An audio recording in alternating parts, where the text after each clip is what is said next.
Good afternoon, everyone, and welcome to bill hearings for the House Health and Government Operations Committee. I'm your chairman, Jocelyn Peña-Melnick, joined by my vice chair, the wonderful Bonnie Collison to my left. I'm going to go through some of the rules in this committee.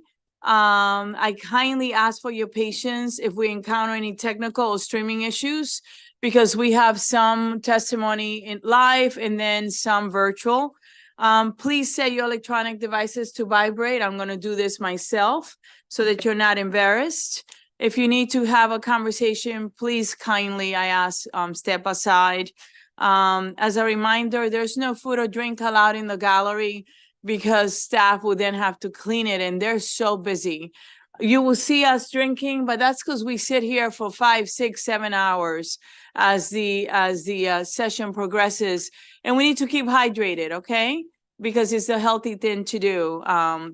So for each bill, I'm going to tell you how I'm going to do this. We're going to hear from the bill sponsor and the sponsor panel, followed by an all in-person witnesses, and it will go this way: favorable with amendment, and unfavorable, and then all virtual witnesses, favorable with amendments, and unfavorable. If there are a large number of witnesses, though, I'm going to alternate between favorable and unfavorable, because it's not fair to listen to all the favorable and then leave unfavorable last. So I'm going to try to give everyone a fair chance of being heard. The bill sponsor testimony in this committee is not limited. It's not time. However, it doesn't mean that you can come and speak for 10 minutes, because I will then have to interrupt you. So please don't let me do that. I appreciate it if you can control that yourself.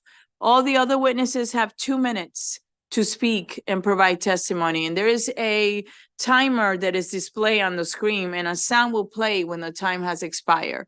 If you hear that the time expired, please wrap it up. Don't continue for 3 more minutes, because we have so many witnesses.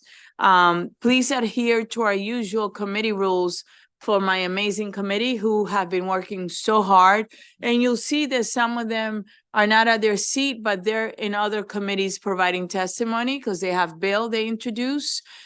However, we have access, and we do watch the bill hearings, you know, when we miss something, and we read everything that is in the file. So you're respected and you're heard in this committee. Members of the public, you'll be able to watch this live stream and then also on YouTube. And I'm going to now give you the order of the hearings. However, I want you to keep in mind that I may change it if the sponsor is not here yet, or if I need to accommodate a particular witness for a disability or something like that. So be patient with me.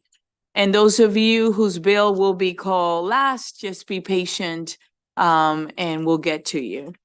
This is the bill hearing order. We're going to start with House Bill 215, and that is Human Services Attendant Care Program Ongoing Additional Support. And while I go through the agenda, will you please now come up, have a seat, and bring your panel. And then we're going to have House Bill 509, House Bill 674, House Bill 767, 673, House Bill 767, House Bill 576, House Bill 408, House Bill 103, House Bill 328, and the last bill of the day will be House Bill 393. And thank you for the correction. I really appreciate it. So let's get started. Good afternoon, Madam Secretary. How are you? Good afternoon. Thank you very much. Thank you, Chair Peña-Melnick, Vice Chair Collison, and members of the committee. It is an honor to be here with you today.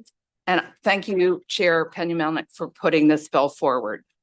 For the record, I'm Carol Beatty. I am the Secretary of the Maryland Department of Disabilities, and I'm here to discuss House Bill 215, which is titled Human Services Attendant Care Program Ongoing Additional Supports. And here with me today is someone I think many of you know, our Deputy Secretary, Lisa Belcastro. We love her. And Kim McKay, our Assistant Secretary of Programs. You have our written testimony. This bill is about modernizing and creating more opportunities for people with disabilities within the existing attendant care program, which was established in 1982 and is administered by our department. The goal of the ACP program is to assist individuals with physical disabilities to maintain employment, attend post-secondary education, and to prevent placement in a nursing home. It works on a direct reimbursement model for out-of-pocket expenses and currently only is used for attendant care services. And attendant care is defined as an individual who is hired to assist with activities of daily living, such as personal hygiene, housework, food preparation, and mobility at home or in the community. Fast forward to 2024, and obviously the world and the needs of people with disabilities and ways of meeting those needs have changed significantly. This bill would add flexibility to the program by including ongoing additional supports as reimbursable expenses in addition to attendant care. Ongoing additional supports can include things like grocery delivery services, laundry services, prescription delivery. It can also include rideshare services and assistance with service animal expenses. These are some examples of technology and advancements that were not necessarily thought of in 1982. At the department, we believe that adding these flexibilities also makes our ACP program more equitable and accessible to a wider group of Marylanders with disabilities. And that is because personal care services are cost prohibitive to some people. Because this program is a reimbursable program, individuals must cover the upfront costs, which could put this program out of reach for some people.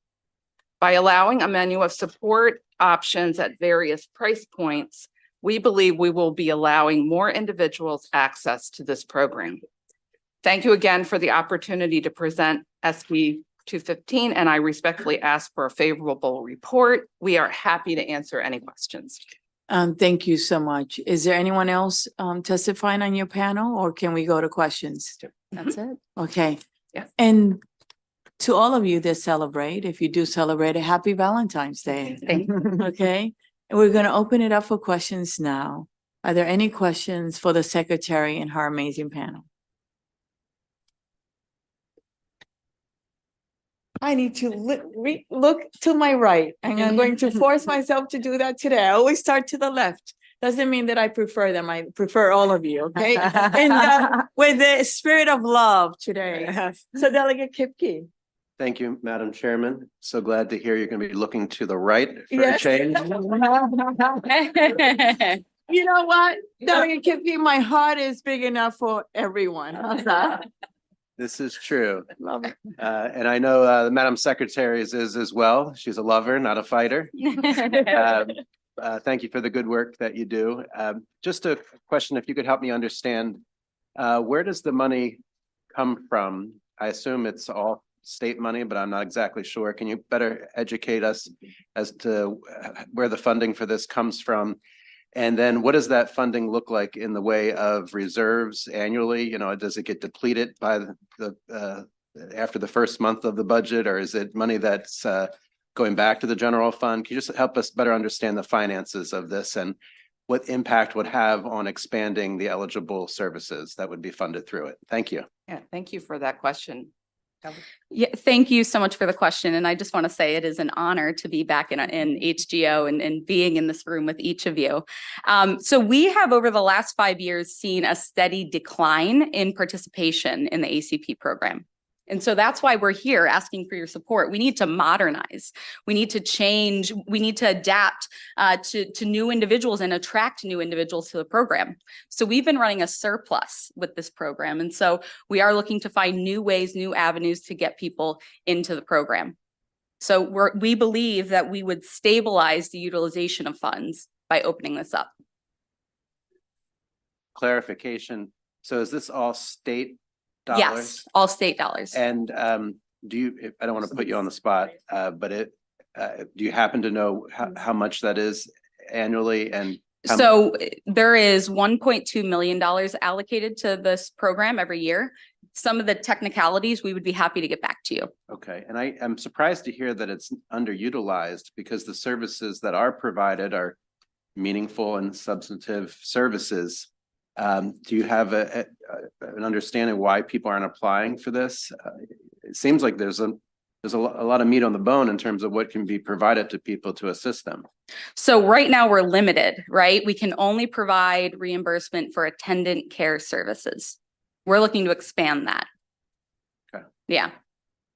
Thank you. Yeah. So for the record, that was not my phone, okay? Someone left their phone here, so just want to make sure. Delegate Chisholm and then Delegate Lewis. Thank you, Madam Chair. My pleasure. And I apologize if I missed it, but can you elaborate on some of the new services you want to bring in? Yeah, certainly. So we're looking to utilize, all of us have these phones in our pocket, right? And with these phones, we have access to rideshare services. We have access to grocery delivery. We have access to the ability to have our prescriptions delivered to our front door. That's what we're looking to do with the changes in this program. People have been asking for the ability to get the services that they need when they need them. And by adding these ongoing additional supports, we're allowing people to do that. Currently, they rely on a human who needs to be scheduled to be at their home at a certain time to help them with grocery delivery, right? To help them get to the places that they need to go into the community. But with app-based services, individuals can call an Uber ride or a rideshare program in real time. They can utilize apps like Instacart to have groceries delivered to their front door in 30 minutes. Think about it. The other day, I was making pasta for my family, and I forgot the pasta sauce. What did I do? I went on to Instacart, and in 35 minutes, that pasta sauce and garlic bread, of course, you need garlic bread if you're making pasta, was delivered to my front door in real time. If someone with a disability or physical disability relied on someone that provides attendant care, that person would have to be scheduled, right? And be at their home in real time to deliver that type of care that they need or the service that they need in real time. Using app-based services, we're looking to change that. You can still meet the goals of the program by opening it up, utilizing modern day technologies. You can have a follow-up. I have a question. It's Valentine's. Happy Valentine's Day. Thank you. Just a suggestion. Mhm. I'm admire. There's a organization out of Anne Arundel County started 30 years ago at what was North Arundel Hospital at the time, called Partners in Care, and it's exactly what they do, and they do an outstanding job of using a lot of the web-based services and the mobile services to kind of connect everybody, because that community, it's the older community that wants to make sure that they can have their groceries delivered or they can be picked up, because you're right, it's very difficult to have somebody just waiting all the time in order to help somebody. But if you can do it in real time, then it's obviously a much more efficient and beneficial service. So, well, thank you for bringing that. Thank you. It's good to see you again. Good to see you too, Delegate Chisholm. Good to see you. You're welcome. Delegate Yeah. Lewis. Thank you, Madam Chair. And thank you, Madam Secretary and your team. And great to see our once and maybe future delegate back. But my question, I have a two-part question, if I may. This may be my first two-part question. It's Valentine's. Go for it. First, I'd like to make sure I understand that the beneficiaries of the ACP of the program, are they residing at home or are they living in different facilities? That's question one. Do you want to get to that? Answer that first? Yeah, so happy to do that. So the main goal of the program is to help people live in the community and help them stay in the community. There is a part of the program where we help people transition from nursing facilities into the community. So the hope is, if we identify someone that currently lives in a nursing facility, but with these services could live independently in the community, we do provide services to that. But the preference, as the statute is written, is for those that are currently living in the community, helping them stay in the community. Yeah. Yeah. And then the second, thank you, Madam Chair, for the second part of my Absolutely. question. We're facing a healthcare workforce shortage across the state in every cadre. And one of the groups of healthcare providers that we're really struggling with to build is the personal care or home care assistant. And there's a couple bills out here for that. I'm just wondering, do folks who benefit from the ACP, are they dependent on that cadre? Is it the home care, personal care workers? So this bill has the potential to ease the pressure on that workforce so that we can deploy those folks in other areas? You can utilize those words interchangeably. Attendant care, PCA, it's the same thing. So yes, it does have the ability to do that. What we do want to emphasize is that this program isn't to take away the need for PCAs or attendant care. It really gives people the option to utilize attendant care, to utilize ongoing additional supports, or a combination of the both. That's what we're looking to do. Yeah, thank you. You're welcome. And thank you for being so patient as you're addressing the questions. Of course. Are there any other questions? I'm looking to my right. All right, looking to my left. Seeing none. Thank you so Thank you. much for your patience and for your hard work. Thank you. so much. We appreciate it. You're welcome. And remember that this is your home. Okay? So this, I actually have, 1 second. This actually concludes the bill hearing on House Bill 215. And now we're going to go to House Bill 509, Delegate Kaiser, Developmental Disabilities, Community Providers, Federal Participation for Local Funds. And it's actually your panel so that they can come up and meet you is Leslie Frey and Sarah Sample and Kim Mayo. Will you be so kind and sit with the delegate? Good afternoon, delegate. Good afternoon, Madam Chair. So good to see everyone. So beautiful and handsome from this side. Thank you all. Thank you, Madam Chair Peña-Melnick and distinguished members of the committee. My honor to come before you today on House Bill 509, which would require our State Developmental Disabilities Administration to develop a process and receive and allocate matching federal funds for developmental disability provider services. I would argue that we are leaving money on the table every year, millions of dollars. To give you some history of this from Montgomery County, from our Commission on Peoples with Disability, the number 40,000 people who get and utilize DDA funded services. And I provided a list of the type of services. If you look at my written testimony, our county since 1974 has recognized that the cost of living makes it difficult to keep these providers when reimbursed under the standard Medicaid rate. To ensure that these critical services are available to them, Montgomery County, and I believe Prince George's as well, and I believe they've sent written testimony in support of this legislation. They've allocated supplementary funding to support and incentivize providers. Montgomery County received this money just from fiscal year 94 to 99 when there was an agreement with DDA to get what's called FFP, Federal Financial Participation Matching Funds, to cover a portion of that supplementary funding. And then at some point it ended. During this time, the county has had continued discussions with DDA. I've been given 6 or 7 years of history of requests for this to be taken care of, and that the county and DDA figure something out, and it has not done that. They have not done that, which is why the county has asked me to put in this legislation. And we believe that by requiring DDA to develop this process to secure the funds, that will help us, Prince George's, other counties to help our providers and help retain their services, really helping the least among us in our communities, people who should be living with dignity.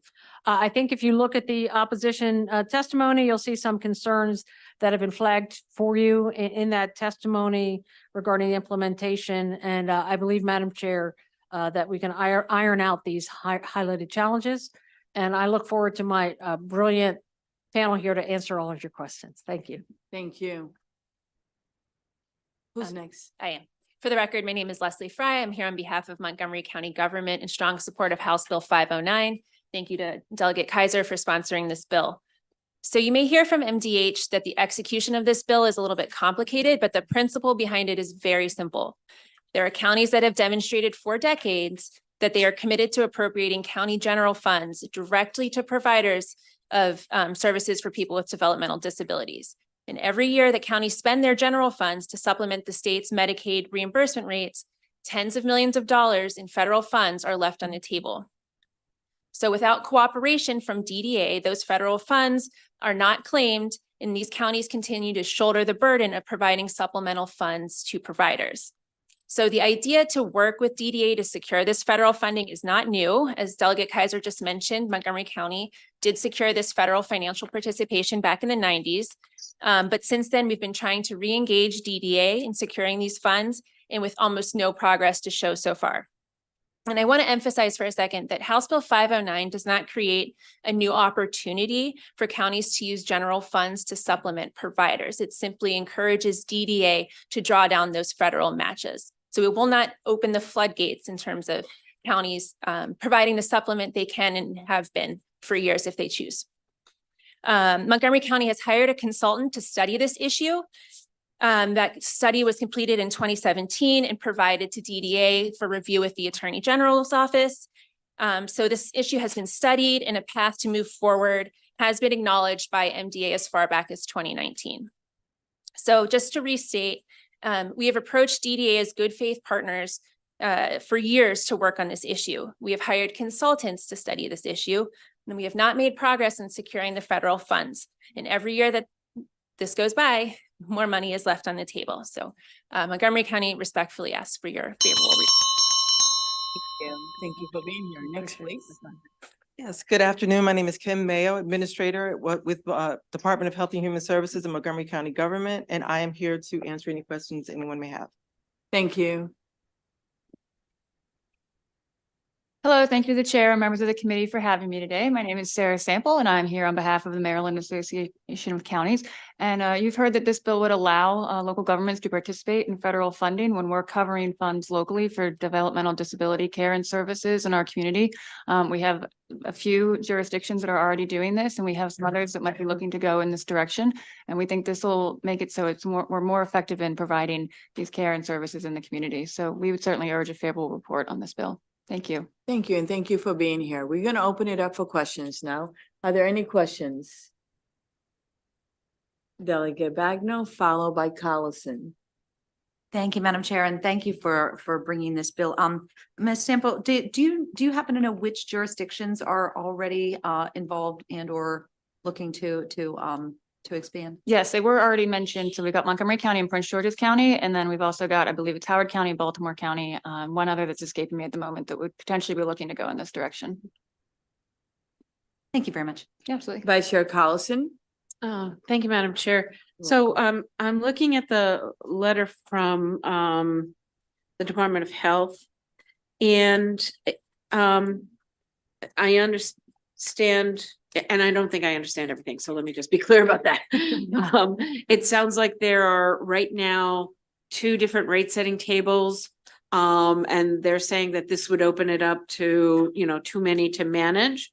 But the bill sort of specifies, they're responding to the notion that each individual municipality would develop its own plan. Is that your intent?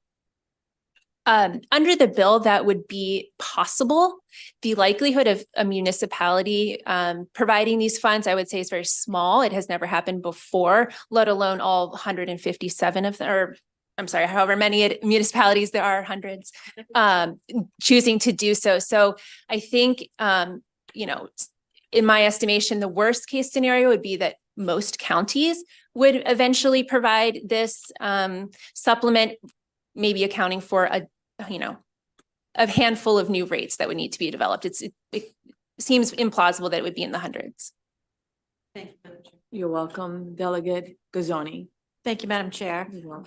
I'm also looking at a letter. Mine is actually from the ARC of Maryland, which brings up issues with around rates. But since we just talked about that a little bit, I'm curious about the flexibility that the ARC is concerned about losing in terms of how some of the county, I'm going to speak from a county perspective because Howard doesn't have municipalities, how the money is able to be used by providers and the flexibility that they have that presumably could or would be lost.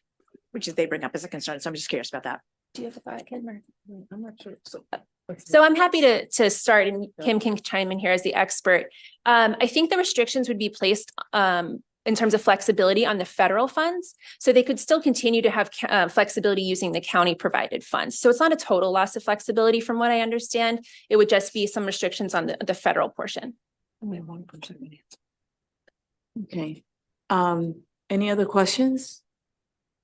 Actually, I have a follow-up, just because we only allow one person to answer, but I saw that you wanted to say something. Do you want to address what was no. just said? No, I was just She gonna did it? chime in and echo what you just said. It was fine. Yeah, Beautiful. Thank you, though. You're welcome. I don't see any other questions for this panel. Thank you very much for coming here. We really appreciate it. Thanks. Thank you, delegate. Next, we have a panel of unfavorable. We have Deputy Secretary Brian Moran. Is he here? Okay, great. And we have Marlana Hutchinson. She related to you? She get extra points because she shares your last name? No. All right. Delegate Kaiser is pleased to hear that. And Robert White. Wonderful. Good afternoon. How are you? Good afternoon. Who would like to? Okay, Who would like to get started? I can get us started. Good afternoon, Madam Chair, Madam Vice Chair, and members of the committee, and thank you for the opportunity to testify today. My name is Robert White, and I am the Chief Operating Officer of the Developmental Disabilities Administration for the Maryland Department of Health. I am testifying on behalf of the department in opposition to House Bill 509 and to recommend that the committee vote unfavorably on this bill. Also testifying on behalf of the department will be Marlana Hutchinson, Deputy Secretary of Developmental Disabilities, and Dr. Ryan Moran, Deputy Secretary for Healthcare, Finance, and Medicaid. This bill would have a significant impact on DDA's rate setting process. The existing rate setting system uses nationally recognized best practices to ensure that rates are set at a competitive and well-calibrated level.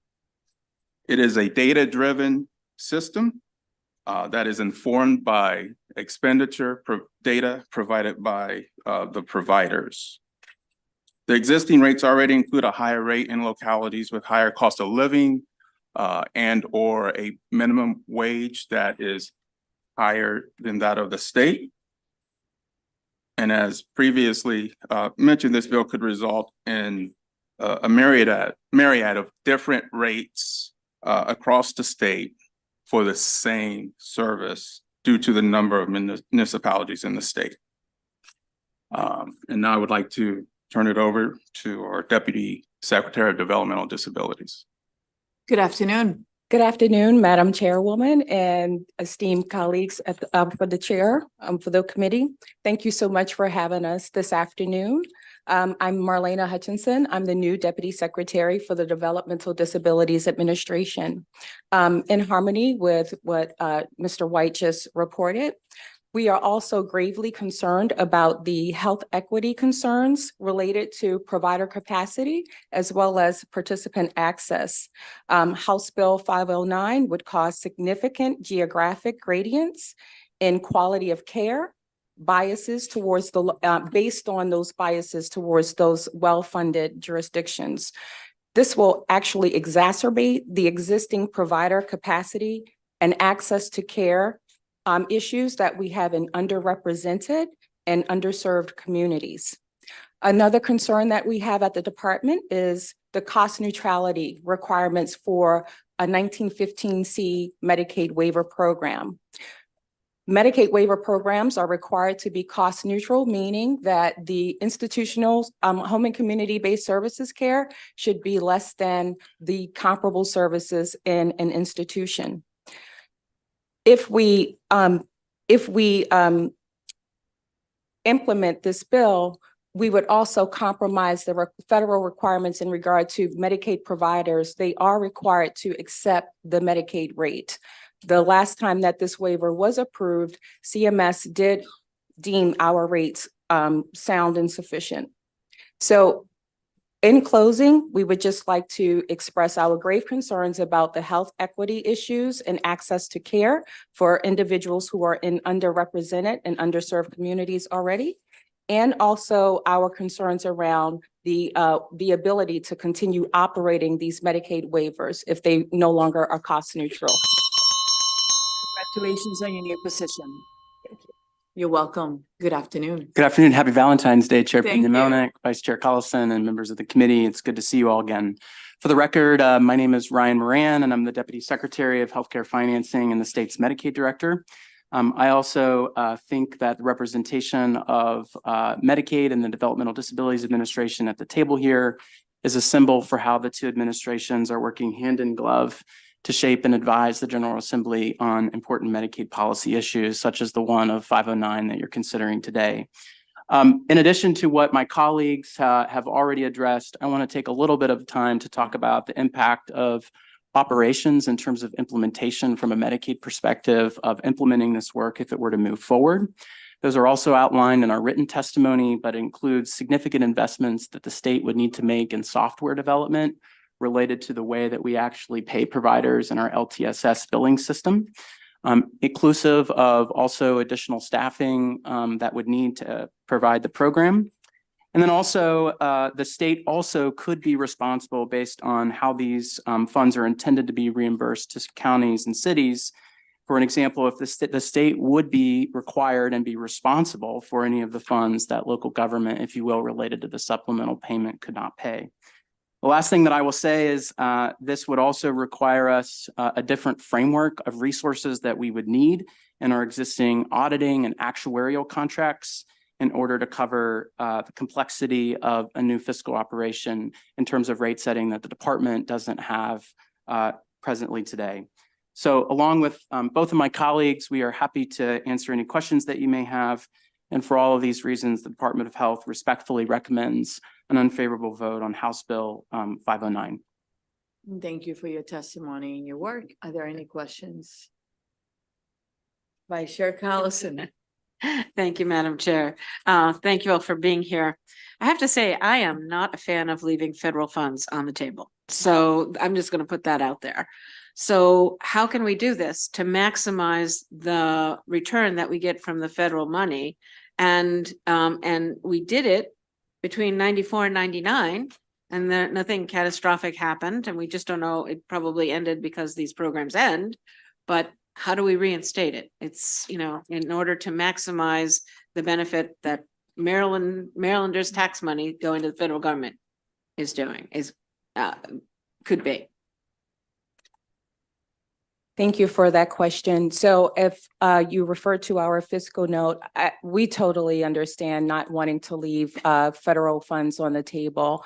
But again, from the Medicaid perspective, providers are supposed to accept the Medicaid rate. The Centers for Medicare and Medicaid Services has deemed these our rates as reasonable and sufficient. We do need to take in consideration the cost that with that enhanced federal match, how that would impact the operation of the Medicaid waiver program. And so cost neutrality, currently right now with the match for federal financial participation for institutional services is 50%. An enhanced match on the home and community-based services side would then increase the amount of money that the federal government would have to pay for home and community-based services, thereby compromising our ability to continue operating the Medicaid waiver programs. Yes. Thank you, Madam Chair.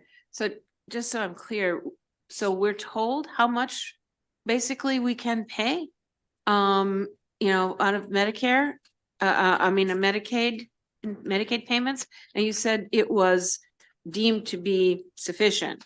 Does that mean it can go higher? And how does our reimbursement rate compare with other states?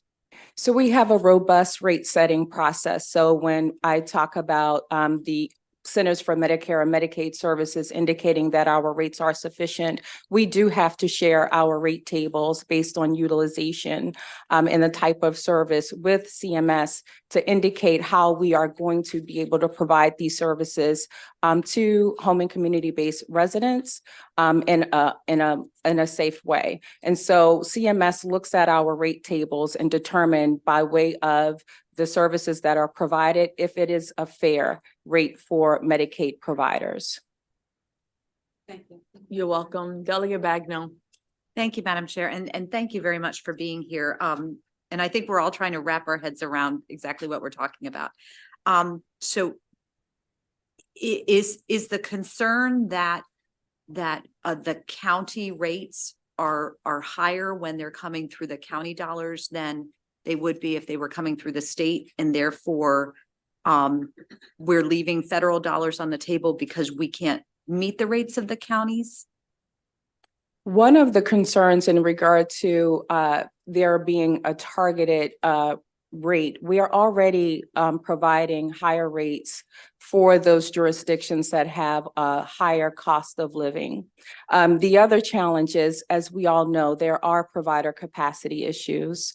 And so for those jurisdictions that are paying higher rates, we would have to wrestle with the fact that providers might start providing services in those jurisdictions and not the other jurisdictions, which would create or exacerbate the existing access to care challenges that we have in providing these home and community-based services. Welcome. Delegate Guzzoni. Thank you, Madam Chair. You're welcome.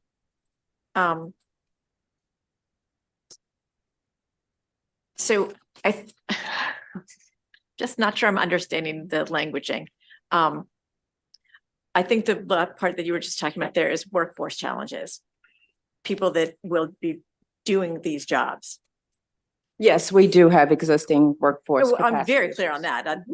So what would the impact of this be or might be on the workforce in terms of having enough workforce in an equitable manner across the state? Sure. So with the existing model, if we have certain jurisdictions that are paying a much higher rate, we risk the workforce being attracted to those jurisdictions, which would again exacerbate the challenges that we have in the other jurisdictions. Also, in regard to economic, if you look at our fiscal note, we indicate the impact if this happened statewide. I believe it's over $1 billion. If every county, if every jurisdiction and municipality took this up. Sure. All right, Vice Chair Carlson is dying to ask another question. It must be Valentine's. It's Valentine's Day, so I'm gonna allow it. Go ahead. So I do actually understand the workforce issue. So if we were getting federal funds, would there be a way to allocate them, because this would be additional funding to the state in a way that would raise rates in the states where they have a workforce shortage and still give some of those funds to the counties where the cost of living is higher. So to do a little more equalizing using the federal funds that we got. I mean, is that possible? So what I would say with that is we would definitely need to look at that modeling. At this time, our rate review advisory group process, I believe, accommodates for that because we have the two different rate tables set up so that the rates are set based on the provider's data that basically indicates what it costs for them to do business. So I believe our rate setting process already takes that into consideration, but we would have to look at the modeling that you're proposing. Thank you. Any other questions? I read the file and I read the letter from, is it Mac? Max. Yeah. And actually they see both sides, which is, interesting as I listen to the questions. and your testimony. So I would like to ask you, as you know, I often do, if you can sit down with the delegate and make sure that you exchange information, and when you get up, she'll follow you so that you can talk and look at that letter and see if perhaps there's somewhere where we can work on together, because they had some interesting suggestions as well. And to try to see if we can address it and do something about this, okay? Absolutely. I really appreciate it. Thank you so much. Thank you. My pleasure. Since there are no other questions, I'm going to actually say that this concludes the bill hearing on House Bill 509, and the delegate will follow you. Thank you so much again. We really appreciate your work. Next, we have, and I want to thank everyone that's waiting. Thank you for being patient and for being with us today. So we have next House Bill 673, Delegate Embry, Real Property, Contract Liens, Medical Debt. And we also have an expert in the House, someone that I respect a lot, Delegate Holmes, who has a lot to do with these issues. And he will be here to assist us if there are any questions, okay? So good afternoon. How are you? Thank you so much, Madam Chair. I'm wonderful. Excited Is to be this your here. first time in this committee? It's not my first time in the room because we've had joint hearings with judiciary, but it's my first time presenting a bill. But it's your so first time presenting. yes. Well, welcome to the committee. Thank you. Thank you very much. May I? Yes, absolutely. So more formally, thank you, Madam Chair, Madam Vice Chair, members of the committee. Happy Valentine's Day. Thank you for having me. I'm here for House Bill 673. And as I view the bill, this bill builds on the important work that this committee has already done in restricting unfair medical debt collection practices. So this bill would expand the restriction on the restriction that doesn't allow hospitals to place a medical debt lien on a primary residence of a person to all medical debt. And I know you know that medical debt is a massive problem in this country. 20% of Americans face bills that they cannot pay in Maryland. I think in part thanks to this body, it's only 14%, but it jumps to 23% for African Americans in the state. So it is also a primary cause of bankruptcy in parts of the country. And in 2021, as I said, you did put forward and move out favorably legislation that prohibited hospitals from placing liens on primary residences for collection of medical debt. So this expands it to outpatient services, private practices, dental services, long-term medical care. And there are experts here who know far more than I, and I will defer to them on many of these issues. I just want to touch on one point, and then I want to respond to three potential amendments that have been raised in the testimony, in the written testimony. The first is, as you know, private equity is moving aggressively into healthcare across this country. And in some markets in this country, they own 30%, even more of certain practice areas. In Maryland and anesthesiology, they've moved aggressively and are buying up practices.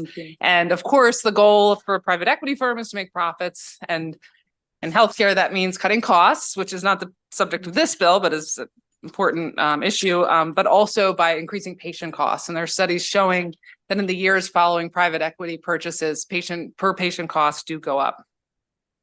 So then the second thing I'd like to touch on before I turn it over are three issues have been raised as friendly amendments. One is Maryland Legal Aid points out, I did not know this, that in the district court in Baltimore City, any medical debt judgment is turned into a lien automatically on properties owned by that person in the city. We hope this will address it, but we're having conversations. We'll be talking to the Senator Kelly, who's cross-filed the bill, about whether we need to add any language to address that issue. I will also talk to the judiciary, which I have not done. I was not aware of that issue until this week. Also, the Maryland Hospital Association has suggested that we link and incorporate the language that applies to them. I think that's a very good idea.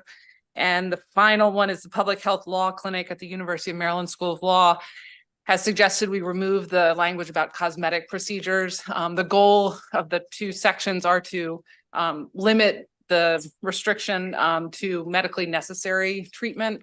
And they've pointed out that cosmetic procedures, of course, can be medically necessary. So they have suggested we remove that language because it is covered by the other language about medical necessity. So I consider those all very helpful, friendly amendments. And again, I thank you, and I will turn it over to my panel. Thank you. And before I get to your panel, I would, if you have worked it out, Yes. which this committee, as you know, we encourage that. I'd like you to request the amendments. Yes. Make sure that the LA gets it, and today's lawyer that oversees these bills is the amazing Erin Hopwood to my right. If you make sure she gets it and that the committee gets it and every member gets it as well. Also, make sure if you could just share them with Delegate Holmes to make sure that he's okay with it. We really appreciate it, okay? Yes, thank you. And thank you. Next, please. Hi, good afternoon, Madam Chair and members of the committee, and happy Valentine's Day. Happy I'm really Valentine's enjoying Day. seeing this sea of red and pink that's in here today. Where's our chocolate? Shucks, I didn't. Next time. Okay. I'm Heather Forsyth, and I'm testifying on behalf of the Office of the Attorney General in support of this bill to protect Marylanders from losing their homes due to unavoidable, unplanned, and involuntary medical debt. The Attorney General believes that no Marylander should be forced to liquidate their home to pay for essential health care. And look, according to a 2022 poll by the Kaiser Family Foundation, more than 100 million adults in the US have medical debt, half of whom owe more than $10,000. Now that's a US picture, not a Maryland picture. We're in slightly better position here, but accidents and illnesses are little d democratic in that they can strike anyone at any time. Yet the Kaiser poll also revealed that medical debt is borne most heavily, as Delegate Embry mentioned, by people who are low income, Black or Hispanic, or who suffer from a chronic illness. And even people who have health insurance can experience crushing medical debt due to out-of-pocket costs and unexpected fees not covered by their insurance.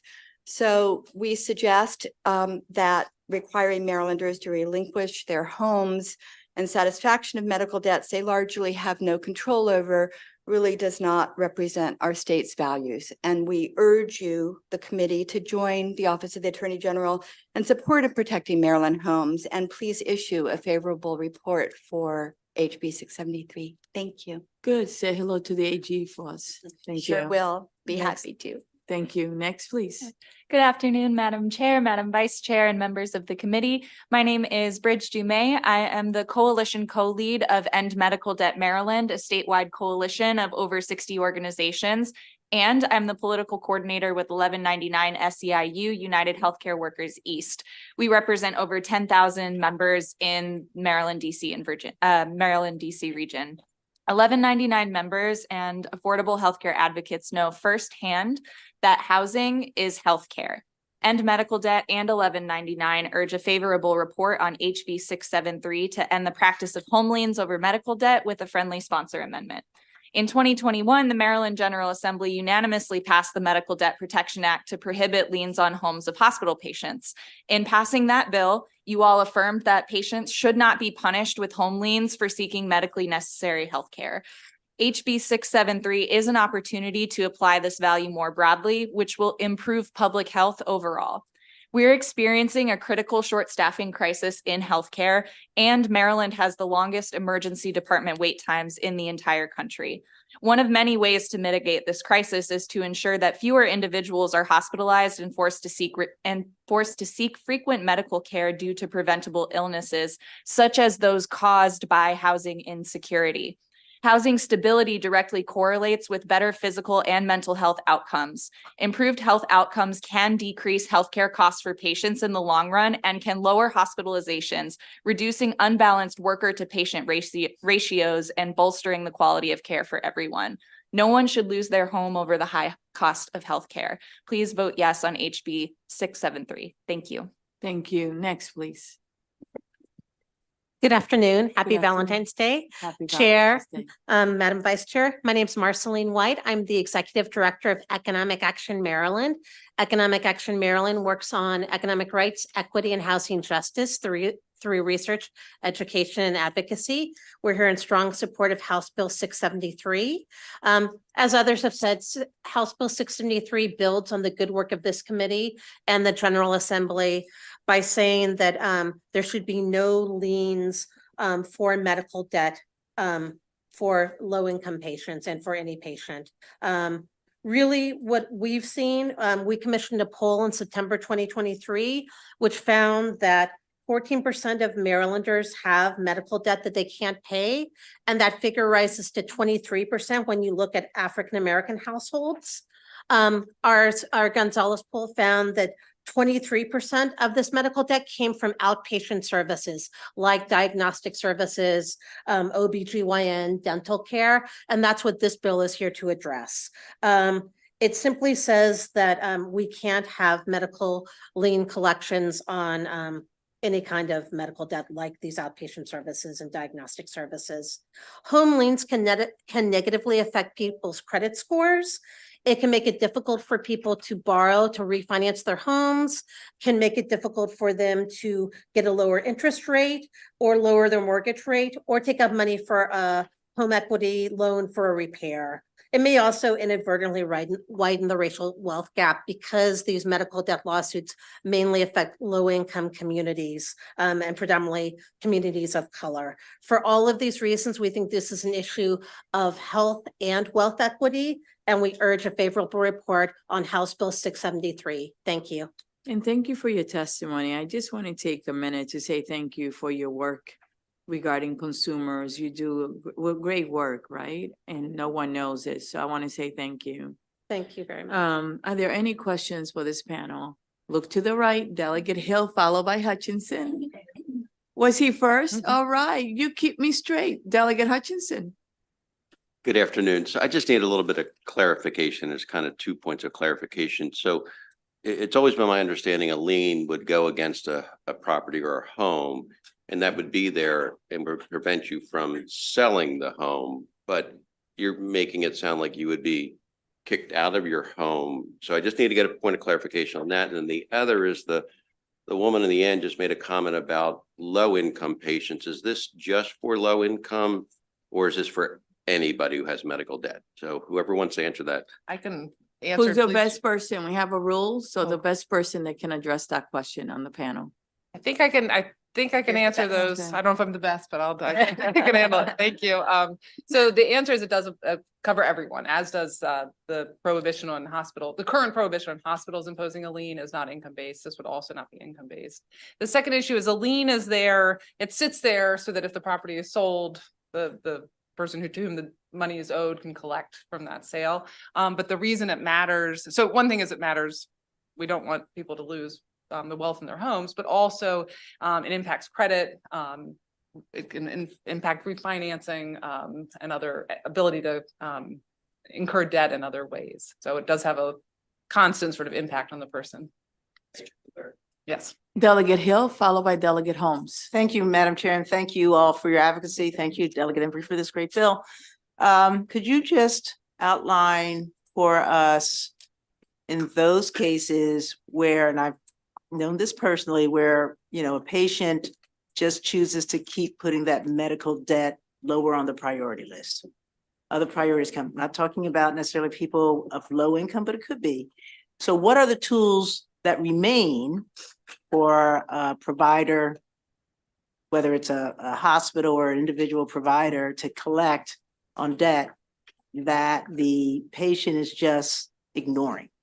I appreciate that. I will let Marceline White answer, but all the ways, other ways that debt can be collected. Sure. And not a lawyer, but so others can weigh in, but you can still collect by garnishing wages or bank account.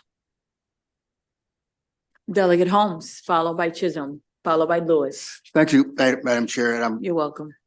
thank you for inviting me over here to this wonderful Absolutely. HGO committee. Thank you.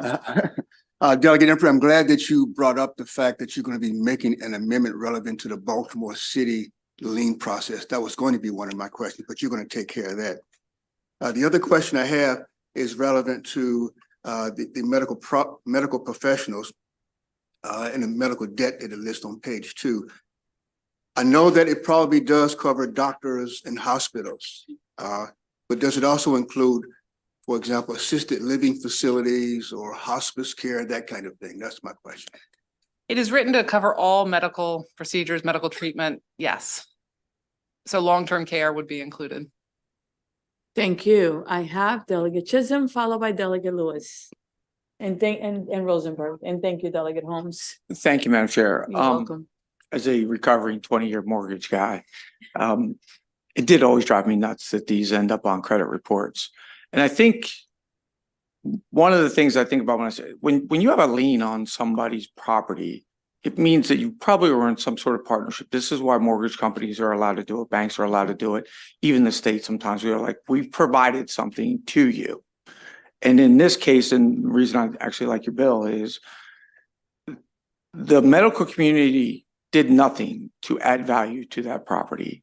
The medical community's got no financial value in that property. And to put a lien against it, I think is not proper to do. There are other ways to collect this debt.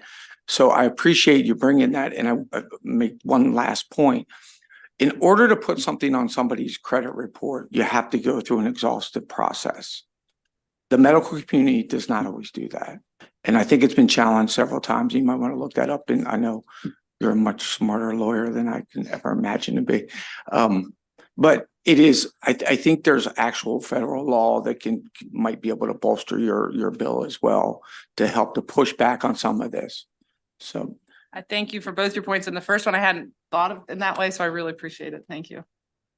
And thank you, Delegate Chisholm, for your expertise. Really appreciate it. Delegate Lewis, followed by Rosenberg. Thank you, Madam Chair. My Thank you, pleasure. Delegate Embry, for this wonderful bill and for continuing to, push the envelope on ways we can protect people from medical debt. And thank you to all your panelists. My question is for the delegate. You mentioned in your testimony the encroaching impact of private equity on our healthcare system. And I just wondered if you could spend a little more time explaining how private equity has the potential to make our medical debt concerns worse. And I feel a little bit humbled by speaking about this issue in front of this committee, because I know how much you have worked on this issue, especially in the context of assisted living. That has been an issue in the state, is private equity buying up assisted living. And in that context, one of the awful things is there's only two ways really to make money, is to charge more, to cut staff, because there's not a lot of other costs in the provision of care. And so we've seen the impact in assisted living and long-term care, the impact of private equity cutting staffing costs, dropping staffing numbers, and seeing the result. So in the context of medical healthcare provision, it's over the last decade, there's been this movement in because they believe they can make money by, again, reducing staff. In the medical practice context, it's more, there's some reduction in staff, but it seems like it's more relying less on doctors. So shifting to lower paid medical professionals rather than doctors. And then also increasing claims to insurance, but also, of course, deductibles and all the costs that flow to patients. And so we've seen there's certain areas. There was an article, I think, in New York recently about anesthesiology. I'm not in Maryland, but in another city, and just sort of taking over the entire market. It's in a Western city, and it creates a monopoly. And again, the goal is, and all private equity is not the same, but generally the goal is to, you purchase it with debt, and the debt is then placed on the entity that you've purchased, and then you have to recover that debt. So you have to save money in the business, and then the goal is often to sell in a relatively short term. So the need for profits is accelerated. And please, if anyone wants to add anything, but we've seen it in other industries, but it's right now in the last decade really been a major issue in the healthcare industry.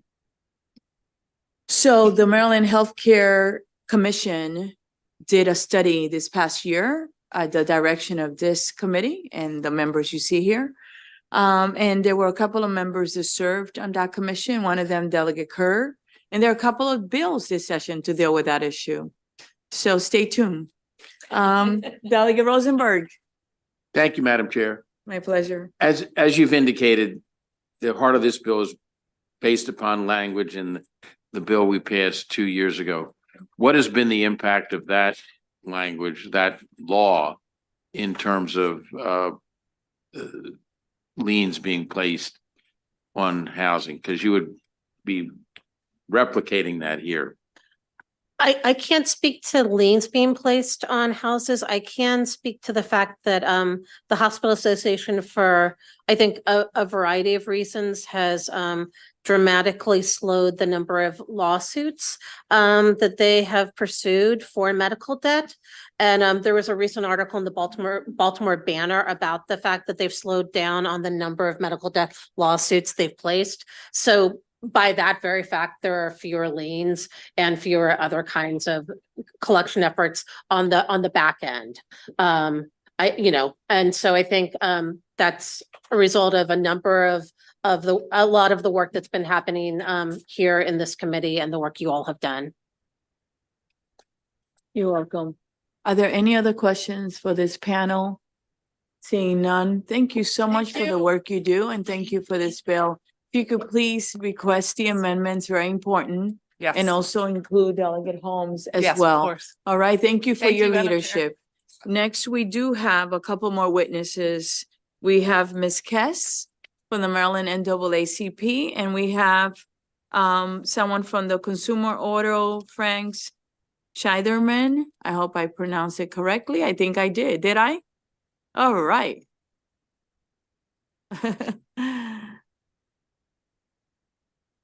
And I know you. How are you? Good, I'm good. Thank you. for Good. having me. Welcome. Why don't you get started? The NAACP. Sure. Good afternoon, Madam Chair and Committee. My name is Nishana Kess. I'm the Executive Director of the Maryland NAACP. The first panel did such an amazing job on highlighting this important issue, so I certainly don't want to belabor or become repetitive. However, I did want to highlight a few things. Of course, with the cost of living consistently on the rise, families are struggling to make it day to day.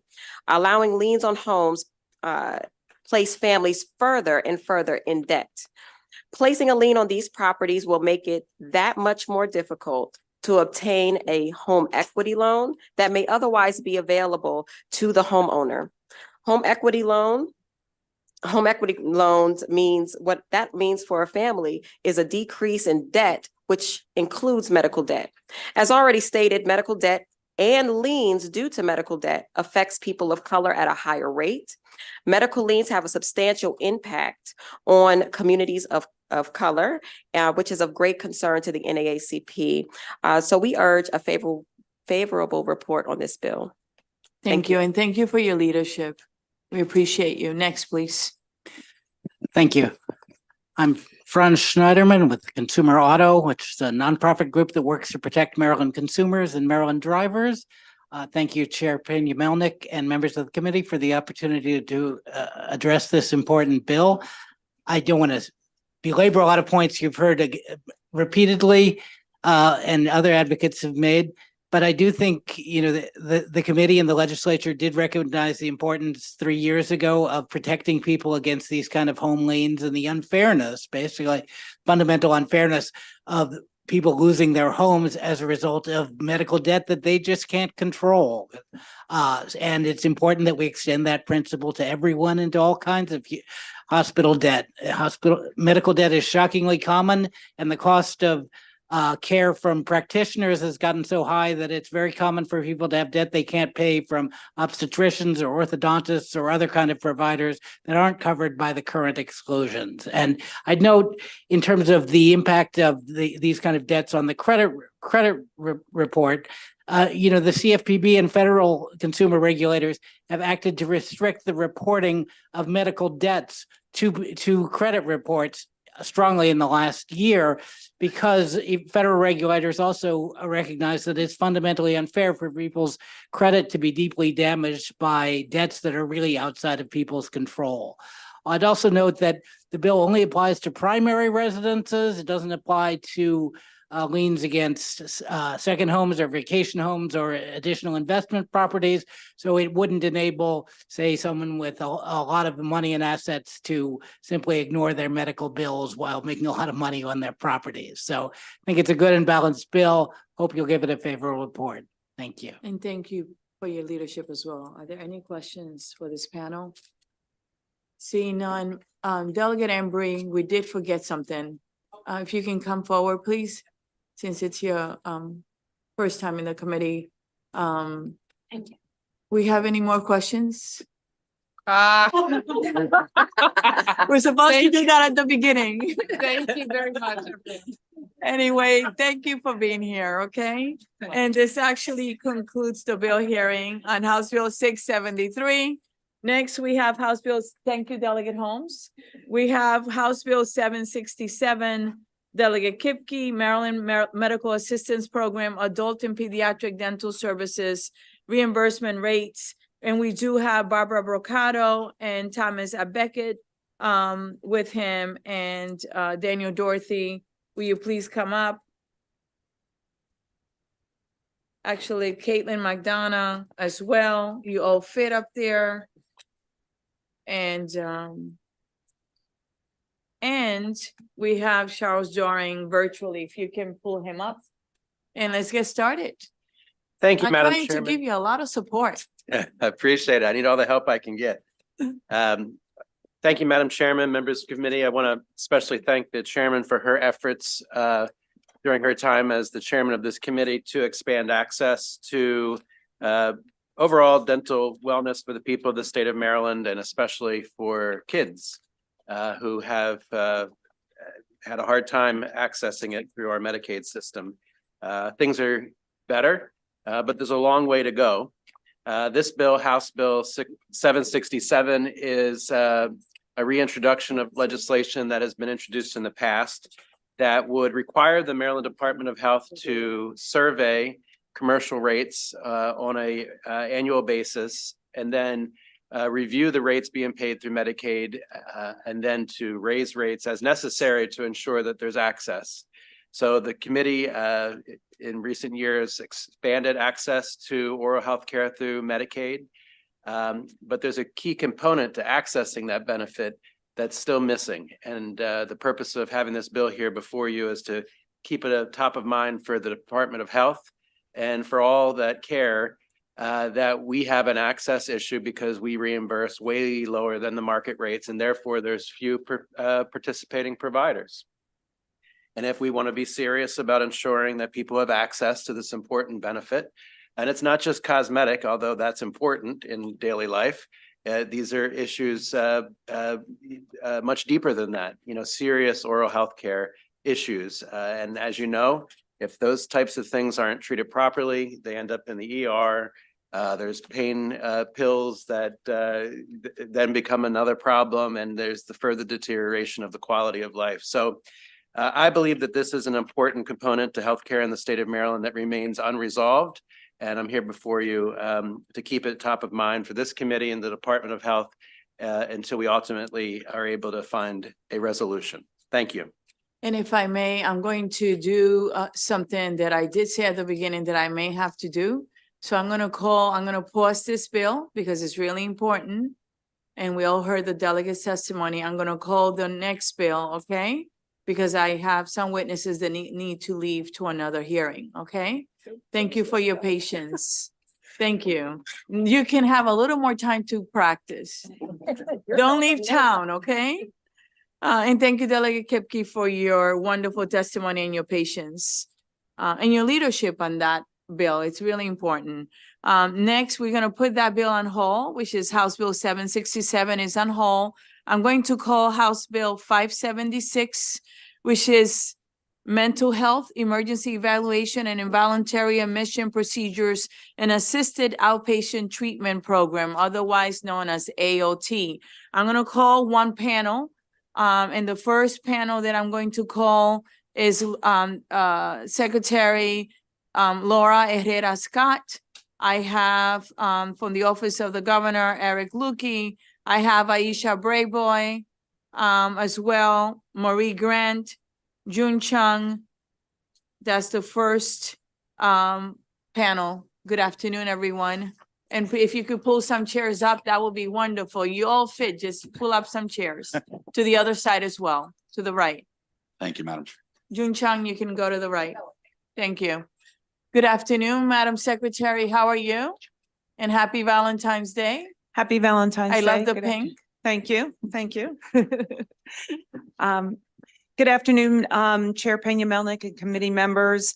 I am proud to testify in support of HB 576, which would create an assistant outpatient treatment program in Maryland. This program would target a small subset of individuals with serious mental illness who are unable to voluntarily seek care due to a lack of insight into their mental condition. I would like to share an example from a policy paper put forth by the National Council on Mental Wellbeing that illustrates what happens when individuals with serious mental illness are unable to engage in ongoing treatment. And even though this is from a policy paper, this is what our patients in our forensic facilities go through. Mr. Y is a 24-year-old man who was arrested at a convenience store on Friday afternoon after eating multiple bananas without paying for them. When the clerk demanded payment, he refused and became increasingly argumentative, so the clerk called the police. Police officers found a disheveled young man standing in a corner clutching a banana that he pointed to the officers as if it were a weapon. He remained uncooperative and illogical, yelling that the store clerk and the police were in the plot and out to get him. He became combative when police attempted to handcuff him and had a blunt of marijuana in his possession. When the officers reviewed the record, they noted two recent previous calls, one for a similar incident and another for vagrancy. On both occasions, he was given warnings. This time he was arrested and taken to the local jail where he remained agitated, uncooperative, and disorganized during the booking process and during a night in jail, screaming so loudly that he moved into a solitary cell where he spent the weekend crying and yelling that he was being tortured.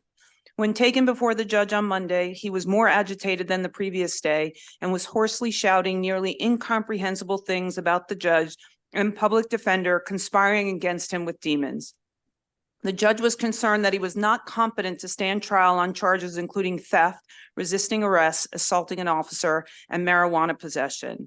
He remained in jail for several months for the completion of the evaluations. 6 months later, two evaluators determined that Mr. Y was not competent to stand trial. The following month, the judge adjudicated him incompetent and ordered the State Human Service Agency to send Mr. Y to a psychiatric facility for restoration of competency. Since there were no available beds at the restoration facility, Mr. Y remained in jail an additional 6 months until a bed became available. AOT is designed to support people like Mr. Y, individuals with significant mental health needs who are not dangerous. Unfortunately, the experience of Mr. Y is far too common in Maryland. The absence of AOT has perpetuated the criminalization of mental illness, stripping individuals of their civil liberties and dignity. In many instances, interactions with law enforcement and time in custody are further traumatizing. National and state data demonstrates that individuals with mental health conditions are overrepresented in the state's psychiatric hospitals, prisons, and jails, as well as state's homeless population. In Maryland, it is estimated that nearly 40% of people in jail had a current mental health disorder, and 1 in 4 suffered from serious mental illness. The bill would help break the cycle between homelessness, frequent hospitalizations, contact with law enforcement, and ultimately incarceration for people with serious mental illness. While AOT can result in court-ordered treatment, the amendment offered today will afford individuals the opportunity to engage in mental health treatment on a voluntary basis. A court hearing would only be scheduled if an individual has not agreed to participate in treatment. In practice, states with similar AOT provisions demonstrate that the majority of individuals agree to enter into treatment on a voluntary basis. In California, the AOT program has demonstrated high voluntary participation.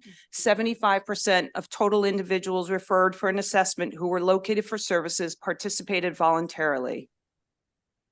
In closing, I would like to just end with one more story. Miss Deborah Pennant, who recently lost her son, Ben, to his battle with mental illness. She is a member of the Maryland Commission on Behavioral Health Care Treatment and Access and shared her story in a recent op-ed published in the Baltimore Sun.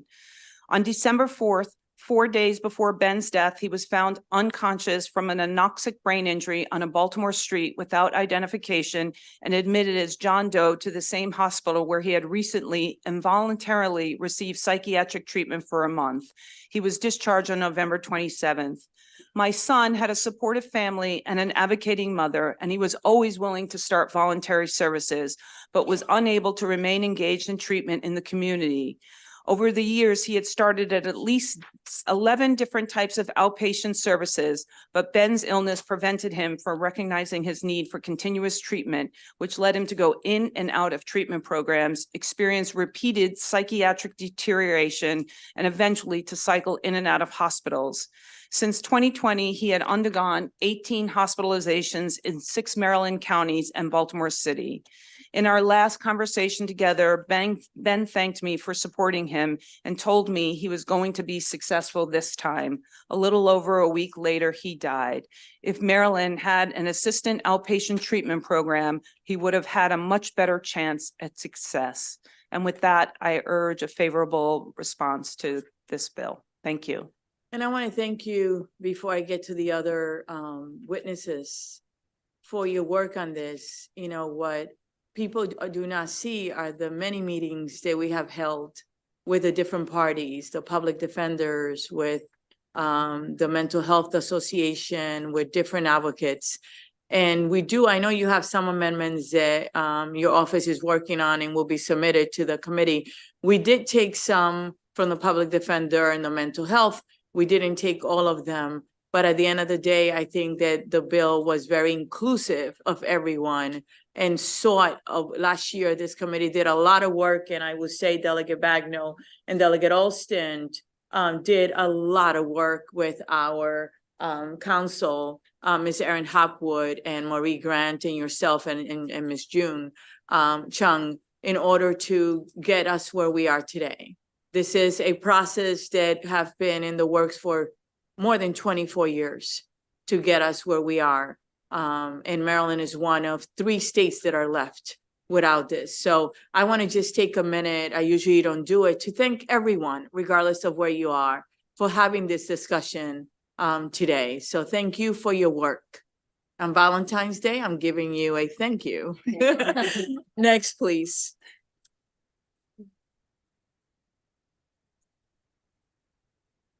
Madam Chair, I'd just like to return that and thank you and the members of the committee for the extraordinary work you've put in on this bill. I'm a last minute addition to the panel, and I only have 2 minutes here. But I think it's important in the context of issues like this to remember the families that are dealing with this. And I know some of you know this already because you've been here long enough. The newer members may not know. I'm a part of one of those families. My brother has schizoaffective disorder. After my mom passed in 2015, one of the last things she said to me is she asked me to take care of him. And I did my best. I've done my best.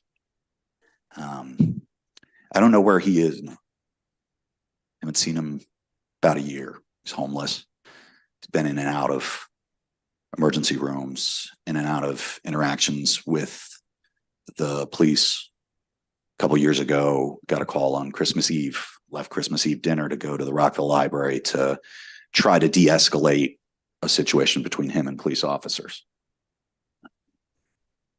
The constant cycle that our family members face is torture. And those of us who deal with it will tell you that you live with an enormous sense of guilt at having failed your loved ones. But the truth is we need more tools to help people. And this is one of those tools.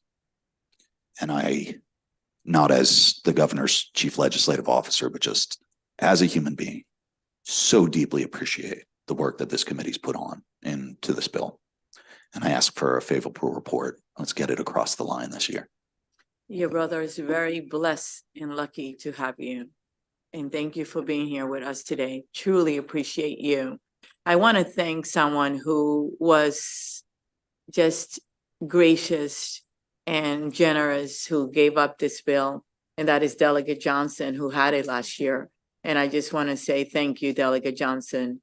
I wanted to wait to thank you at this moment and say, you know, it takes a lot, right? We have these bills, we think we own them, and you're doing what's good for everyone else, which it takes a special person to do that. Thank you very much. and Senator Young in the Senate as well. And I want to say, Eric, thank you. Thank you. Your brother's very, very blessed. Next, please. Thank you so much, Madam Chair, Madam Vice Chair, and esteemed members of the House Health and Government Operations Committee. For the record, I'm State's Attorney Aisha Braveboy representing Prince George's County, but I really feel like I'm representing all states' attorneys because we often see and experience similar issues dealing with individuals who have mental health crises. House Bill 576 introduces several important amendments aimed at enhancing the evaluation and treatment of individuals facing mental health crisis, particularly concerning emergency evaluations and assisted outpatient treatment programs. As state's attorney, I see firsthand how gaps in mental health treatment cause devastation in our families and in our communities. I have attended numerous bond hearings where individuals who are clearly suffering from a mental health crisis refuse services or deny the need for a mental health evaluation. My office has also handled several cases involving family or community violence where the defendant has been previously diagnosed with a mental illness or has been EPS'd one or more times, or who has a history of exhibiting signs of mental illness that has not been diagnosed. We have also unfortunately experienced a growth in domestic violence homicides involving non-intimate partner relationships. In 2022, we had 14 total domestic violence homicides, 6 of which involved non-intimate partners. But in 2023, we had 22 domestic violence homicides, 15 of which involved non-intimate partners. When discussing these crimes with next of kin and other family members, we often hear we try to get them help, couldn't force them to take their medication. And I know my time. Okay. By incorporating the provisions of this bill, providing for individualized treatment programs, and in fact, non-voluntary treatment programs or commitment to treatment, it is extremely important because a lot of times what we're finding is people who are suffering from a mental health crisis or who has mental illness, they don't want to admit it. They don't want to be on their medication for one or more reasons. But it causes such devastation in our communities. We've lost lives, lost the trust and bonds in our community as a result of this. And so we are hoping that this committee, and we are very fortunate to have the type of governor we have. Madam Secretary, thank you so much for your work. We just really hope that this committee will push forward on this type of bill. We believe this will help save lives and increase safety in our communities. And thank you so much, Delegate Lukey or former Delegate Lukey, for your personal story, because this is a personal issue. Mental health is very personal to our families and to our communities. And so thank you very much for this time. And thank you for your leadership. All right. What a lot of you do not know is that I sat next to the wonderful former delegate Aisha Braveboy on the floor for 8 years. She was my partner in crime. Okay, I used to tell her that she saw me more than my husband did. Next, please. Thank you, Madam Chair, Madam Vice Chair, committee members, Marie Grant, Assistant Secretary for Health Policy at the Maryland Department of Health. I just want to echo my thanks and appreciation for the work all of you have done to get this bill where this is. It is a really important issue. It's a really important component to ensure that we have a comprehensive behavioral health continuum of care. So just thank you. I am here today to express my support, but also to talk a little bit at a high level about some of the amendments that we've been working on, as Madam Chair, you noted, with a variety of groups and folks who care deeply about this issue. We spent a lot of time with the Mental Health Association of Maryland, as well as the Public Defender. We've talked to hospital systems, psychiatrists, and in June, we'll talk a little bit more about all of that outreach. But just at a high level, amendments we will be submitting to you all will fall in a few different categories. I think first, we're going to be. And if I may. Yeah. If people that are here that are unfavorable, can you listen to that? Because I think some of those concerns are being addressed, and I like you to sort of redraft your testimony if it's appropriate to it as well. I'm going to give you extra time just because you work so hard with everyone here on those amendments. Go ahead. Thank you so much, Madam Chair. So first of all, the bill has two components, or what I see as two components. The first is some changes to the emergency evaluation process. The second is the creation of an assisted outpatient treatment program. The first amendments that we're going to be offering are actually addressing some of those changes that we would be making to emergency evaluation and going back to current law. The first is related to transportation to we had in our bill offered a nearby facility to try to encapsulate the growth of crisis stabilization centers that are coming online from nearest that's in current law. We heard from our hospital systems as well as some of our ER psychiatrists. They were really concerned about this provision, that they didn't think we were quite ready given where our crisis stabilization center is. And so we heard them, and we're going to be offering that change to you all for consideration. The second piece that we're going to be offering an amendment on in the emergency evaluation had to do with the department's authority to require admission for emergency evaluees.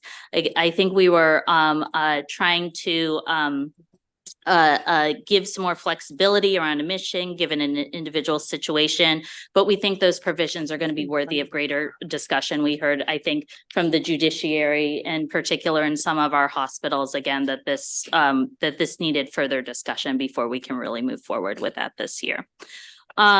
The second batch of amendments I'm going to talk about relate specifically to the assisted outpatient treatment program. Again, you all did so much work last year, and we are so grateful to you all for that. There are a number of changes throughout the bill in terms of definitions as well as eligibility that closely align to House Bill 823 as it passed the House last year. So again, that's definitions, that's criteria. There's also changes to the language about voluntary agreement to treatment plan. Again, we are offering amendments that would go back to how you all had positioned it, allowing individuals to voluntarily agree and then have a stipulation and then have a court case be dismissed in that case. And finally, the last big category that I would say is around the reporting.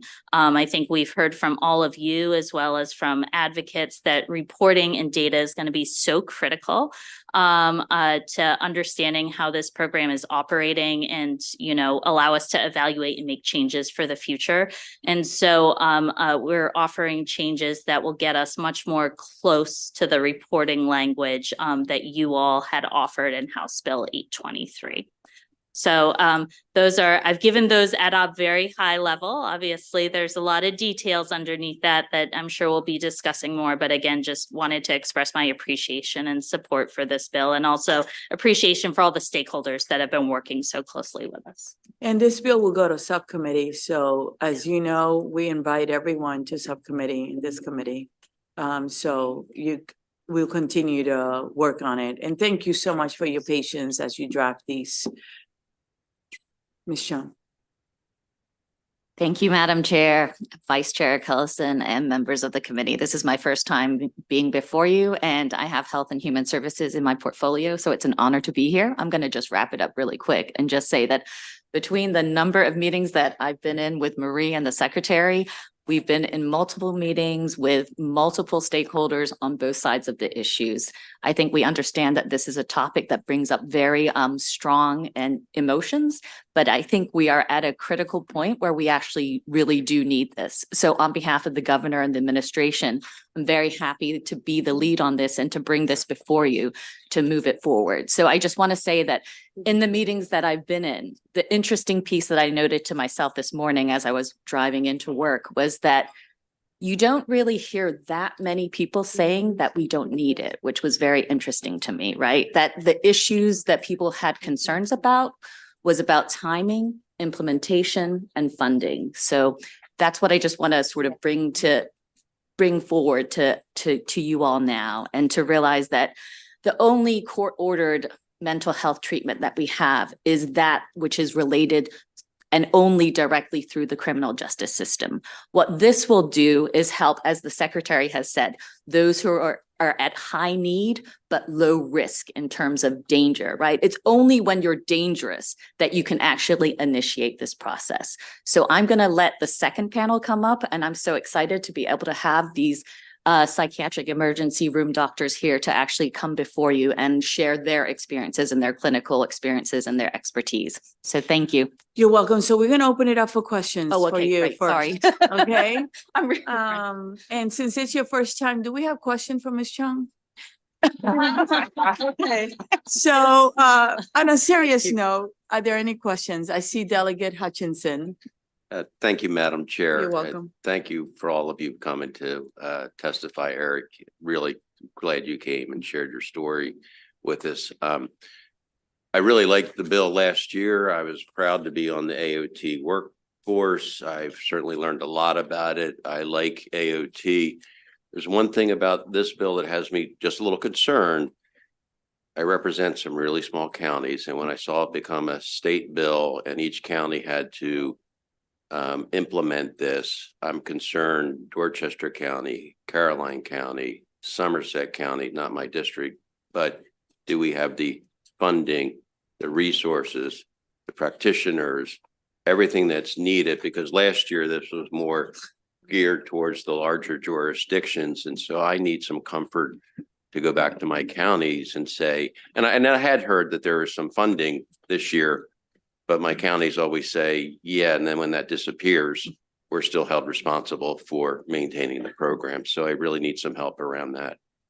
Who's the best person on the panel? I think I'm gonna try, Madam Okay. Chair. So thank you, Delegate Hutchinson. Thank you for your support.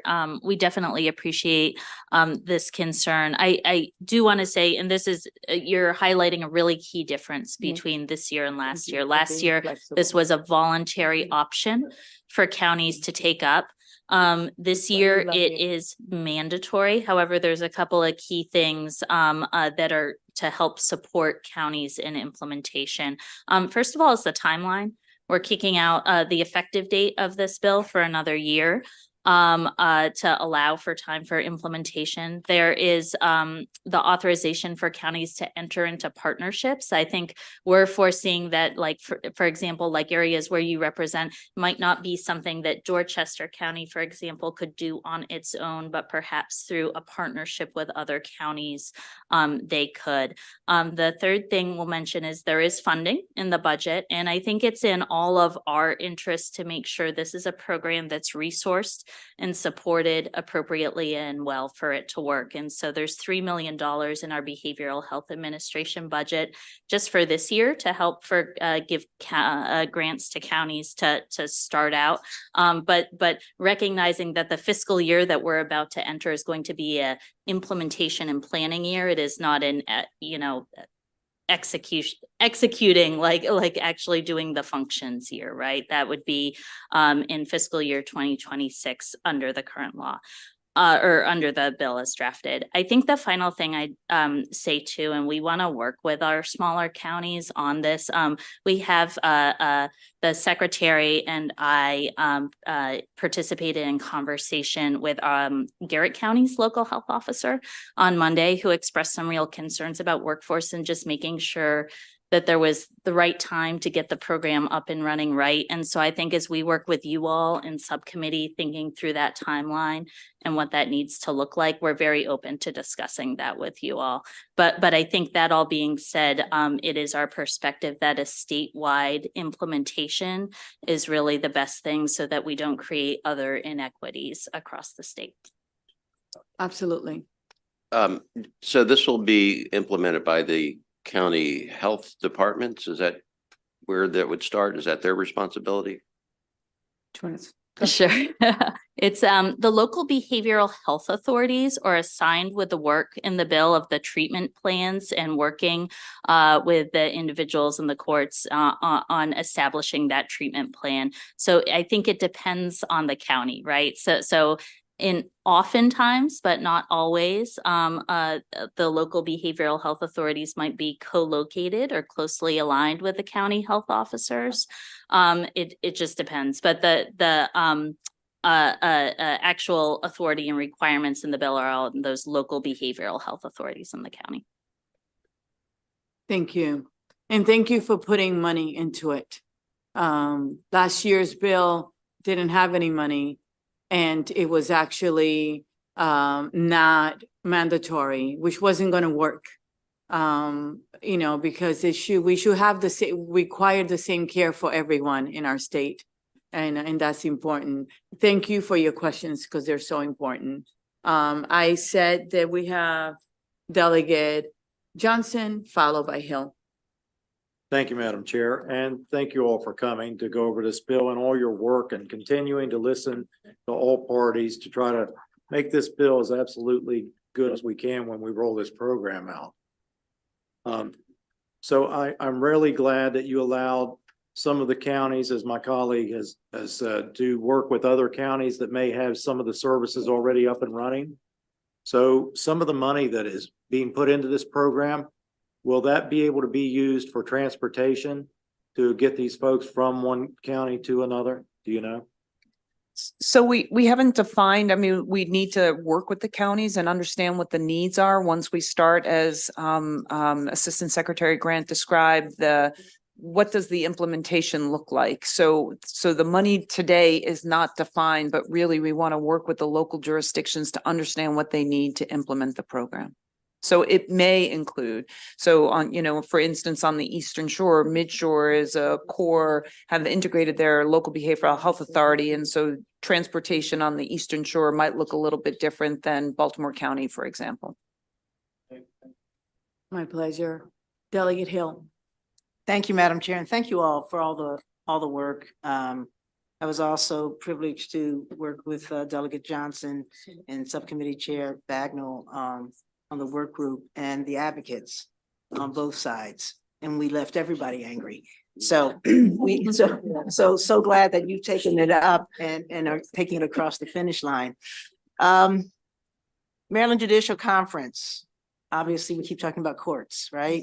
So they weighed in having an issue, and they were concerned about an amendment. Is there an update? The current amendments, are they happily addressed? Because if we don't have courts do this, it's not going to work very well. I would never hesitate to speak for the judiciary. And Judge Morrissey's here. And Judge Morrissey, I know you did it. I don't think you signed up, but I am going to allow it because you're an integral part of this. So thank you for being in our committee. Thank you, Chairman and members of the committee. And yes, we are. We worked yesterday and they have been working extremely hard on this, and They have. grateful for them talking to us. And it was one of the first amendments that Deputy Secretary Grant mentioned was satisfies what our concerns were. There's a few other minor points that we'll work through, kind of notice real technical stuff that's not going to impact the bill. So we're looking forward to the AOT part of it. Can I just tell you that you have made my day? This is the biggest Valentine gift. So whatever my husband has at home, it's not gonna even matter. Thank you for doing that. Honestly, I'm tickled, like, thank you. Causing me to blush. Thank you so much, Judge Morrissey, and thank you for your partnership. We so much appreciate you and everything you do. doing amazing work, Chief Judge. Thank you. Thank you all. You're welcome. Delegate Hill has a follow-up. Judge Morrissey, please, please, please, don't wander so far. So. Actually, it's not kind of. You want to sit down? Why don't you sit down for us? You'll be more comfortable.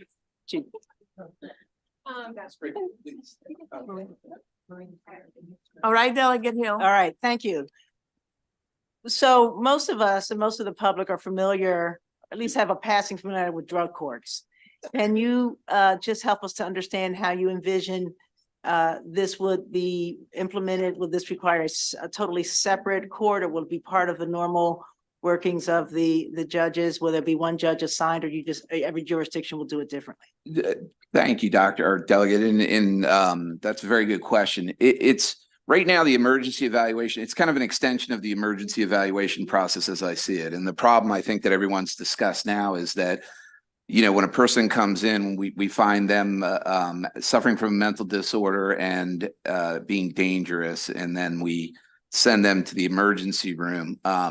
And then they're treated, and a lot of times they're released. And then you see the same people back in a week later. It's typically adult children that we see in court, and the parents are there, and it's just a tough thing. And they look at us, you know, and say, does my child have to get arrested in order to get the services that they need? There is a civil commitment process that the hospitals can go through if they find there's 5 elements of that they would find to civilly commit. This is somewhere in between that, and provides more of a civil approach to it that we think we can handle the way the bill's drafted. It's a marked improvement from where it was in years past. Okay. And also, as a follow-up, you have a good year to plan it out, right? The bill gives you time. We do, and I think we're all aligned on the fact that we're in a crisis situation in mental health right now, and any other weapon that we can have at our disposal, we would like to pursue. And Chief Justice Fader is very involved in these issues and is very supportive of everything that we're doing that way. Thank you. I know you are. And we went to Miami to see that model. We're working on that as well. And the secretary has been a great partner at that as well, and yourself. So thank you. We were able to talk Judge Leifman into coming up and speaking at our judicial conference this year. So we're very that's Dr. amazing. Timmy are partnering. So it's a plenary session that the entire judiciary will hear. I hope I can make it. Well, I will Thank make you. sure I'll send you the time. Thank you. Are there any questions for this panel? Seeing none, I just want to say thank you. This is what it takes, you know, working together and people being willing, right? And just coming to the table regardless of where you are. And this committee is extremely grateful for that, extremely grateful. I hope you have an amazing, blessed day. I think the word of the session, Madam Chair, is partnership. Yes. We appreciate your partnership. Thank you all. Oh, there's a question, Delegate Lewis. Thank you, Madam I Chair. didn't see your light, sorry. My light came on late. Okay, Thank you. thank you. Thank you to the panel. Thank you, everyone. My question is for Chief Judge. If you wouldn't mind, I don't know if this was addressed earlier. I'm curious, have you anticipated how the passage of this law might affect the demand, the workload on courts? Do you expect to see a lot of patients or not so many? That's a very difficult question too. We're still looking at that. We're hopeful that it will reduce the amount of people that we see in our mental health courts. It may increase the amount of emergency evaluations that we have and this new process for that. So it would increase the amount of hearings that we have, but it's difficult to see where that would be. But we'll figure it out. And there's reporting in the bill, right? So that we could figure out how things are working. That's my understanding. Yes. That's correct. Thank you. So are there any other questions? Make sure I see Delegate Bagnall. Thank you, Madam Chair, and I got my light on late too. I just wanted to have a follow-up to Delegate Lewis's question, which is that do you anticipate that the people who would benefit from AOT are the people you're already seeing in the court system?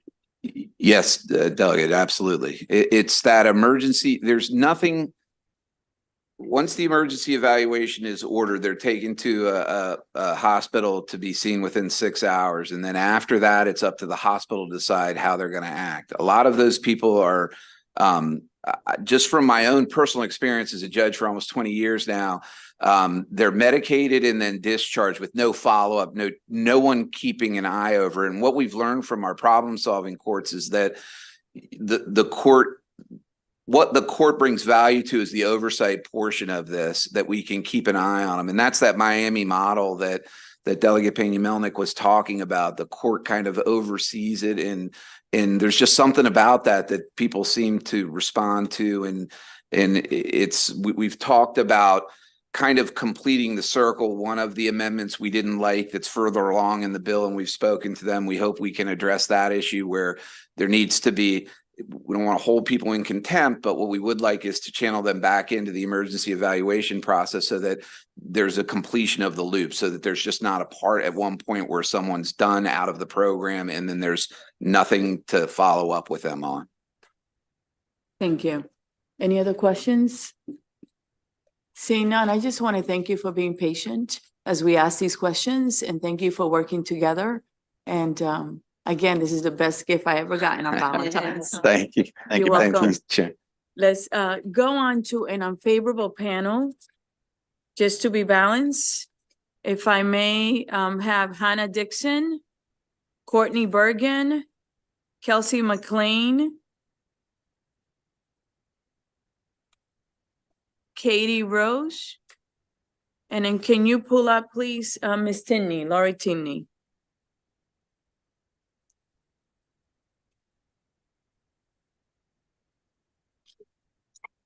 And to the second panel of doctors, I will be with you shortly. Good afternoon. Good afternoon. Afternoon. Who would like to get started? And thank you for being here with us today. Do you want me to start?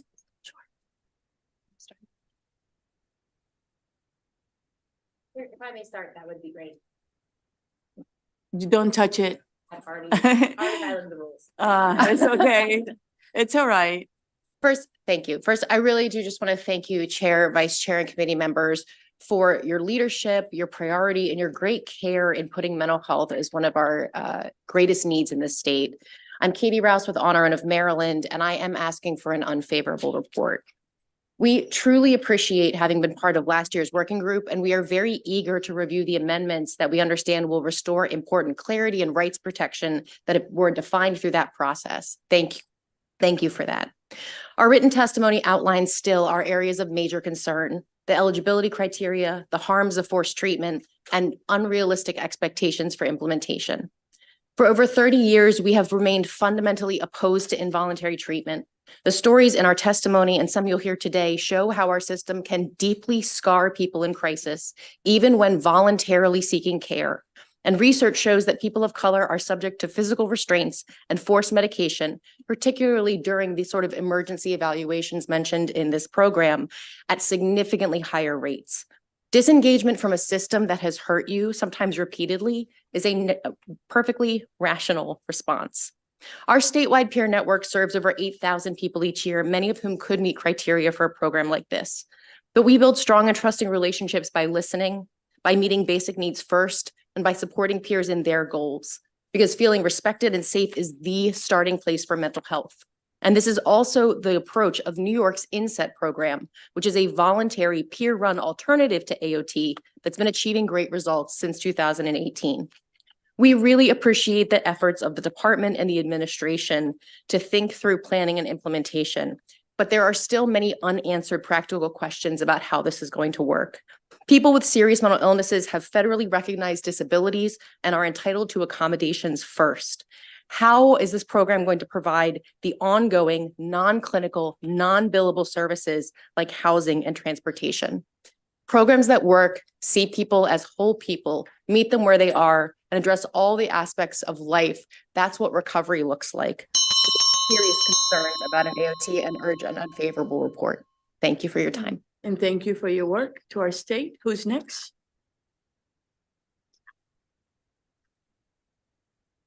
Thank you, Thank you, Madam Chair, Vice Chair, and committee members for being here today. My name is Hannah Dixon. I'm a social worker with bipolar disorder. In my lived experience and my client base, I have seen the benefits of choice-based treatment and the harms of involuntary treatment. I'm here to express my opposition to House Bill 576.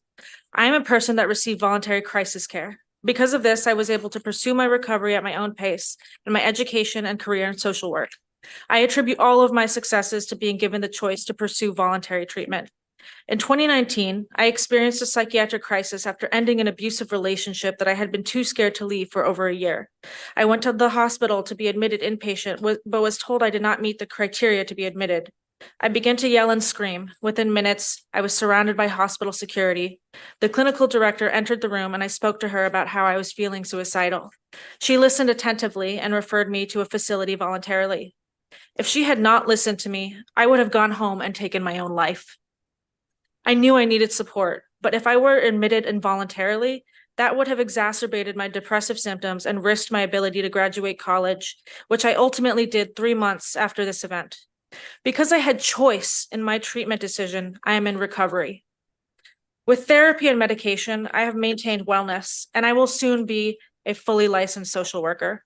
I urge you to think critically about the potential harm and trauma of expanding coercive forced interventions like AOT when there are voluntary, recovery-oriented services available. I was granted choice and credibility with my treatment during a crisis. AOT will take away this choice from people like me and damage trust with their providers and the services they receive. Trust is integral to recovery, and AOT promotes neither trust nor recovery. I urge you to oppose this bill. Thank you for your time.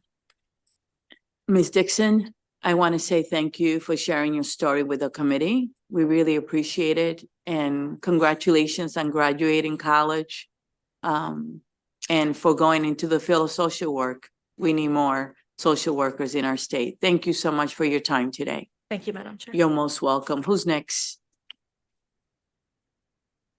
I'll go next. Thank you, Madam. Thank you.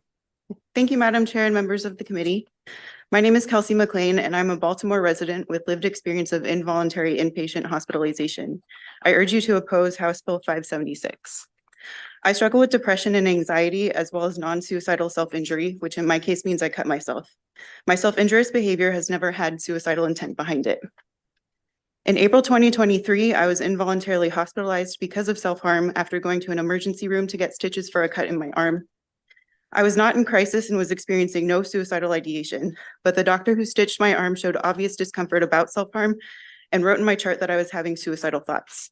A social worker who later performed a behavioral health assessment wrote that I was guarded and manipulative and that I showed no insight into my behavior. The social worker decided to admit me involuntarily to an inpatient unit. Once it's decided you lack insight into your behavior, disagreeing with your treatment providers can be interpreted as evidence to support this conclusion. My voice, knowledge of my illness, and experience in outpatient treatment were all ignored. I lost income for the entire week I was hospitalized. Forced care caused an increase in my depression and anxiety symptoms, which made it difficult to work and negatively impacted my income for months. I also walked away with a $7,000 hospital bill that I'm still trying to pay. I still struggle to feel safe in healthcare settings, and AOT programs would increase this fear. It is unlikely I would go to an emergency room now, even if I needed help. Involuntary care can easily go wrong. There can be patients who do not receive the attention they need, stigma around certain diagnoses, and providers without proper training in mental illness. Loss of income, decreased feelings of safety, and traumatization of patients are common results. AOT programs would create an environment where subjecting somebody to forced care is easier and more common. Please oppose this bill. And thank you for sharing your story. We really appreciate it, and I'm glad you're doing well, doing better. What hospital were you at? Sinai. Could you do me a favor when you're done testifying? Can you go see Miss Edith Perry in my office? The hospitals have charity care, and they have different programs to help pay some of those fees. I applied for assistance with the bill and was denied. Can you just go see her, please? Okay, her name is Miss Edith Perry. Thank you. All right, thank you. Who is next? Good afternoon. Good afternoon. My name is Courtney Bergen. I am an attorney and Equal Justice Works Fellow at Disability Rights Maryland, but more importantly, in the context of this bill, I'm a person with serious and persistent mental illness who's been hospitalized more than 30 times in my life. I'm sitting here before you today because Maryland gave me the benefit of choice. I did not have to engage in treatment under the threat that noncompliance would have led to further involuntary treatment and being hauled off by the cops. That is what I spent 20 years of my life doing. And moving here and being free from that is what gave me the opportunity to have a life for the first time ever. I sat in front of this committee in 2019, and it was all of you that helped me get access to that care that helped me. And I want to make sure that this bill doesn't destroy that opportunity for others who are like me, who could thrive if they had the opportunity to access choice-based care. The disability movement has a motto: nothing about us without us is for us. As an individual that falls squarely within the criteria set forth within this bill and a disability advocate, I can assure you HB 576, it's not for us. We haven't been included in the work groups. We haven't been directly represented in the conversation. So I know you are all extremely well-intentioned and the families here are suffering. I know my loved one used involuntary treatment, very well-intentioned, desperately trying to save my life. But the reality is it almost cost me my life. So while I know it's enticing to believe that if we just complied, we would be fine, it's just not reality. Research demonstrates that AOT is not effective, but there are evidence-based solutions that do work. And the Americans with Disabilities Act grants people with mental health disabilities the right to reasonable accommodation. You can take your time. Okay. So that requires providing people the accommodations necessary to make and communicate medical decisions. What might that look like here? It might be supported decision-making agreements, self-directed services, psychiatric advance directives, the inset model that Katie mentioned. Court orders are not accommodations, and they're not the least restrictive setting, making this bill vulnerable to a legal challenge. So while I know you may not envision someone like me being who you're talking about when you're talking about AOT, I can assure you that my 20 years of 30+ hospitalizations makes me exactly who this bill is targeting, and all of my clients too. So I urge you to issue an unfavorable report because Marylanders deserve equitable access to voluntary, intensive, high-quality supports that is actually evidence-based, and AOT is not. Thank you. And thank you for sharing your story as well and for being here. We really appreciate it. I know it takes a lot to come and do that, and the committee is very grateful. We do have one witness unfavorable. Will you bring her up? And then we're going to open it up for questions, okay? If you could just be patient and wait. Thank you so much. Ms. Lauren Tinney? Hi, thank you, Good Madam afternoon. Chair. Hi, good afternoon, Madam Chair, Madam Vice Chair, and the committee. Thank you for the opportunity to testify today, and happy Valentine's Day, which is perhaps Thank you. a good day. You're welcome. Perhaps a good day to testify on behalf of people who are persecuted for their beliefs. Please present an unfavorable report to House Bill 756 and separate the idea of the emergency evaluation from any proposed assisted outpatient treatment legislation. This feels like being in New York all over again in 1999, 1995 to 1999, during the hearings for what is known as Kendra's Law, or New York State's involuntary outpatient commitment law, which at the time in 1995 I qualified for, and how it is that I became involved in this. I've submitted full written testimony that some people have actually signed on to as others who are opposed to testimony, but for the sake of time, I just want to try to hit some points here. Involuntary outpatient commitment laws cannot exist without human rights violations. Forced psychiatric treatment is futile. Psychiatric treatment can often leave one, whether they're voluntarily or involuntarily complying with that treatment, can leave one with liver and kidney damage, tardive dyskinesia, aphasia, metabolic syndrome, and diabetes, and early death.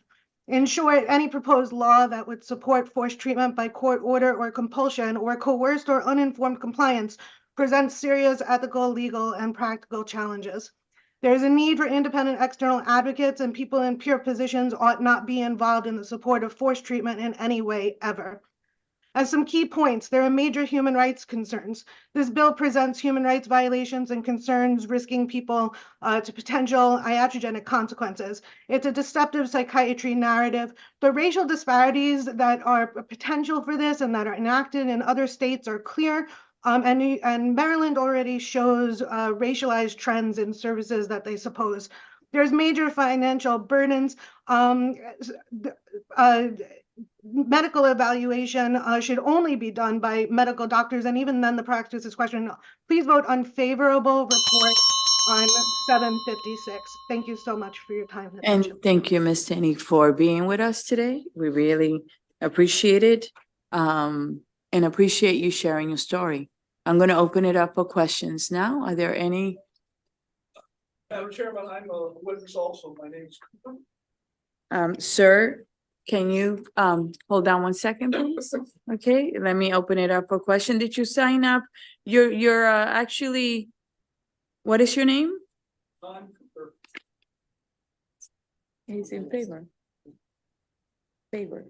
But you're testifying in favor. Favor. This is an unfavorable panel, sir. I haven't called you yet. Thank you. And there are seats in the front if you like to sit. Thank you so much. I apologize for that. There's some questions and I'm going to open it up for questions now. I want to thank you for being patient with the committee, okay? Delegate Hill. Thank you, Madam Chair. Thank you all for sharing your stories and for taking the time to come here. I want to be clear on what I'm hearing, and I don't know, maybe you're the best one, who's the best one to answer. What I'm hearing, I believe, is that each of you are saying is this would not be the right treatment option for you. And what we're trying to do, I believe, is open up the options that are available, that our current options are not right for everyone either. And so I guess my question is, either what would it take from your individual perspective to make this an option we can offer to people for whom our menu is not adequate? Okay. Or what is wrong with having one more tool in the kit? Who's the best person to answer that? I can Thank take you. it. Can you move the mic closer to you? Yes. So we could hear you. It's a little difficult. Thank you. Sorry about that. Thank you. It's okay. Yeah, so I think one of the things this bill is attempting to do is help people who are refusing help. We don't allow that in any area of medical care, but we do have mechanisms for people to still access medical care when they're deemed not competent to make medical decisions. Or say somebody wanted to indicate, if I'm experiencing psychosis and can't consent, I would like to have this done in crisis, or if I, otherwise can't consent. So those mechanisms exist, and I do think we need to strengthen them. They're called psychiatric advance directives. We could also be using supported decision-making agreements. My concern with something like AOT is this is using the legal process. That's not a medical tool. And, I used to work in healthcare a long time ago, and, it's expensive to involve the legal process. That is diverting a lot of money from healthcare to the court system. So we could be using things like psychiatric advance directives. We should be strengthening those. We need better protections and enforcements. We need supported decision-making to be expanded and to be made available.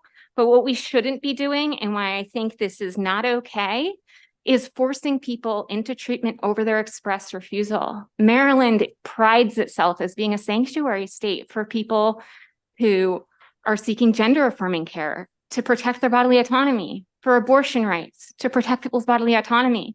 Why are people like me who have mental health disabilities different? That's what I want to ask you. That's why this is a disability rights issue, why the disability community is working really hard to try to change how we approach mental health disabilities and serious mental illness, because we need to be providing people more accommodations so they can figure out how to engage in care. And it often takes a lot of time. It takes a lot of listening. It takes patience, compassion, understanding, and we don't have those resources. But we shouldn't be taking a shortcut to force people into care instead of investing in voluntary, equitable resources.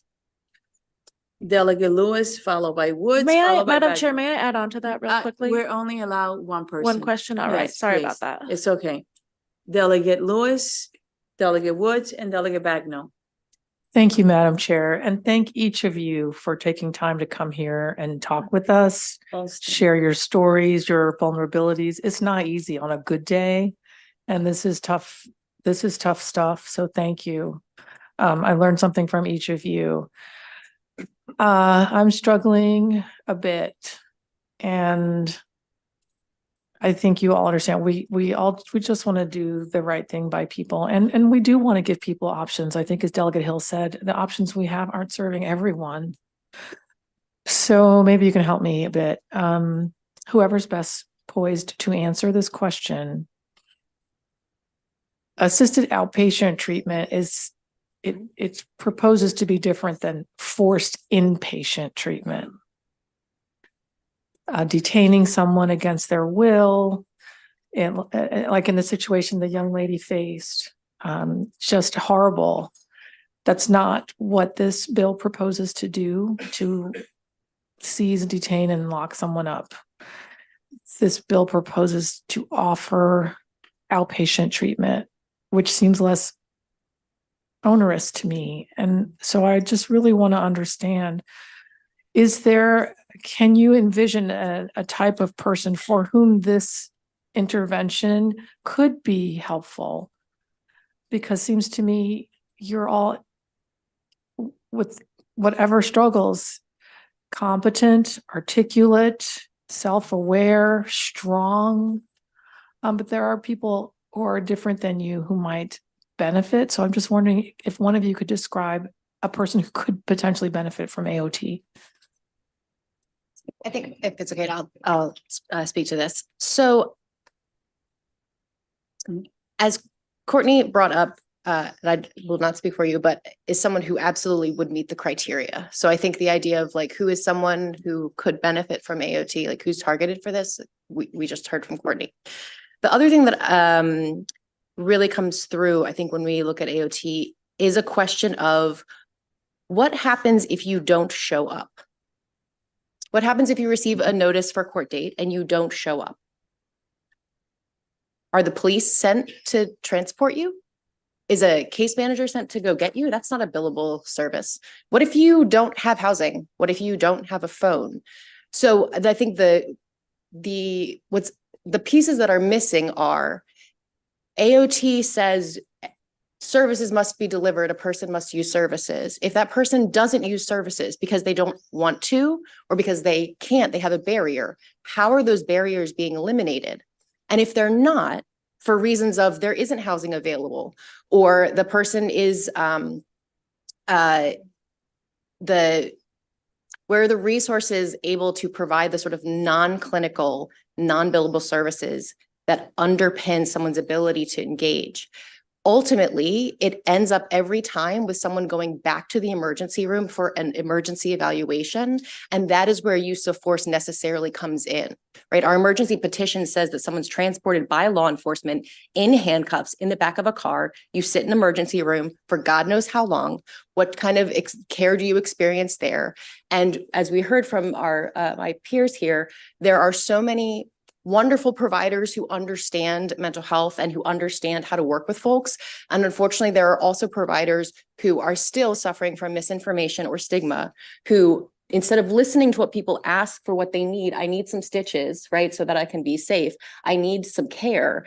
Instead, will characterize someone as being at risk or dangerous. Then if you are admitted to the hospital or even just held under observation status, right? Before we get into a legal proceeding, what is that experience in the hospital like? Right? You're stripped, you're searched, you can be locked down, restrained, you can be emergency medicated. So the experience of trauma that people will have if undergoing AOT comes in, I think, at the very crux of what this says, which is someone who doesn't want treatment, we will make them get treatment.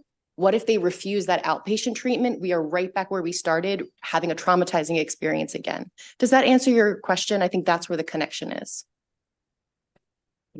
Delegate Woods, followed by Delegate Olston. Thank you, And Madam. again, thank you for being patient as we ask the questions, okay? Thank you, Madam Chair.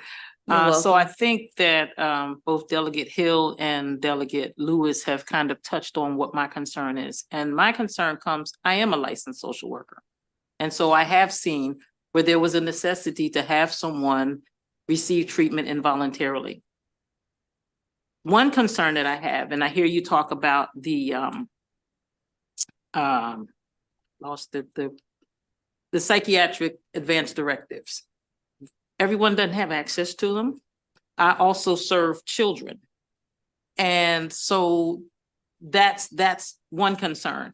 I go back to what Delegate Hill said in terms of, because I myself have had to say that I need to have a person involuntarily assessed because they're in a situation where they are potentially a danger to themselves or others. For you, I want to say that I am distraught to hear that someone would make a false allegation to say that you, in fact, said you were suicidal when you were not. But I'm not going to be, tell you that I don't know that that happens. Okay. And so I think that's horrendous. I think that there are a lot of things that have to change with the whole way we do this. But I have to go back to the reiteration of the question for those people who really are not in the position to make that decision for themselves, who really do not have the supports, because in the population, and you talked about people of color and people who are in the poverty areas, those are the people that I deal with on a daily basis. And for those people who don't have the adequate supports, but who are in desperately need of support services, how do you see us helping them? I can speak to that because, a little over 5 years ago, that was me. I was being sent to a state hospital. And I was poor. I was trying to survive off of Social Security disability, and I didn't have access to appropriate care. The problem is nobody was asking me or considering why I was refusing care. I got labeled and actually petitioned because I lacked insight in another state. I got forced into treatment. And as soon as the order was written, I violated it, actually, just because I completely freaked out at the idea of this coercion. So, it's complicated. It's not the hardest thing is there isn't a one size fits all solution. And that's, I think what we're trying to do is force people to fit into a system instead of trying to make the system fit individuals and meet individual needs. I can tell you, I have clients who are elderly, who can't get access to appropriate services that consider their social needs. I have clients who are Black who have died in emergency rooms because of inappropriate use of force. I have clients who desperately want services, but they can't get them because they get kicked out of every program because they're deemed too difficult. We're not meeting people's needs right now. I don't understand what AOT is going to do. Why aren't we? And to your question about psychiatric advance directives, you are so correct. And that is an issue I ran into. I don't have family. I don't have anybody who could support me. My family gave up on me a long time ago.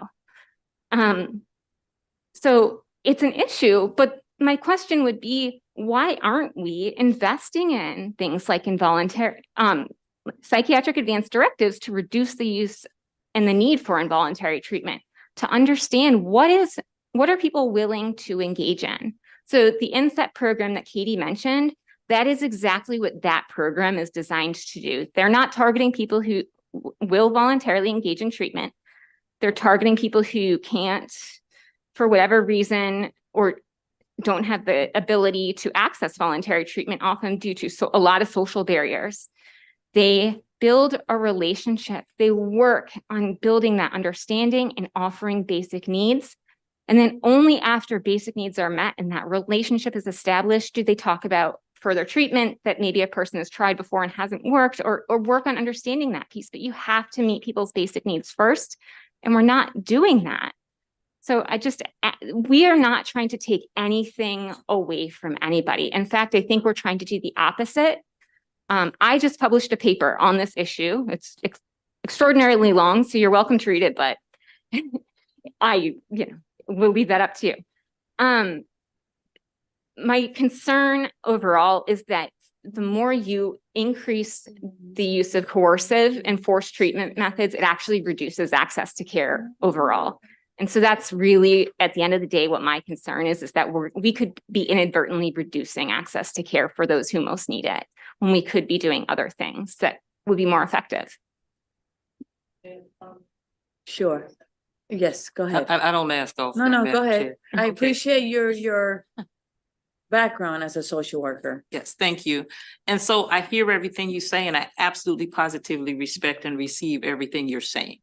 There's no doubt. But I have to go back to the question, and I think it just hit me when Delegate Hill said it, and one of you said it. This is not a one-size-fit-all program. And so how do we incorporate these extra tools that we could use for the sole purpose of helping to help assure someone's safety and well-being? Because that, in the end, that's what it's about. In the end, what you're saying is the same thing I think that's being said by the sponsor, that in the end, we want to assure to the best of our abilities someone's safety and well-being.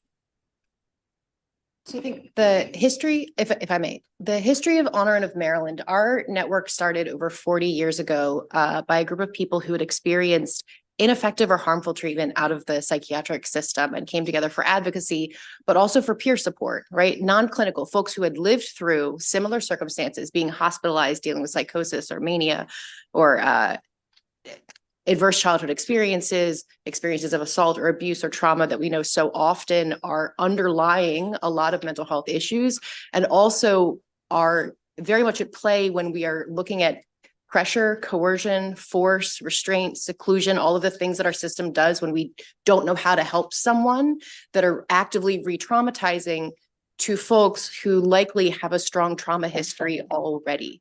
So there's I think what I hear very much in AOT is we don't know what to do. We feel like we have tried everything. We don't know what to do.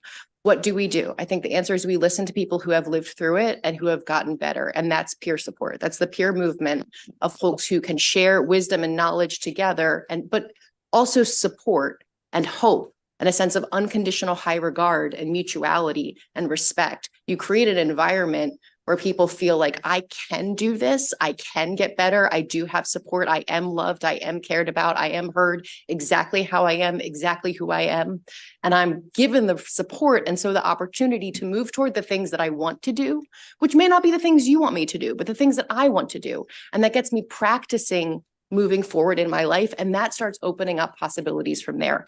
So in a more concrete way, I think that our system, and especially when we look at funding, the fiscal and the policy note for this bill is really interesting, and I think still has a lot of unanswered questions with the administration and department spoke to earlier. There's a lot of work being done. We're eager to understand what's there. But anytime we are in a medical model, we are necessarily focusing everything on illness and deficit. What's wrong with you, and can we bill for it? Where we create healing is when we open up the ability to be flexible and say, who are you as a human being? What happened to you? What do you need?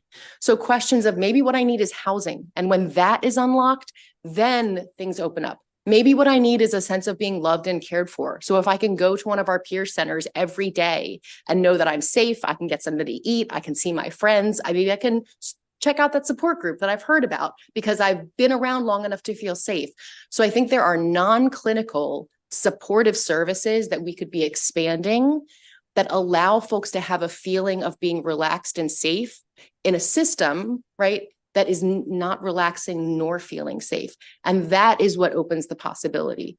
I think also that there's more work that we can do. That's give credit to this committee, to powerful advocates, to many other folks who may be testifying not in the same way that we are today, to try to expand and improve our crisis services system, because for so many people with serious mental illness, the crisis system is the first time you meet the system, and that experience is traumatic. It is disempowering. It is harmful, and those scars last for a long time.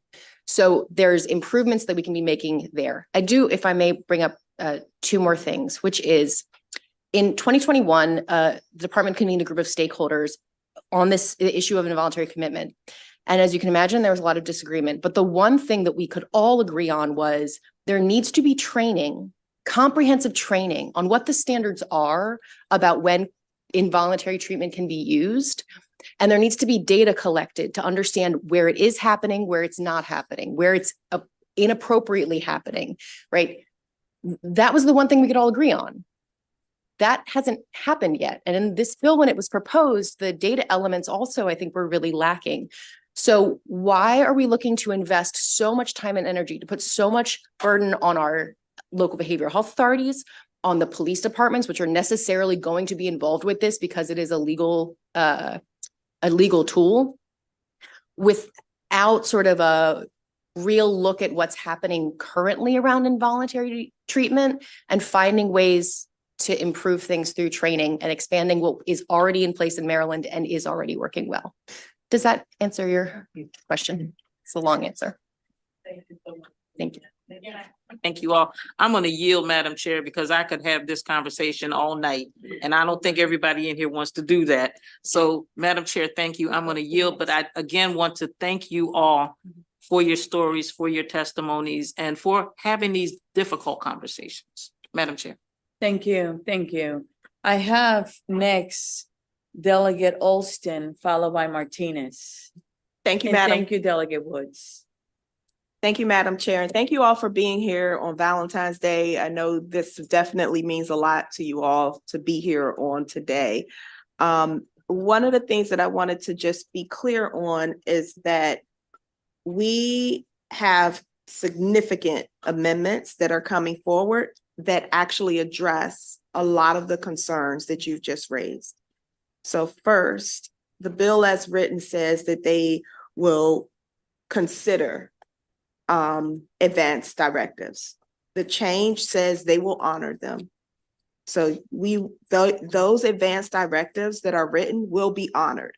That's a massive change. It's going back to the work group product that On Our Own was a part of last year at the end of session. Another change, it is not going to go through the Office of Administrative Hearings. It will be a legal court process. And I'm sorry if I could have the leeway. Go ahead. Okay.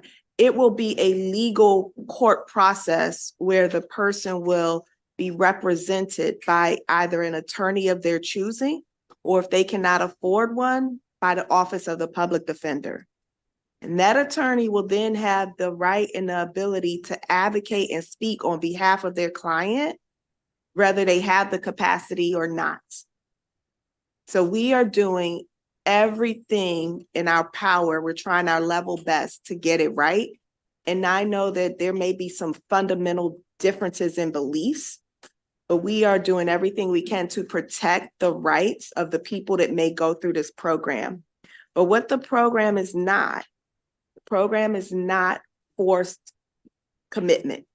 It is outpatient treatment. And there are other bills that are going through the assembly or going through the policymaking process to deal with things like justice-affected housing. Medicaid is dealing with that. So we can't do it all in one bill, but there are other things that are actually happening in other committees that will address some of the concerns that you've raised. And as Marylanders and as lawmakers and the ones on this committee, I know we are all very sensitive to those issues and we want to get it right. And that's why we made sure that nothing in this process can be used as a disability against someone. They can't come back and use it in court against a person. There are no criminal penalties associated with this process. And not only is it a civil process, but we actually are making sure that you still have all of the rights that you would have if you were a criminal defendant, even though you're not.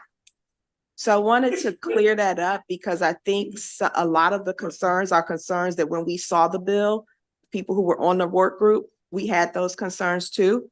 And I'm grateful to the governor's office and the secretary for working with us. And some of those things, I would say that advocates probably they have the opposite opinion. This makes it not AOT, but we've tried to balance it so that both sides can have what's needed. Might not be exactly what people want, but it is what's needed. And I'm sorry that that wasn't a question, but I just wanted to clear the record. Isn't that so? No, I think it's important to clarify that.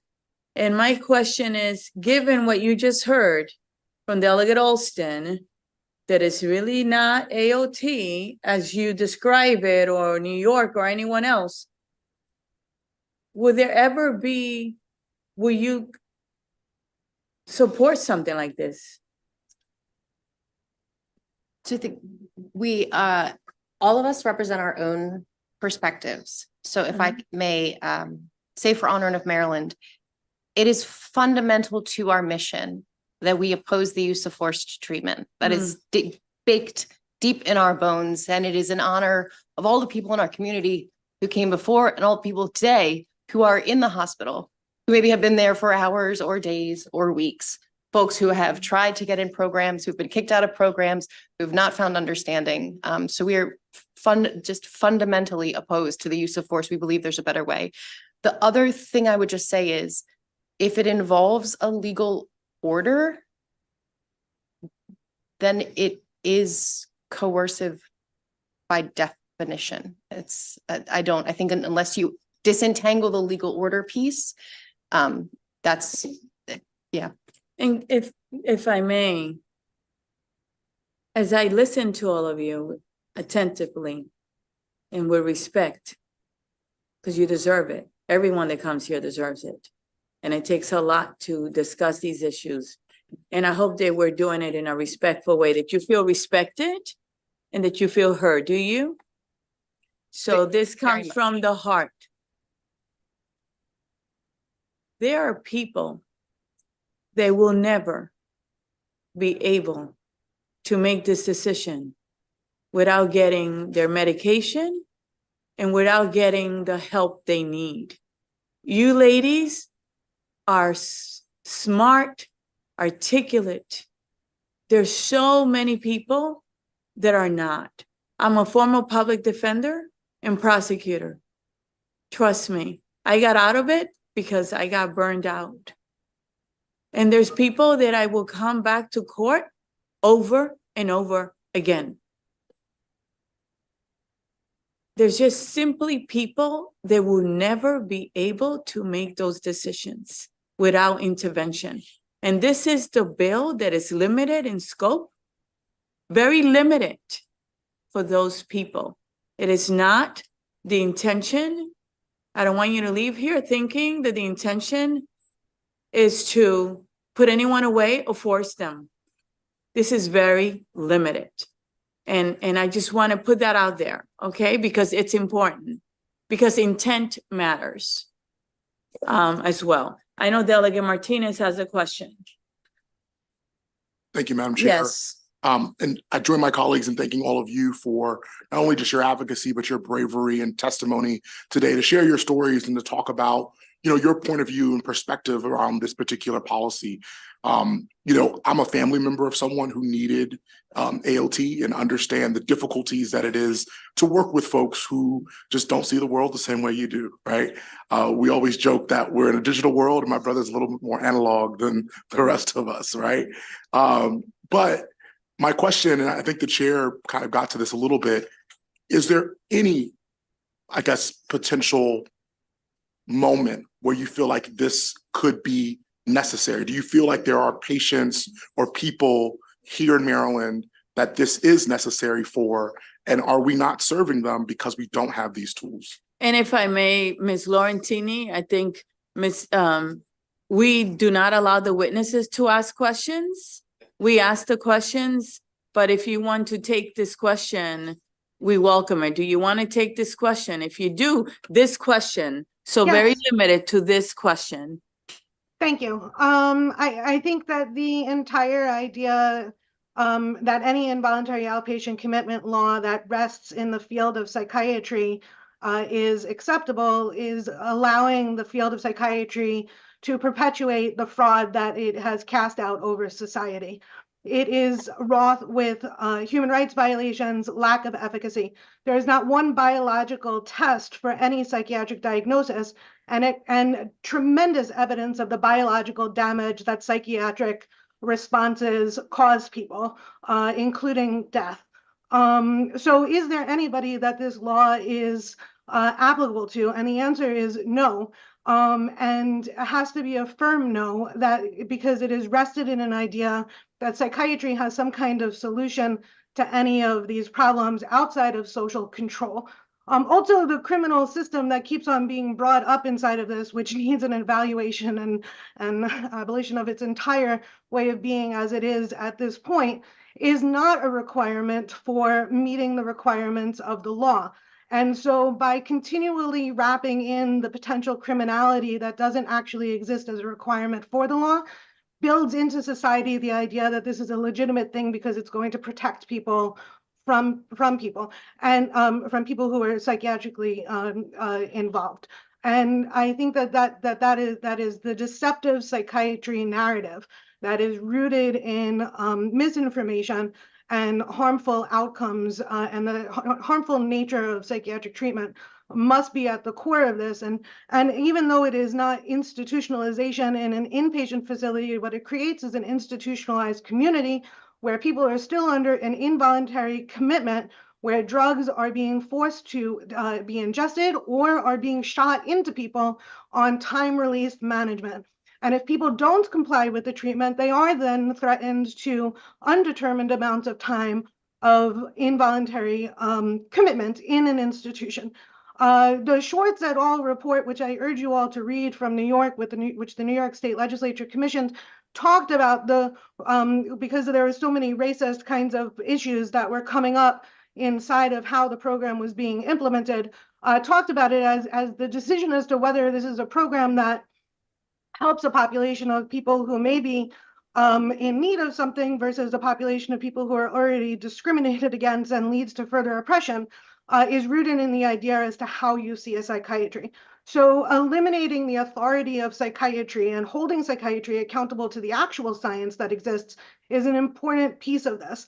Also, just as a fact, one of the things that Schwartz said is one of the reasons why there was such gross overrepresentation of people of color and involuntary outpatient commitment, particularly African Americans were 3 to 8 times more likely to be court ordered into psychiatric treatment over whites in New York State, 5 times more likely statewide, was because the population of people that they were drawing from had clear overrepresentation of people of color in those services. I did a cursory look at Maryland's services based on the 2022 Uniform Reporting System data that was submitted by the state of Maryland to the Center for Medicaid and Center for Mental Health Services, sorry. And in that data, white people made up just about a third of the population of Maryland's people who are receiving public psychiatry in Maryland that are being reported. And 23%, nearly a quarter of the percentage were not, the data was not available on which category people were in. And so with the gross, and for people who were Latina, 40% of the population were served in a category called ethnicity not available. So Ms. the way Tenney, that- Ms. Tenney. Yes, Okay, thank you. you're welcome. Thank you. I will have to tell you that we use a New York model for the reporting requirement, and that is one of the amendment. And it is going back to the work group language that we had before. So we do have reporting for those issues that you just outlined. And there's a reason why there's so many of us, people of color, in the system. And it goes back to, slavery, it goes back to racism, but it goes back to the lack of funds and resources in our community, which is why so many of us find ourselves in the courts and find ourselves in the need for treatments. So we do have that in the bill as well. We have treatment noncompliance, not for financial reasons, right? We did that. We may voluntarily enter the program treatment, and the petition will be dismissed. Like, we thought about that. When I tell you the committee was thoughtful, it was thoughtful in trying to address all those issues. But there comes a time where basically, I always say we agree to disagree, that we will never be on the same page, right? Because we have different views and perspective, and we do appreciate your thoughts. I have some final questions. It was Delegate Johnson. Okay, thank you. And then Delegate Taveras, and the last question will be Delegate Bandari. Thank you, Madam Chair. This is for me, this is a sensitive issue since I have a lot of family that live on the spectrum, right? And, I suffer from a myriad of issues. So on one end, my family's from a developing country where their solution is to tie somebody to a pole, right? And that's their day-to-day existence. In another extreme is we have to call police, right? In the communities that I lived in, to the extent that Leonard Sean a few years ago was killed because he walked into a Starbucks making a lot of noise. So is this bill with its amendments, do you not think that this is somewhere of a medium between those two extremes? Who's the best person to answer that?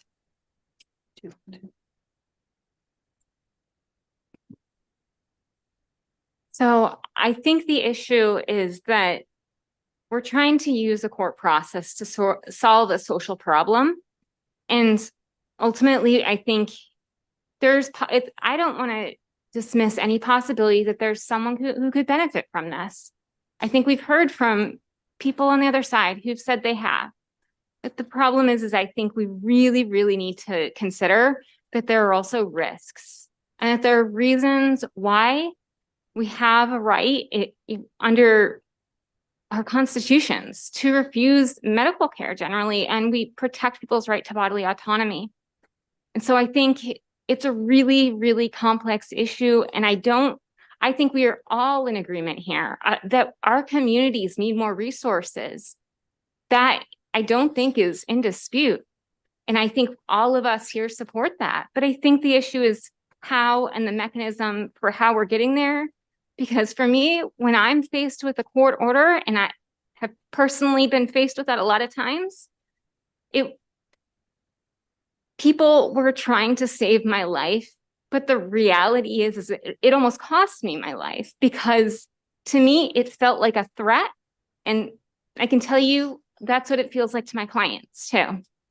And so, yeah, a lot of those times I did voluntarily engage in treatment. But when you're saying you can either be court ordered and your public defender is telling you you're going to lose, or you can voluntarily engage, what are you going to choose? It's your public defender is basically telling you what to choose. So I think the idea of, being voluntary, being voluntary, it's a step, but it's not great. And I can tell you, even when I was voluntarily, engaging in treatment, but there was a court order that preceded it, I had to report that to the Maryland Bar and explain it to the Character and Fitness Committee. So I know you don't intend there to be collateral consequences, but they exist. So I think that's where we differ, is that it's not the resources, but it's really how we get to the solution. And I think there are other ways, but I know that we might disagree. I'll to just do a quick one. Yes. And I hear what you're saying, and particularly for your case, I would agree. However,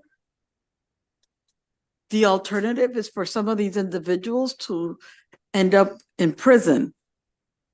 And as having people who have also gone to jail, the possibility of having somebody that's vulnerable in the inside can also lead to rape. And I don't think that anybody wants that as well, which would also be additionally traumatizing on top of the other issues that you already have at hand. So and whatever else that could potentially happen while inside. So my consideration is, I get what you're saying, but we've got to be able to, this is just one tool for a particular group of individuals that I think are on the more extreme of the And- spectrum. Thank you. Thank you. And that was more of a statement, not a question. So thank you. So the other thing I wanted to tell, to address the issue of being used against you, there's an amendment that deals with that it cannot be used against you. So I just wanted to put it out there. And so you'll see the amendments when you come to the work group. It addresses that as well.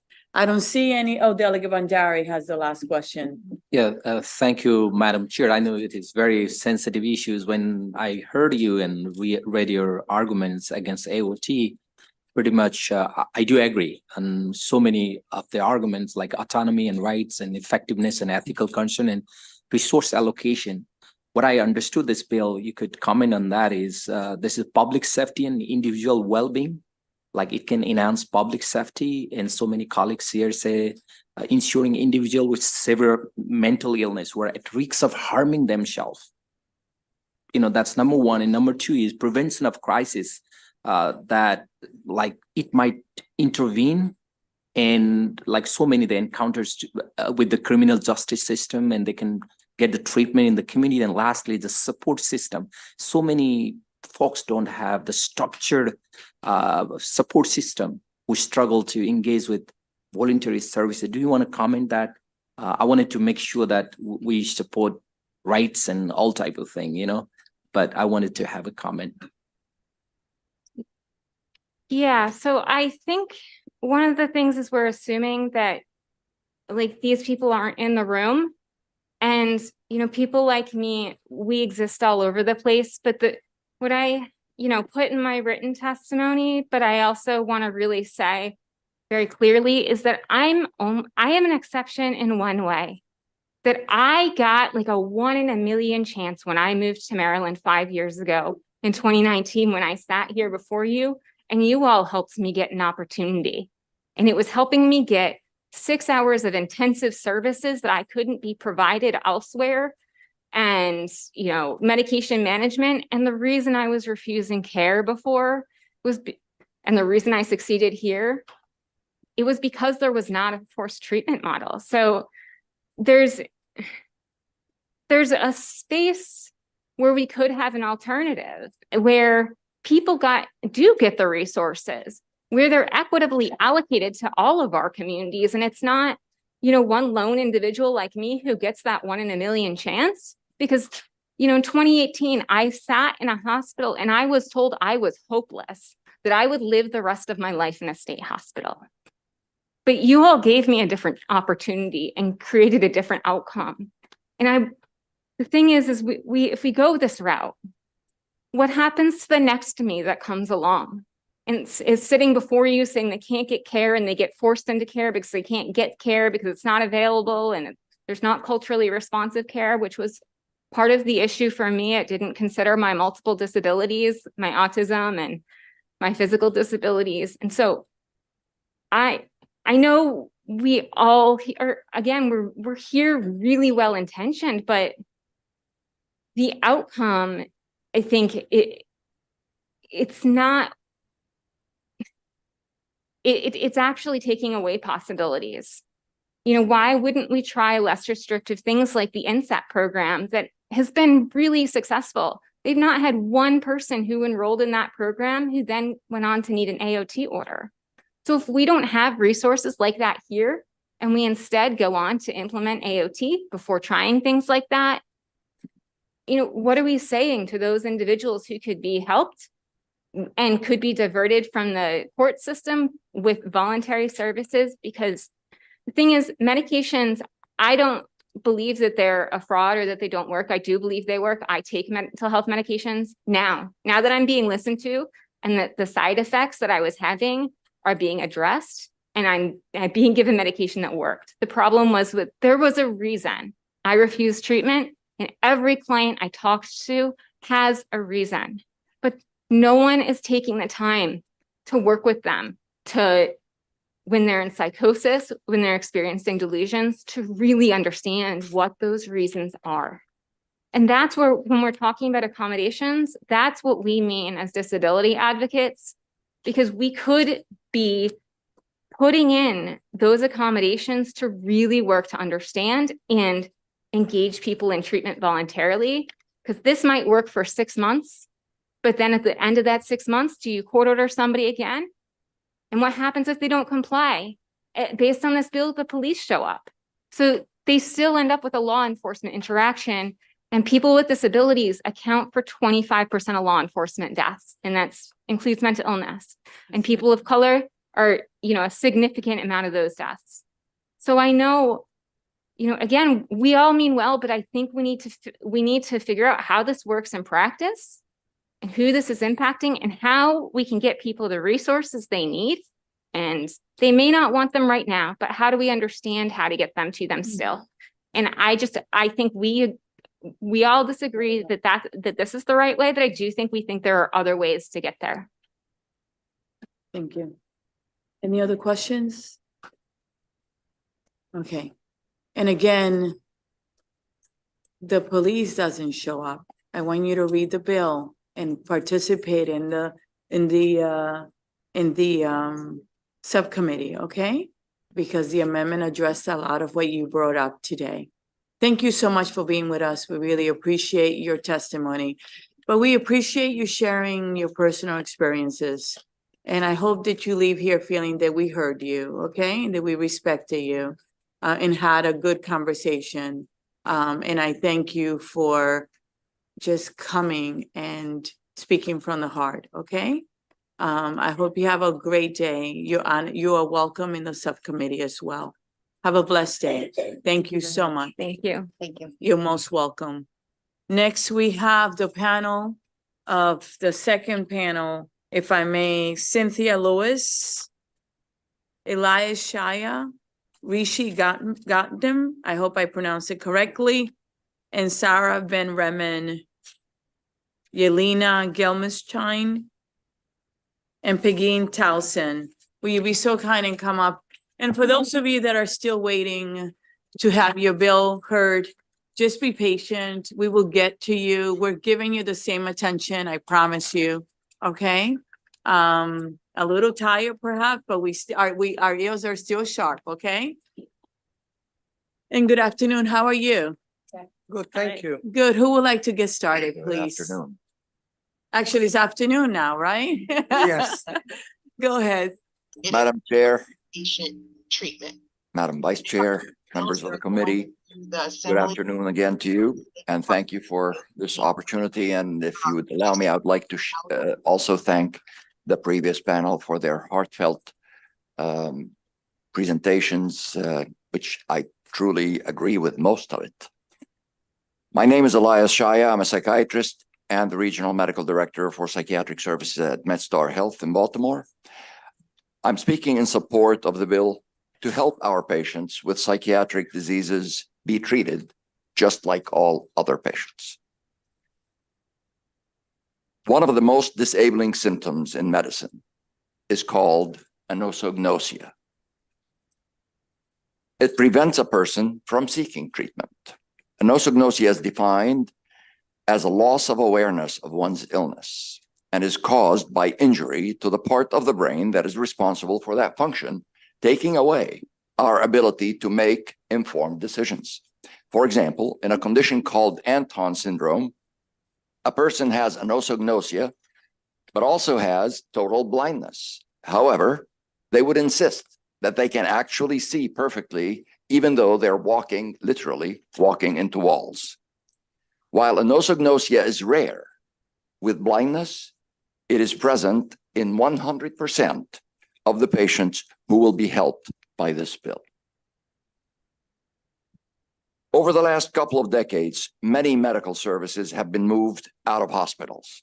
However, while surgical patients were moved from the hospital to a surgery center, psychiatric patients were moved from the hospital to the street.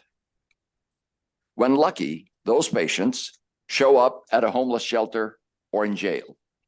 When unlucky, which is frequent, they show up in the morgue.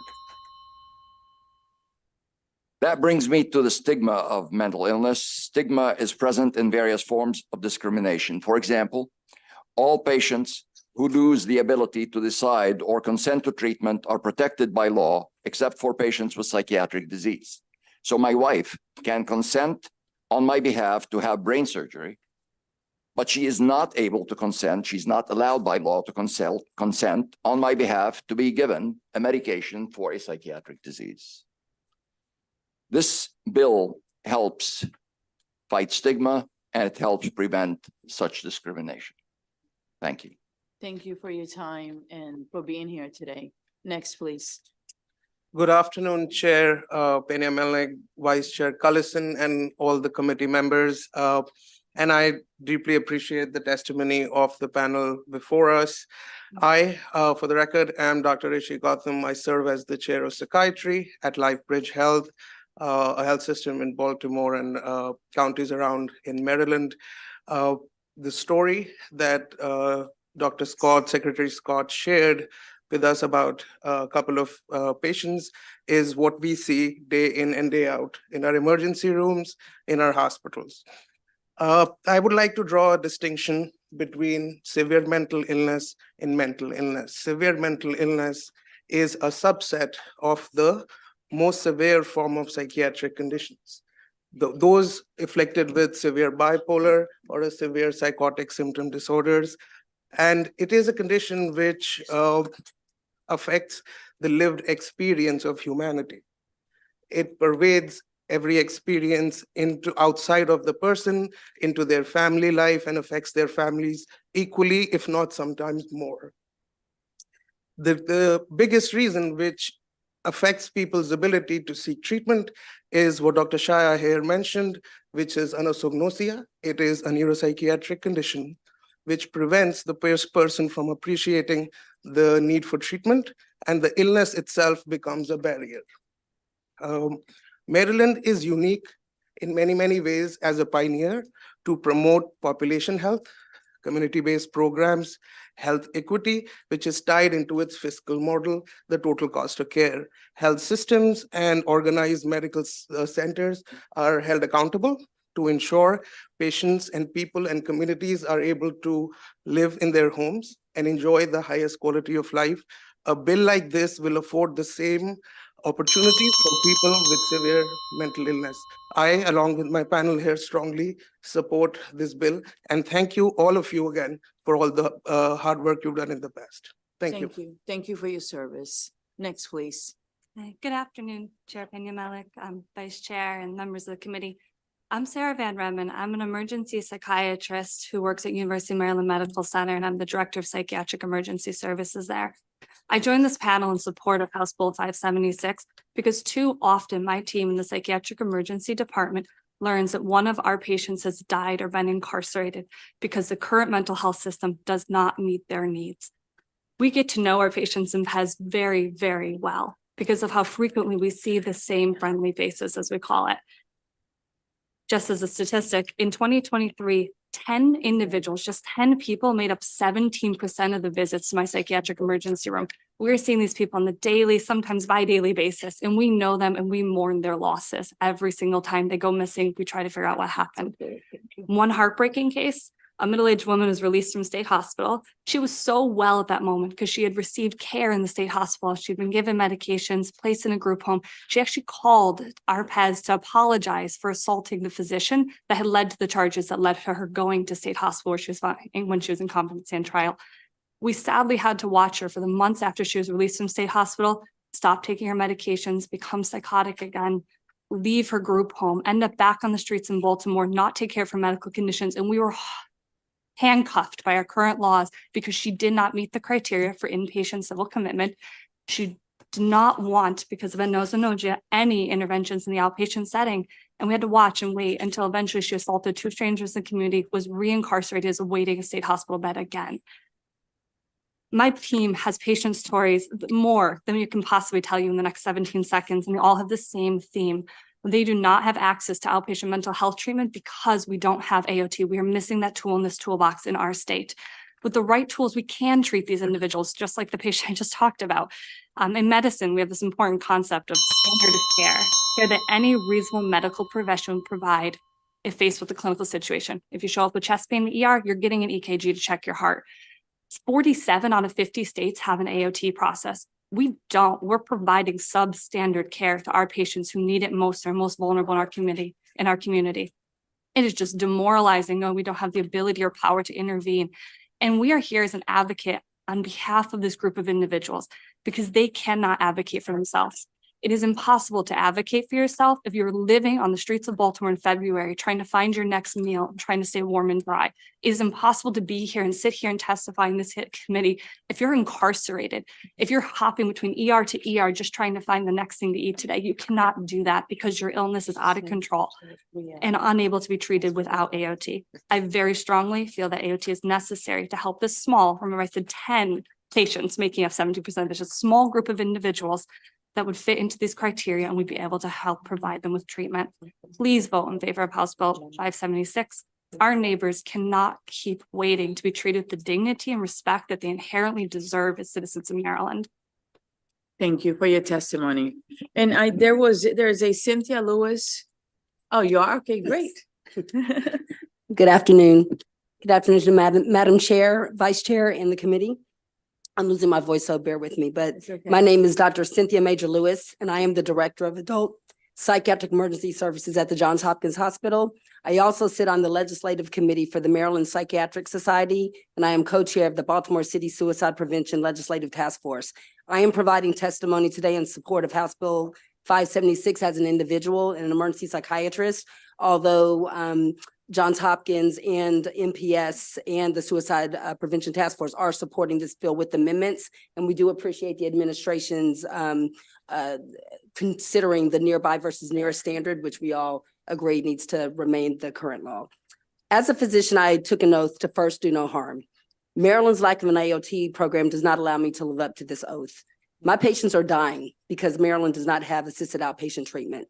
This has left me and many of my colleagues exhausted, disappointed, and demoralized. I was here last year, and you probably are hearing the same thing, and I'm so pleased to see that I think there's momentum because something needs to change, because I feel helpless knowing that I live in a state that doesn't provide me the tools needed so that I can adequately care for my patients. I am angry that my patients are losing their lives because they live in a state that is more concerned about their right to refuse care than their right to life-saving treatment that can help them lead safe, productive, and dignified lives.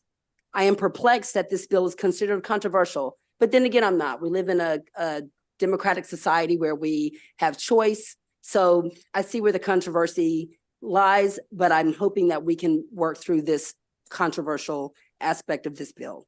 I am angry that year after year, families have to come before this body pleading for such a program so that their loved ones can get the care they deserve. I am frustrated that families have to send their loved ones to other states so that they can take advantage of AOT programs that allow them to thrive. I am devastated knowing that two families who testified last year, who I met, one who Secretary Herrera-Scott referred to, I became friends with that mother. I have been on this advocacy trail with her. Her son was in my emergency department and Sarah's. We were working with the state to try to see what we can do. He got released from the highest level of care that Maryland has, and we couldn't understand why is he getting released, because he needs something. I was on the phone with her. She gave a presentation to NAMI, not knowing that her son was dying on the streets that night. And she buried her son a month ago. She was going to be here at the table today, but she had another emergency, and I think she will be here in a week. But she lost her son. He was a former football player. And she shows a picture of when he is in the streets of Baltimore in a hospital gown, but on his memorial service, there's a picture of him in his football uniform because he played football for college. And I told her, that's the picture you need to show so that there can be a face, so that people understand these are people's children and family members who are dying. And I'm just devastated that she had to lose her son. He'd probably be living if we had an AOT program. I am frustrated that you will soon, that we've heard, and I appreciate the panel that came before us, and I've sat on committees and in programs with some of the members, and we've become friends, but we do have a fundamental difference in the way that we look at this. I get frustrated that my patients who are living on the streets, eating out of trash cans, who I'm advocating for, where I believe that the other panel thinks they're advocating for them as well, but they're able to go home to their warm homes, their nice beds, and have a sound mind when my patients' minds are deteriorated.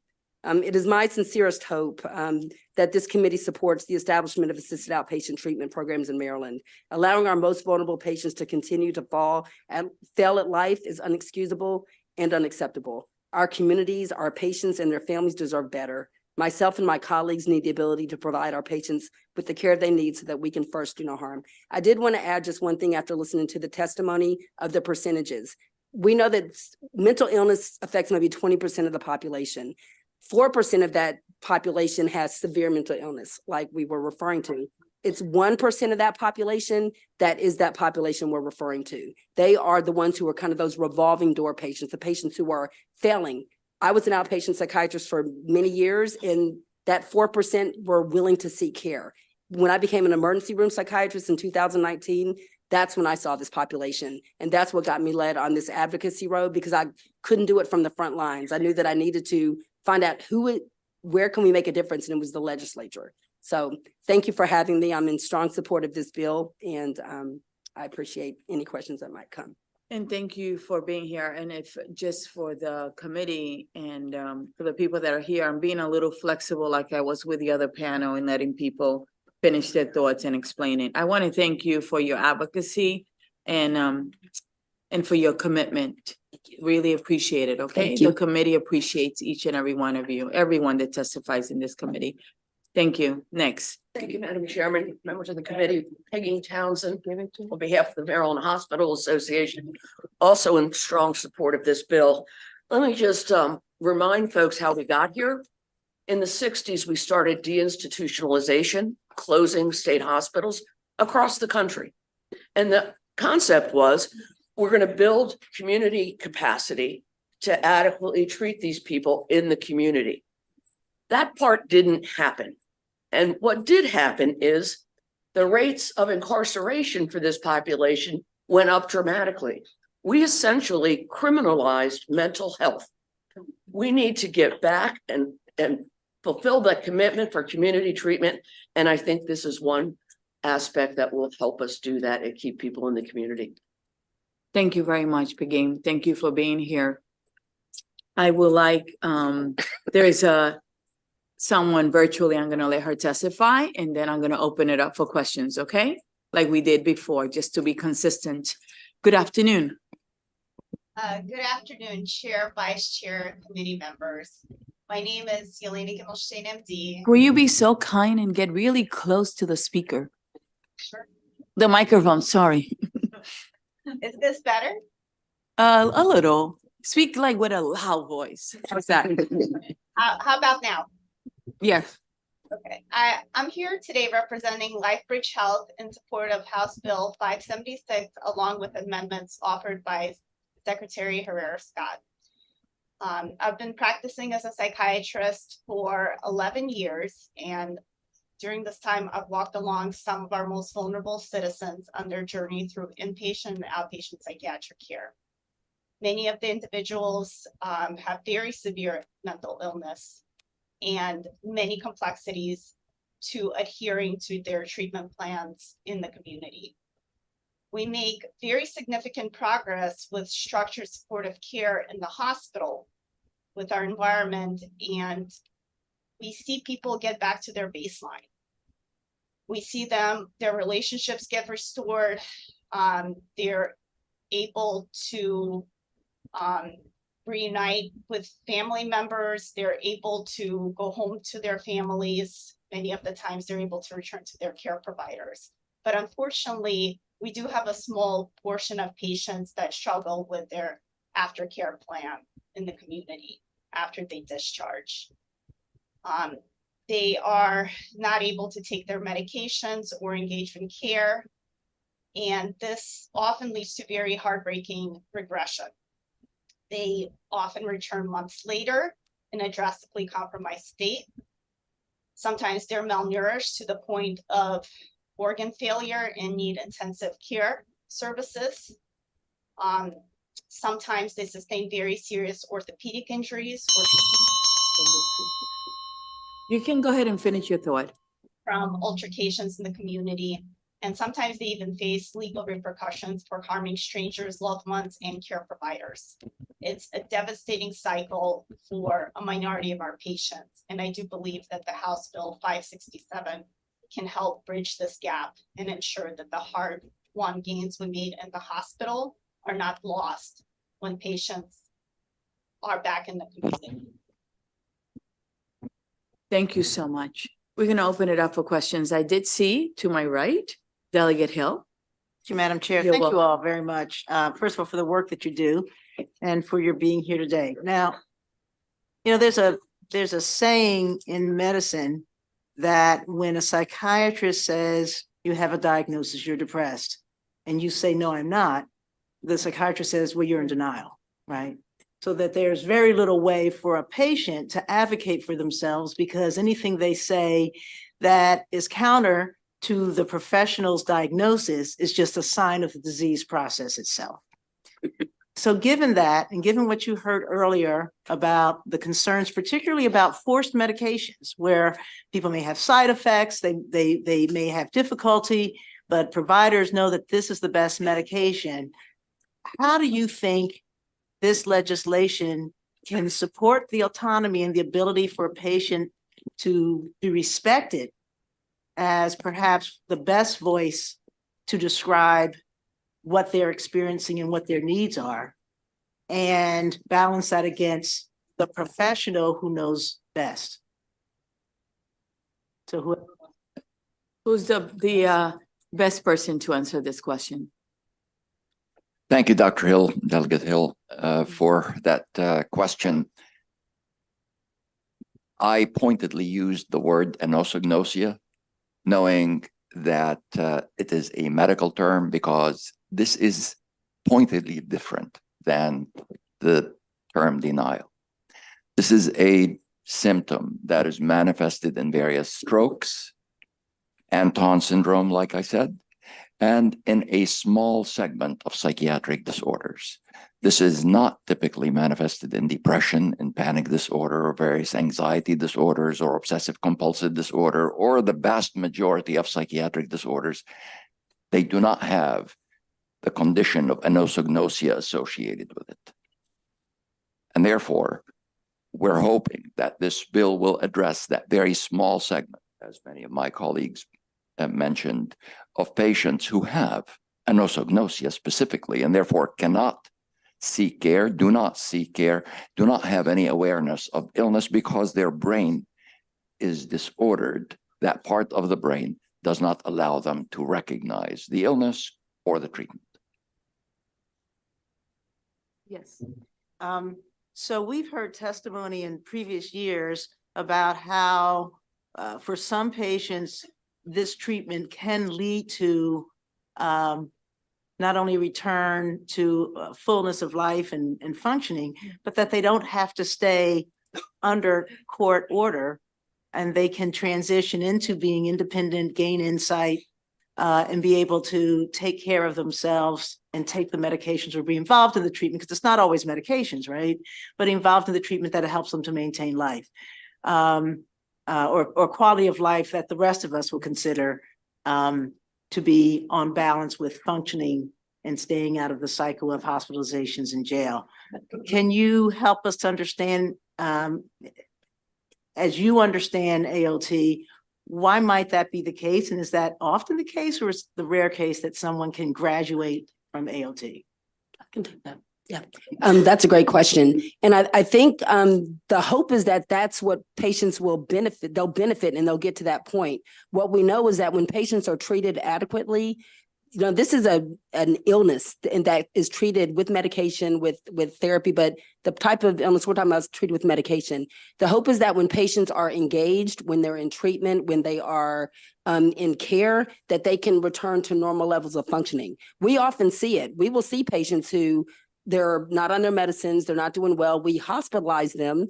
They take their medicines, they do well. The problem is they then get discharged. They stop taking their medicines and then they deteriorate. If they were, this program would allow them to be engaged with peers, with treatment teams that are helping to encourage them to stay in treatment, who's going to help provide housing, help provide the barriers that are preventing them from remaining in treatment or are falling out of treatment.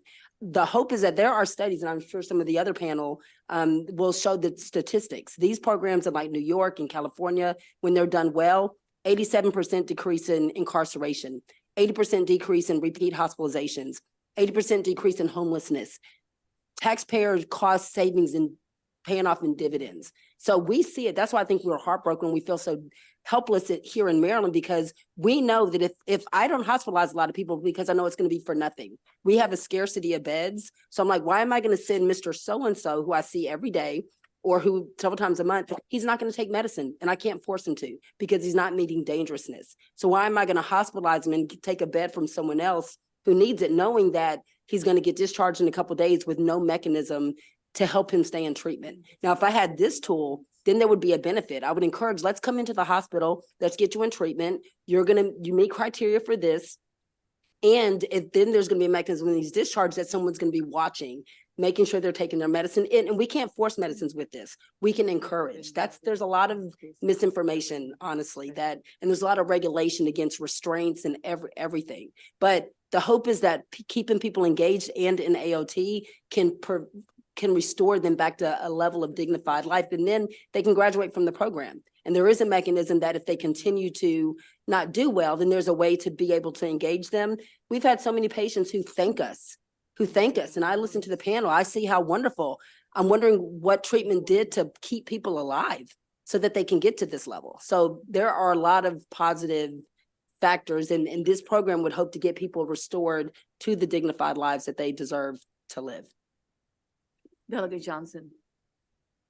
All right. Thank you. Anyone else? Delegate Rosenberg. Assuming that one of you did not support AOT in the past, could I ask one of you, because that's the rule, one of you to explain why you're supporting this bill if you did not support AOT in the past? I think it was the controversy around it and the likelihood of success being small for almost 2 decades. Success of, excuse me for clarifying, of the bill passing or Yes, success? of the bill Okay. passing. Yes. All I mean, right. It was, you sat through those hearings, I mean, but I think we're at a much better spot now. Thank you. Any other questions? I want to say thank you. Thank you for sitting here because you're all, everyone's time is valuable, but you're away from the hospital today. And I want to thank you for caring, regardless of what happens with the bill, for caring and for giving it your absolute best because of show, and for working together with a committee and with a community. Again, for the record, the committee has been very intentional about working with everyone, regardless of how you feel, whether you support it or not, and making sure that your voice is heard and considered. It's an important issue. Thank you so much. We really appreciate you. And I hope you have a blessed holiday today. Happy Valentine's. Thank you so much. You're welcome. Thank you. Next, just to be balanced and fair, I am calling the info people, which is a new category in this committee, if I must say. So, kind of interesting. Let's see what that testimony is like. So the pressure is on, Dan Martin, and Keith Lothridge. Did I pronounce it correctly? If I don't, please correct me. Dan.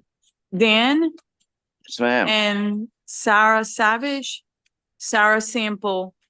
Actually, let me just stick with the info first, and I apologize.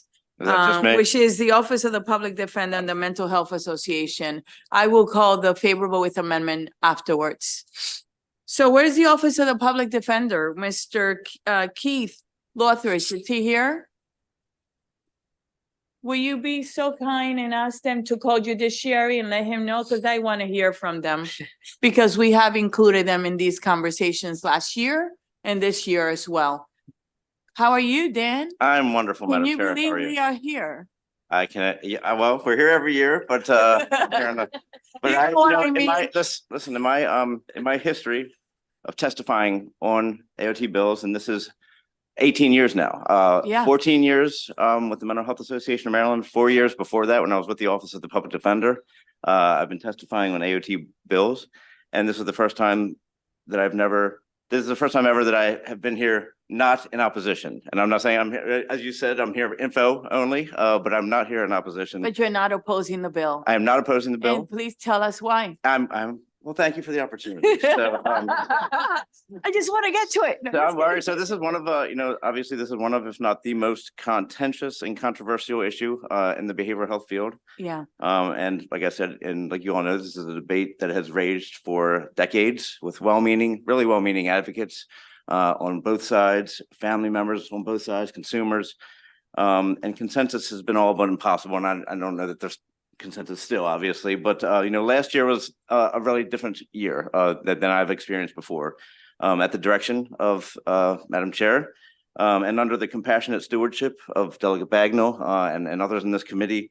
Johnson and Olston. Yep, Delegate Austin, Delegate Kipke, everybody, Delegate Johnson, everybody here, a group of AOT proponents and opponents and legislators and Rockstar Counsel, Aaron Hopwood, all came together and spent hours and hours and hours across weeks and weeks going through an AOT bill line by line in a respectful process in which all of the concerns that we raised were considered and addressed. And the result was a product and a program that the bill that came out was limited in scope, more attentive to individual, civil, and legal rights than any bills that has been put forward before, more patient-centered with increased transparency and data collection to monitor program and individual outcomes. And I want to thank you very, very much for that process. HB 576 as introduced is not that bill, but we are very, very grateful to you, Madam Chair, and to Delegate Bagnall and Alston, and for the Maryland Department of Health, for the Governor's Office, for really working with us on amendment, and Aaron again, working with us to get back to the position where we were at last year. And make even more positive edits with the amendments this year. New language in the annual reporting section is going to require data on patient outcomes using a clinically validated symptom rating scales to really assess whether people subject to AOT are getting better, getting worse, or staying the same. And other new language that we've been discussing will help ensure that AOT treatment plans are recovery-oriented, evidence-based, and consistent with best practices in the treatment of serious and persistent mental illness. And so, again, I just want to thank you all for all your work on this. And I want to thank everybody on every side of the issue. It's, everybody's, again, really well-meaning, has really, tough personal stories to share. And this is a really tough issue. It's exciting that the governor's budget includes $3 million for extra services. And like I said, the amendments are really key to all of this. And so I look forward to kind of discussing them and going over them in subcommittee, and thank you for letting me speak. And I want to say on a personal note before I get to questions, thank you for meeting with us. And when you say we went over every word in the bill, we did.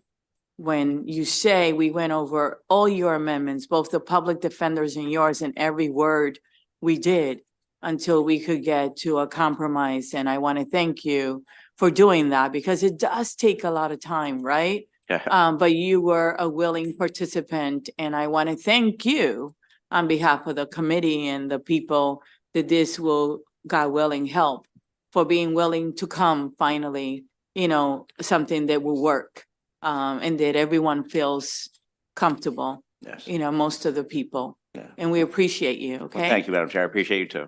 Are there any questions from the committee?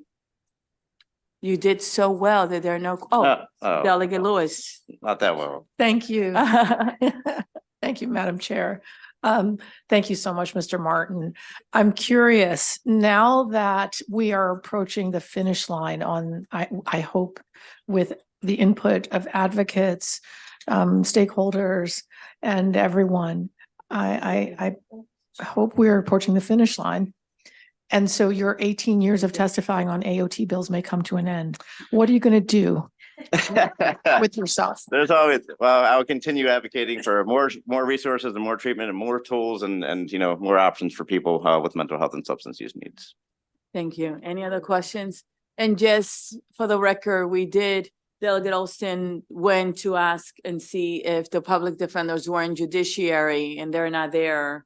And, So we were hoping to hear from them as well, but they're welcome to come to the work session as well, okay? And I know that they have been at the table. We have met with them many times to discuss this and went over their amendments. In addition, we did take some and compromise on some and then told them where we couldn't.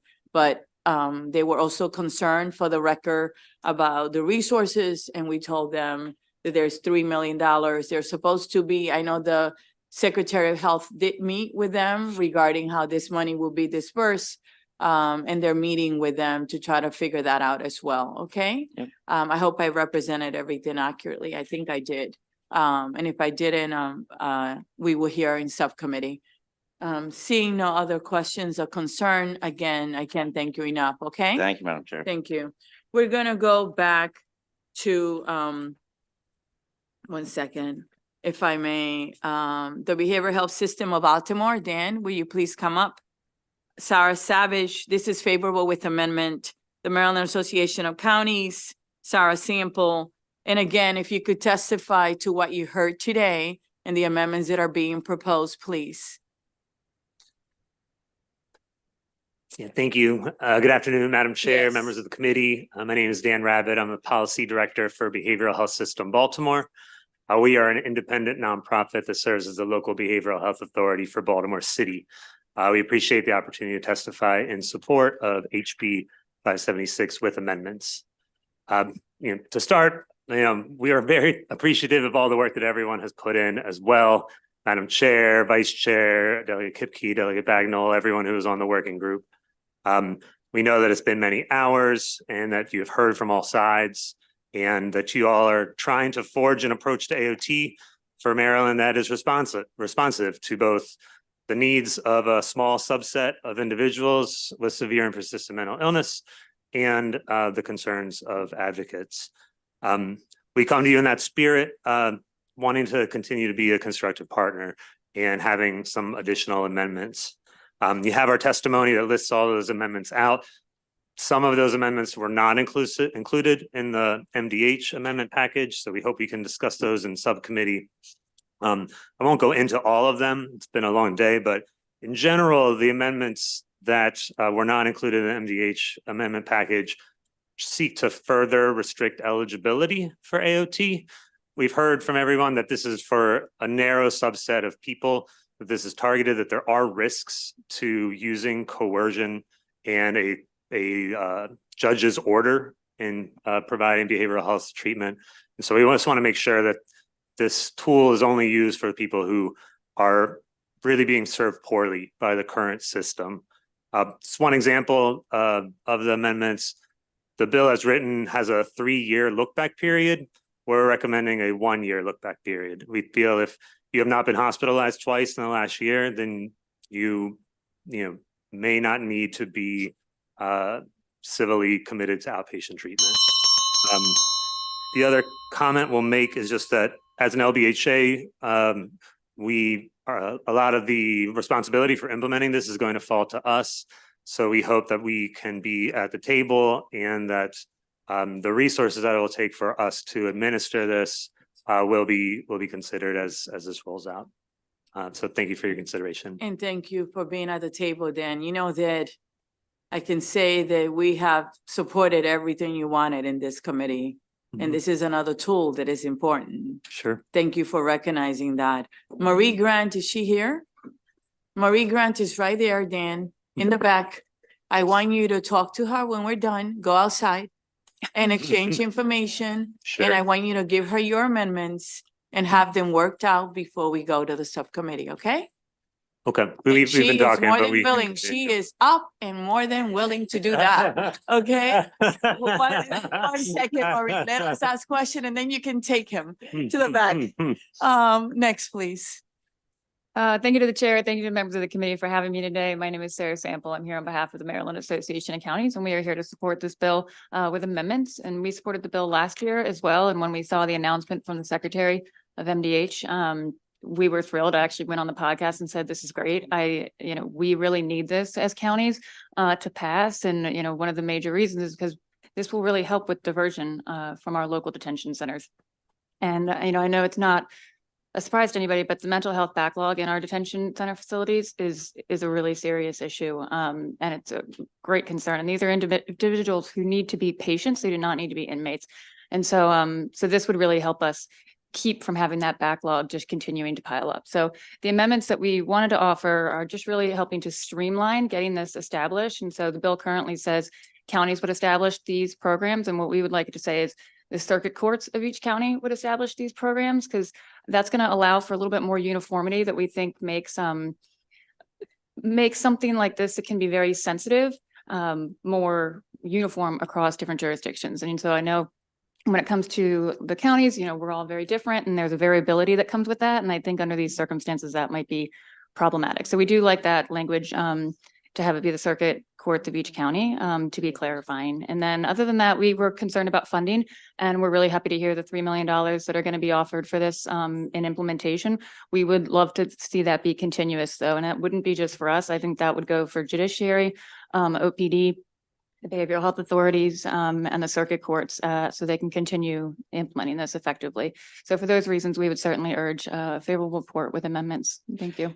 And I thank you for being at the table and working with us. I don't know that that will be possible because the people that have the experience are really the local health officer and behavioral health. And and we compromise a lot. However, it would take a year to implement and you'll be part of it. And come to the subcommittee, okay? We really appreciate it. Really, truly appreciate you being here and being favorable with amendments. Next, please. Good afternoon, Madam Chair, members of the committee. Thank you, and I appreciate you for taking the time to hold this hearing. My name is Sarah Savage, and I'm here to testify in favor of House Bill 576 with amendments. Please allow me to share my story. During the summer of 2016, shortly after my sons were born, I suffered a mental health crisis and I ended up in the hospital. This event was deeply traumatic for me, and as a result, I sought to avoid further treatment, even though I desperately needed it. I was not capable of seeing how sick I was. This legislation would have provided my doctors with a good way to mandate the care I needed, even though I didn't necessarily want it. While I eventually did seek voluntary care at a partial hospitalization program, the delay was significant on my family and myself. One of the largest obstacles to mental health care is cost. I am lucky in many regards that my health insurers were willing to pay for my mental health care. Others are not so fortunate. Many people who receive involuntary care, as we heard earlier, end up with significant medical debt. Medical insurers often use medical necessity as a reason to deny payment, even though they are not qualified to make such decisions. And federal law does require parity in providing mental health care. Many obstacles remain to securing mental health care for those who need it. I would like to propose an amendment to this legislation which would require insurance companies to consider court-ordered care of any kind to be medically necessary in the state of Maryland. This would cover both involuntary hospitalizations and assisted outpatient care.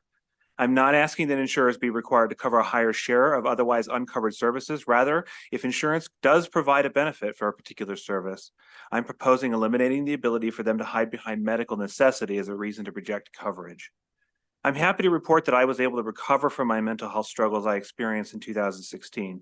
I've subsequently started my own successful business, and I was admitted to law school for the fall of 2024, where I hope to learn about business and mental health law so that I can support others who are struggling with their mental health. Living with a mental illness is never easy, but it is possible to experience recovery. Thank you. Thank you. And thank you so much for testifying and for sharing your experience. We really do not take it for granted, okay? Especially something personal. So we thank you for doing that. We're going to open it up for questions now. Are there any questions? Delegate Lewis. Thank you, Madam Chair. You're welcome. And thank you to all the panelists, especially the person with the lived experience. It means a lot to us to hear from you. I'm wondering if whoever's best poised to answer this question, do we have any idea of how many people would benefit from the AOT bill?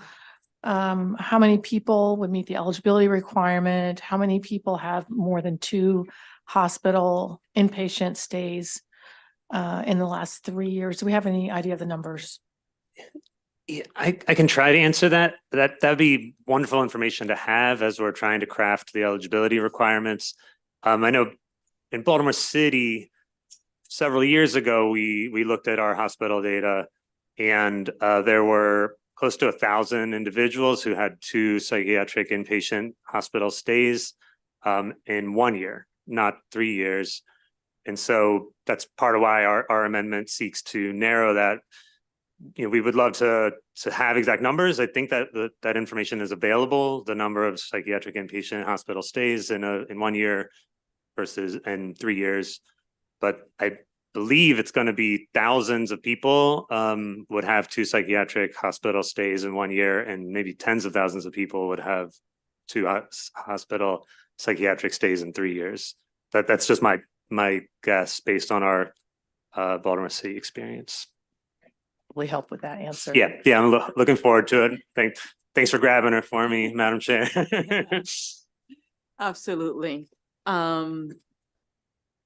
Any other questions for this panel? Seeing none, thank you all for working with us. We really appreciate you. I hope you have an amazing day. Take care. Yeah, thank you. You're welcome. The next panel, it's Laura Shears Coates, Christina Flowers, Christina Neal, Lisa Bass Cooper, Janet Edelman. If you can come up.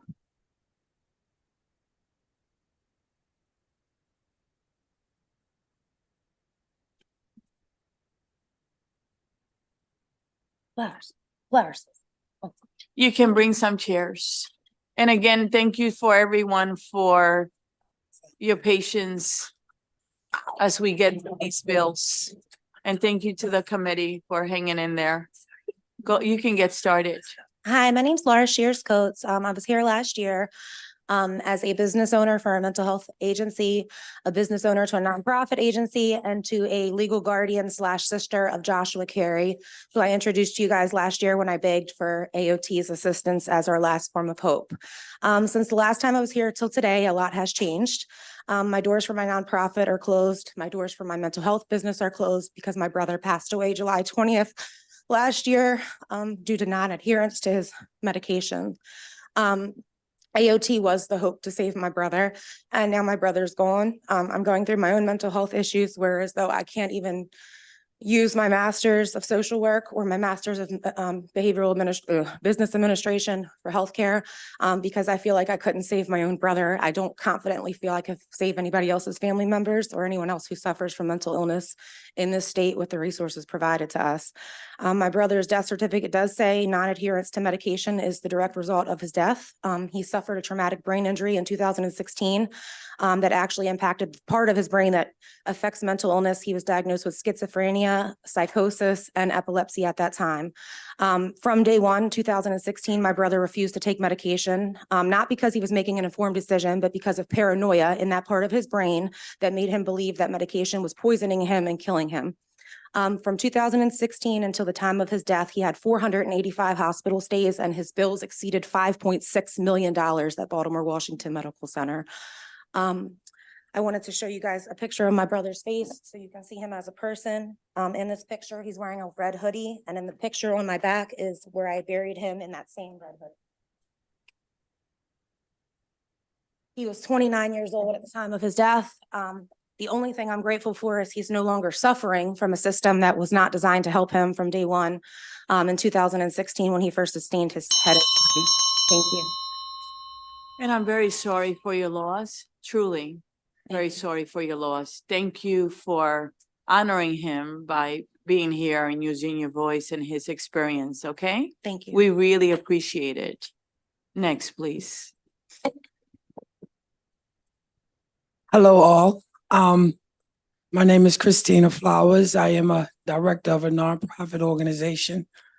But I thank God for the opportunity that we had 7 demonstrations around Baltimore City when it comes to our homeless individuals and encampments, and the fact that the lack of medication, the lack of engagement, the lack of support that these individuals was experiencing is something that I think we all could look at and know that accountability comes from so many different agencies, So I do believe the timing is now for this bill.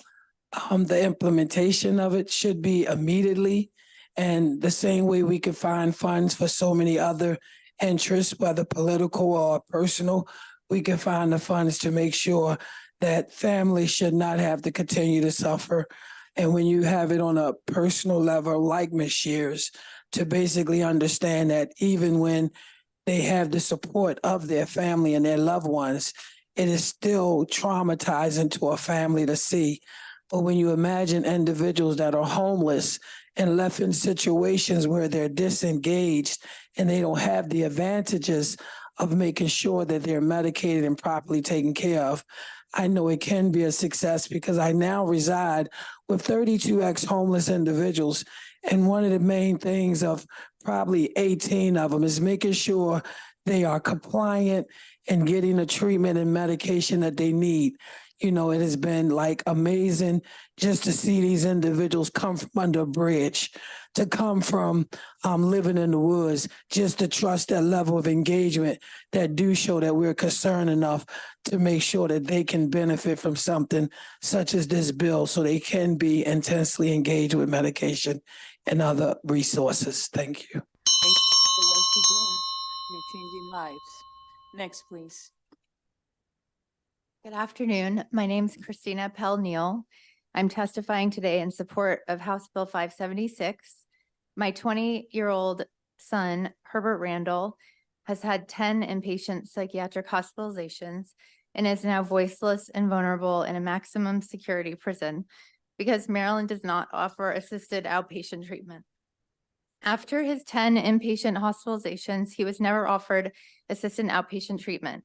Had that opportunity been made available to him, he may have not cycled in and out of hospitals and may not be in prison today. Please don't let another child fall through the cracks of our broken system. My grandfather, U.S. Senator Claiborne Pell of Rhode Island, said, "You don't need to be the loudest voice in the room, but a voice for those with no voice at all." Please be a voice for my son, Bertie, and the millions of others who are being failed by the lack of this program. I implore you to vote for assisted outpatient treatment and save countless children from my child's fate. Bertie was 16 when he was first hospitalized, and although I spent over $1 million trying to provide him care, Maryland did not support these efforts by providing assisted outpatient treatment. My efforts have been in vain. In 2020, doctors diagnosed him with early onset schizophrenia. He had been ordered to be compliant with treatment plan after hospitalization. Bertie would not be incarcerated for 9 years at the age of 18. Bertie had been treated in Maryland hospitals such as Sheppard Pratt, University of Maryland, Suburban, Adventist, and many others. He spent most of his high school years in psychiatric hospitals or residential treatment centers to no avail due to the lack of mandated outpatient treatment.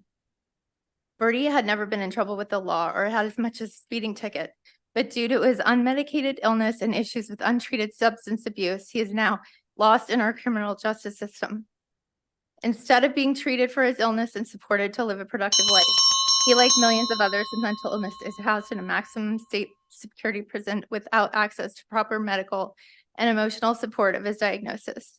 Heartbroken mothers like me are powerless to do anything. And thank you for sharing your family story. I'm really sorry you're going through that. And, you know, we appreciate your perspective, okay? Our thoughts and prayers are with you. Next, please. Good afternoon. My name is Janet Edelman. I've been an advocate for people living with a mental illness for over 40 years. I've been helping some of the advocates submit their testimony for this hearing. 20 people shared personal stories about adverse situations that might have been avoided had AOT been available. Our sad statistics: 4 people have died, 8 people were homeless, 13 people were in the criminal justice system.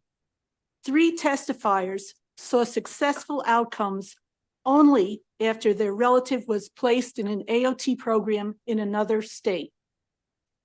I'll be addressing some of the objections to AOT. Refer to my written testimony and Carolyn Knight's written testimony for more complete analysis. Although we did not see any of the amendments, so we really weren't able to comment on that, weren't involved. Concerning racial disparities in implementation, the opposition states that racial minorities are more likely to be court-ordered into treatment than their white peers. Candidates for AOT are largely drawn from a population in which Blacks are overrepresented, and that group is psychiatric patients with multiple involuntary hospitalizations in public facilities. A Duke study found no evidence that the New York AOT program disproportionately selects African Americans. In order to get the percentages of race of individuals in the AOT program to match the general population, people of color would have to be turned away from a path to treatment. Now that would be racist. In conclusion, this bill would provide a strong program that is evidence-based. Please do not add amendments that will make it unworkable, full of loopholes, less effective, or unavailable to many people who would need it. Please pass HB 576 and give the sickest people something they have long been denied in Maryland, a chance to recover. And I would like to say that I do have an answer to Delegate Lewis about the number of people who might qualify, if you'd let me continue. Sure, go ahead. Okay. Some people say many thousands of people would be court-ordered in Maryland under AOT. I did a ballpark estimate of the number of people that might be served in my own county, Howard, under mature AOT program. According to New York State Office of Mental Health website, as of February 11th of this year, 303 people are currently under active court order in Queens, population 2.4 million. Based on Howard County's population, a mature, and that takes years to get to the point where you have a mature program, AOT program might serve around 44 individuals. So you can extrapolate for the whole state if you want.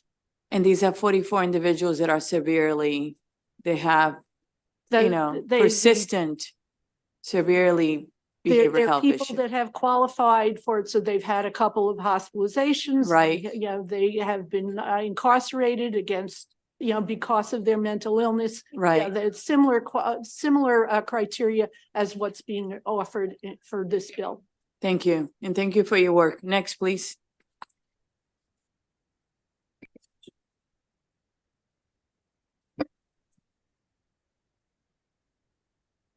Hello, my name is Lisa Bass Cooper. I want to give my thanks to the committee and particularly you, Chairman Pena Melnick, for your work and your leadership today. I have been drawn into this bill and this effort by Deborah Bennett, who has been working with me on a new nonprofit that we started, Holistic Homes, to help with housing and better case management for the mind and body of people who are mentally ill. But in terms of my story, I'm testifying in support of HB 576 on behalf of my daughter, my surviving child, who is now 37 years old and a Silver Spring resident, and whom I recently was awarded guardianship of because of her serious mental illness. My daughter suffers from both bipolar and schizoaffective disorder, and for the past 5 years, she's been hospitalized more than 20 times because of her lack of insight and periodic resistance to medication because of known debilitating side effects. This resistance to taking medication has resulted in incarceration because of an arm injury she inflicted to a medical staffer who entered her room at 2 a.m. in the morning. When he reported the next day this injury, my daughter was arrested from a psychiatric facility and transported to the county psychiatric lockup. She has no recollection of the encounter with the medical technician. If the AOT law had been in place, we would not have suffered the trauma of her 75 days in jail without medication or family contact during the COVID pandemic. Upon her release, I rented an apartment for her in the county so she could be compliant with mental health court and have her record expunged. She achieved that goal and graduated. I would like permission to continue my last paragraph. But within 48 hours, she announced she was not taking medication because of the threat of developing tardive dyskinesia. Despite our pleading, she went unmedicated for 5 months, resulting in a revolving door of hospitalizations due to rapid cycle mania and delusions.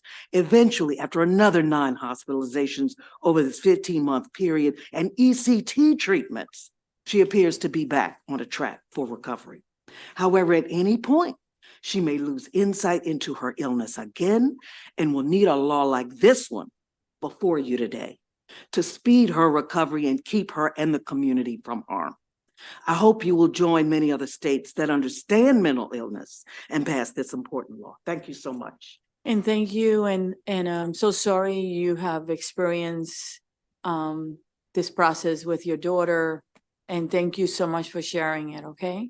And I also want to bring the committee's attention to Peter Early's book that's almost 20 years old now. He speaks to the incarceration. He speaks to the issues of discrepancies in terms of incarceration of the races. This is not a race issue. I think we all know that. This is a mental health issue. And anyone who brings these issues up are not helping the situation. Thank you. I appreciate you. Thank you. Are there any questions for this panel? Seeing none, thank you so much. I really appreciate it. Miss Lisa Bass Cooper, will you be so kind and if you could stop by my office and let me have your number? I really appreciate it. I'd like you to do some work in the Senate for me. Thank you. Thank you. If I may have Lisa Daly, Diana Parker, Sabin Mohammed, Maria Donnelly, and Morgan Mills. Will you please come up? John Cooper. Please come up. If you can get a chair, please.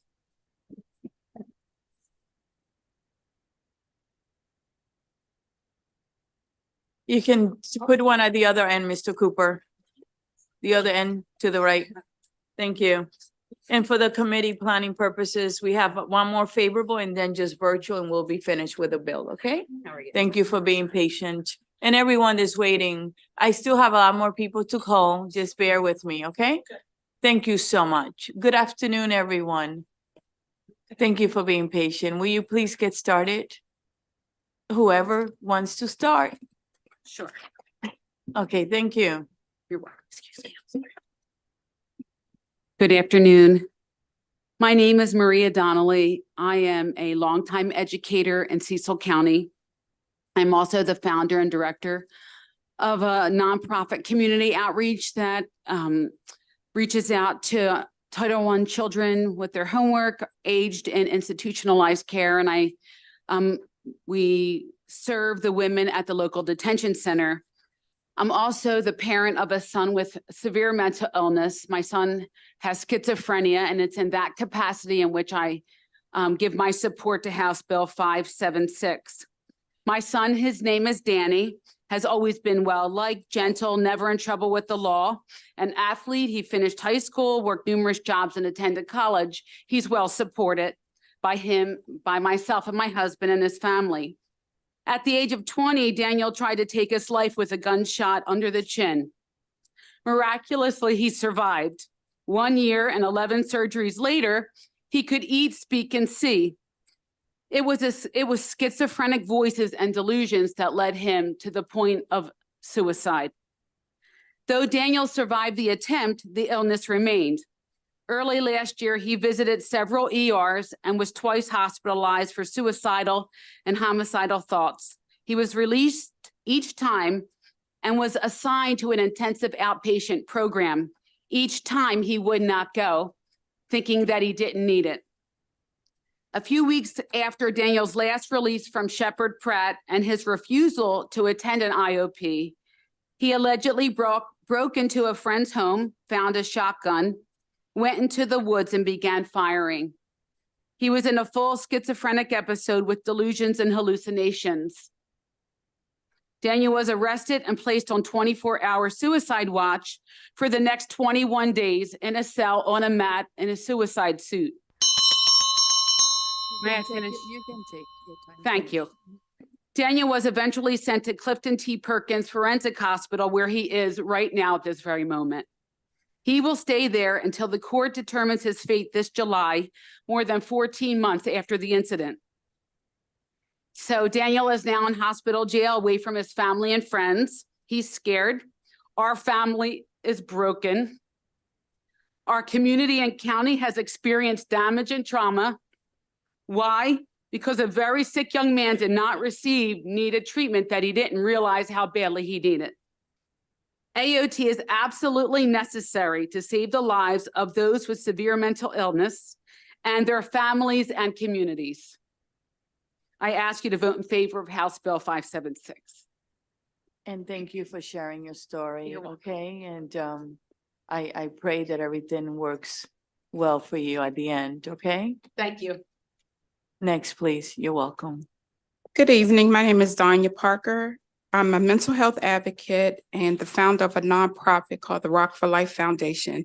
I founded this foundation in honor of my youngest brother who died by suicide in 1994. After my brother's death, I went into a deep depression, and I realized that the resources that AOT offer could have helped him as well as me. I'm also a support group facilitator, and this program will actually help a lot of the parents that are dealing with a lot of the similar situations that people have spoke of here. It's sad that we're here today, that we have to fight to get mental health approved and for our community, but we can get stadiums built just like that. I approve, and I hope you give a favorable response to HB 576. Thank you for your testimony. Would you go next, please? Hello, and thank you very much for hearing our testimony today. Thank you, Madam Chair. My name is Lisa Daly. I'm the Executive Director of the Treatment Advocacy Center, and I am also a sibling of a person with schizoaffective disorder who has been helped and whose life was saved by being under an AOT order when it was necessary for her in a different state. I am actually wanting to primarily address kind of some of the constitutional questions that are sometimes raised in association with this issue. I'm an expert in constitutional law, civil rights, and civil liberties with respect to civil commitment laws.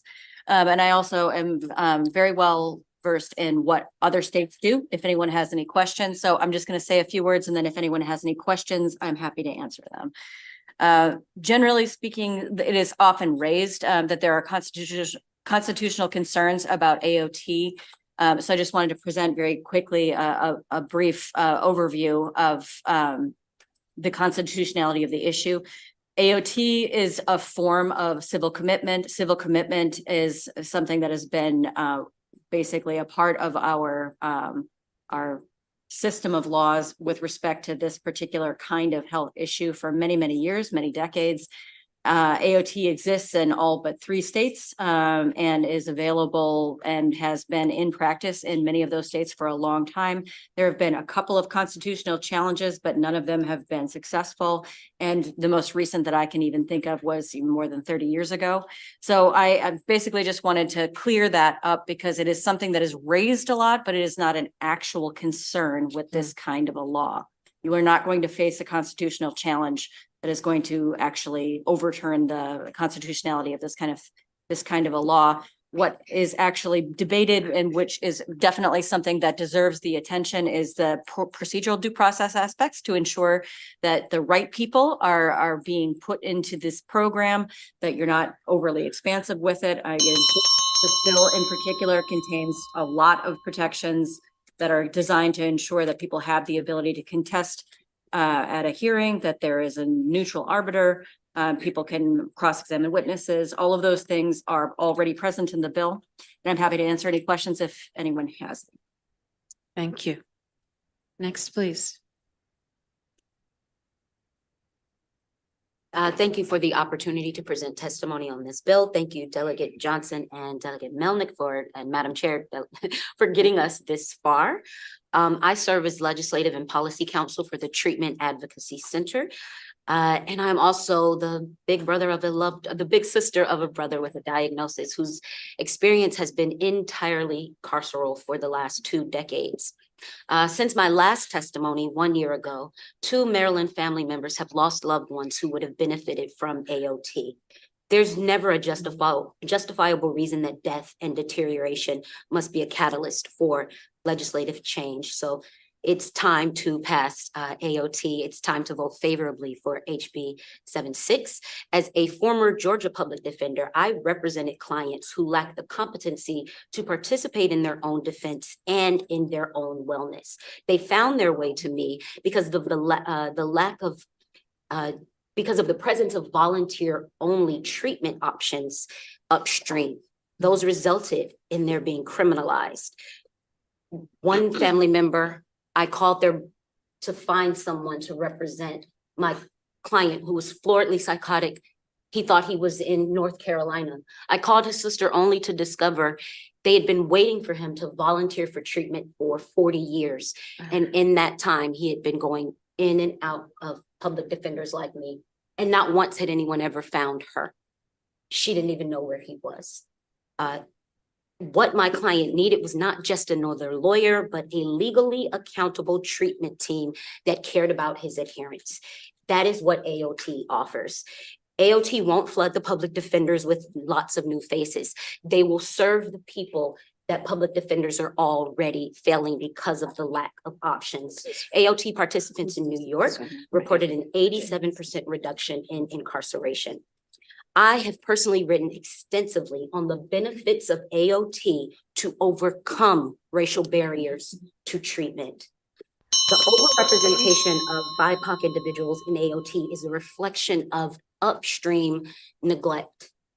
Racism sits over our country and all of us like a smog. That does not mean we stop needed treatment. That means we add protections, and AOT has those protections. There's a participant bill of rights, there's representation, there's the right to file grievances, and the treatment plan is first and foremost in AOT. There is no criminalization. BIPOC people will finally get a judge who knows their name, who is on their team, who is rooting for them, and does not want to see them outside of their community. That is what an AOT does. We must take every opportunity to make sure our people, our loved one, our neighbors are not being pushed into the criminal system when they need treatment. AOT does that. Please vote favorably for this bill. Can you give Thank us your name for the record, please? Oh, Sabah Muhammad. All right. Thank you very much. And thank you for your testimony. We appreciate it. Next, please. Thank you, Madam Chair and members of this committee. My name is Morgan Mills. I'm here today on behalf of NAMI Maryland, and I'm very pleased to be offering support for House Bill 576. You've heard many iterations of this bill over the years, but I'm hopeful this is the last time and that it becomes law. NAMI Maryland advocates on behalf of people living with mental illness and individuals with lived experience. You'll hear today from Mr. Cooper, a NAMI Maryland member who has a personal experience to share, and you'll read the testimony of some of our members who have experienced the tragedy of losing loved ones because as Marylanders, AOT was not an option. This is a practice that is utilized in most states. Maryland is actually one of 3 states in the country without an AOT program, so we are very much in the minority here. But this is a practice that encourages a partnership among the court, the participants, the providers, and the community to really foster an individual's participation in their treatment plan. This partnership increases treatment adherence because it commits local mental health systems to serve participants just the same as it commits participants to adhere to their treatment plans. The eligibility criteria for this is quite narrow because, as has been said many times, we're talking about a super specific subset of individuals here with serious mental illness. You know, they are our friends, our relatives, our neighbors who are stuck in this cycle of being in the emergency room, being incarcerated. In some instances, they're stuck in a cycle of homelessness, and they have an inconsistent history of engaging with their treatment, usually because they lack awareness that they need treatment in the first place. And when people with serious mental illnesses remain untreated, they're left to deteriorate needlessly. I do want to emphasize that this is not coercive forced treatment, but rather a system to engage people in services. AOT relies in part on the black robe effect, which is the idea that a treatment plan ordered by a judge is more likely to be followed by the patient, essentially by getting their attention through the seriousness of the court process. If they do not comply with their treatment plan under AOT, they are not found in contempt of court. They do not face criminal charges. This is not a pipeline to jail. Rather, this is an important part of the continuum of care that Maryland unfortunately lacks. It's an important tool in our toolbox that would allow us to serve our most vulnerable Marylanders when they need it the most. And for those reasons, we urge a favorable report. Thank you. Please. Again, thank you everyone for your patience. Hello, I am John Cooper. I am, as she said, a member of NAMI. I am both a family member and a consumer. I'm here to support the House Bill 576, AOT, to help struggling family and friends of our people, our family, our friends, our neighbors with mental illness. I'm also a Navy veteran, and I'm also a cancer survivor from some time ago. But none of that prepared me for basically 15 years of experience with my older adult child, having symptoms of bipolar to schizophrenia, now kind of schizoaffective, doing much better now, but it was a long and painful process of all kinds of terrible symptoms of delusions, anger, accusations against me and my wife, occasional violence, getting knocked to the floor on one occasion and having to call the police, total lack of insight. I'm not sick, you're sick, and frequent non-compliance with treatment after multiple hospitalizations. So I do, the fact that the lack of insight is there, as has been said earlier, is so important here, and it would really help to have an authority figure, the black robe figure, to intercede in the process and to get past these things about I'm not sick and I'm an alien and you're not my parents, and order a voluntary treatment with the support of family and friends, so they can hopefully get on a better track as my child is now. But it would have been much better years ago to have had access to AOT. Thank you. Yeah. Ms. Parker? Yes. Okay, thank you. I got you. Thank you so much. I want to thank all of you for sharing your stories with us. It takes a lot to come here to Annapolis, right? And so thank you very much. I'm going to open it up for questions now. Are there questions from the committee on this panel? Thank you so much for being with us. We really appreciate your time and all your efforts, okay? Thank you so much. Next, we're going to go to Ms. Evelyn Burton.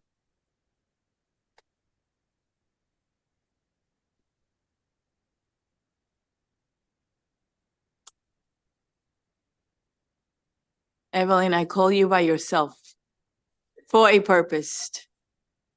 Because you have been here coming for 18 years that I have been here. So you have our support. So, so good afternoon, Evelyn. Actually, Janet has been coming with me for. You want to go ahead and put your the microphone near you? Oh, sorry. Janet, you want to sit next to her? Okay, I didn't think so. No, she was saying all by myself. Evelyn, you're not shy. I need Janet's help to get all.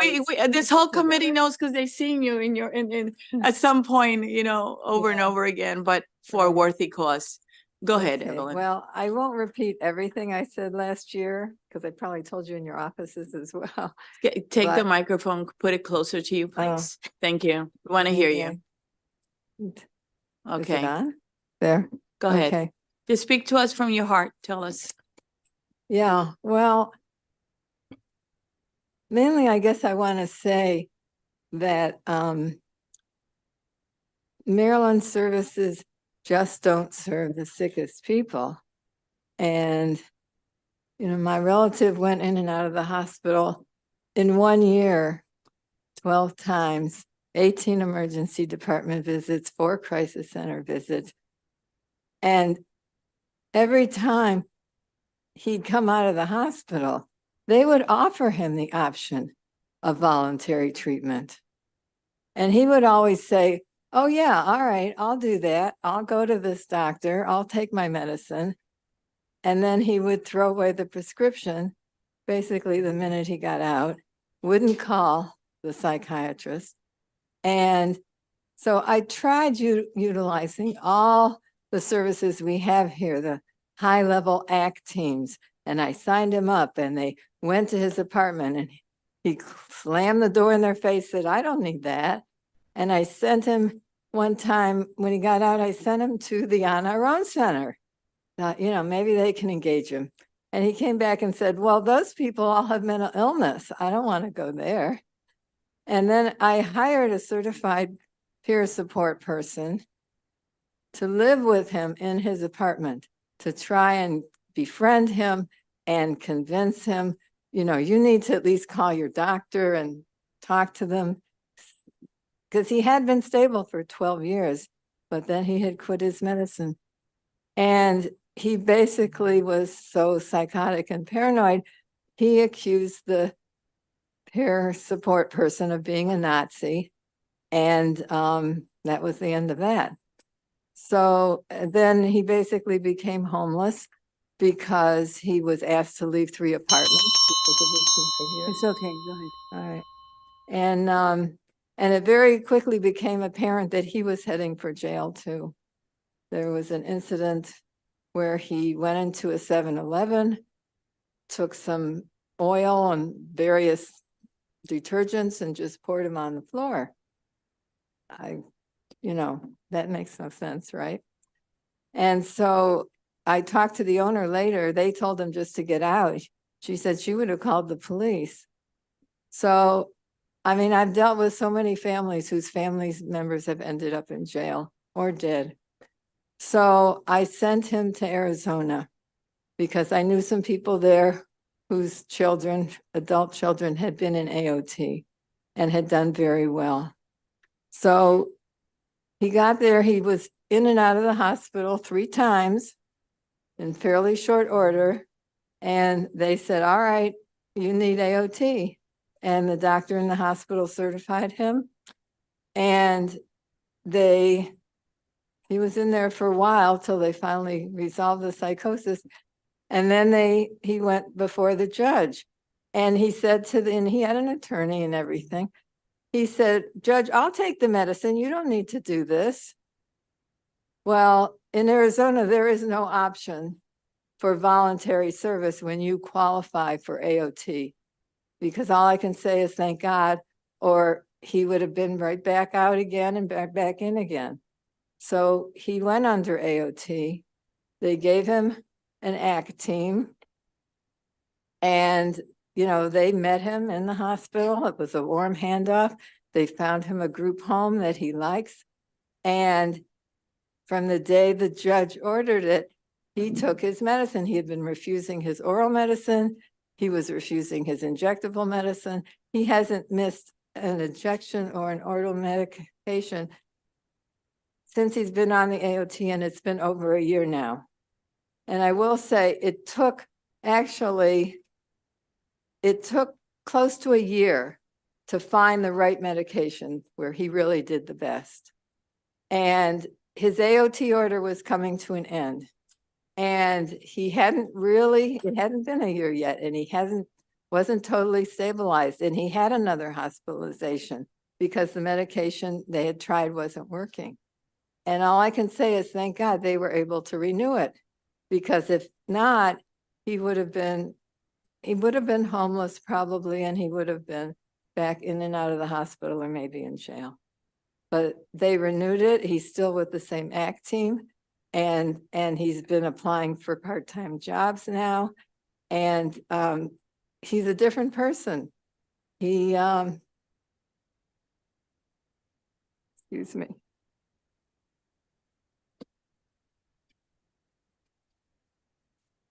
For his birthday, I sent him a delivery of some cake and fruit. And I was wondering now, is he well enough to even think about calling and thanking me? Because he hadn't been in a long time. But he did. Actually, he called twice because I wasn't home the first time. So I thought, wow, that's really something. And he even left 2 messages. Used to be he'd call like 50 times in a row and never leave a message, you know, because he was just manic or psychotic. But the AOT program, you know, to work for some people, they've had enough choices. They've had enough times of voluntary service, and they need a judge to tell them what to do. I also guess wanted to say that in terms of criteria, I don't know that I would have ever called him severely, gravely disabled. He's been manic. He's been totally psychotic. He's always been able to eat and, you know, basically take care of himself, except that his behavior was so unacceptable that, you know, he would be kicked out and be homeless. But the criteria needs to be broad enough that it includes various types of psychotic illnesses, manic depression, schizoaffective, and schizophrenia, and not just one narrow category of those illnesses. So I hope you take that in mind. As far as I just want to say one thing about advanced directives. I think they're great for people who have some insight and know what's good for them. My son's been offered to write an advanced directive multiple times. He has absolutely no interest in it. And actually, I'm glad, because I think if he ever wrote one, he would say, I never want to go in the hospital and I never want to have this medication or that medication, which might be the one he really needs. So it's good for, you know, certain people, but it's not the end all be all for people with psychosis. So I guess that's about it. Thank you so much, Evelyn, for your work and your testimony today and sharing your very personal story. And I'm so glad he's doing well. He's very lucky, blessed to have you as a mom and as an advocate. Thank you so much for the work you're doing here and that you have done for the last 18 years, okay? You're welcome. We really appreciate it. And thank you. And as I said, let's see how this goes. There's reporting in it. It's going to take a while, a year. We want to do it right to implement. Yeah. There's funds to it. And let's see what the will of the committee is, because it has to go to subcommittee. And let's see where we are, but you're most welcome to come to the subcommittee.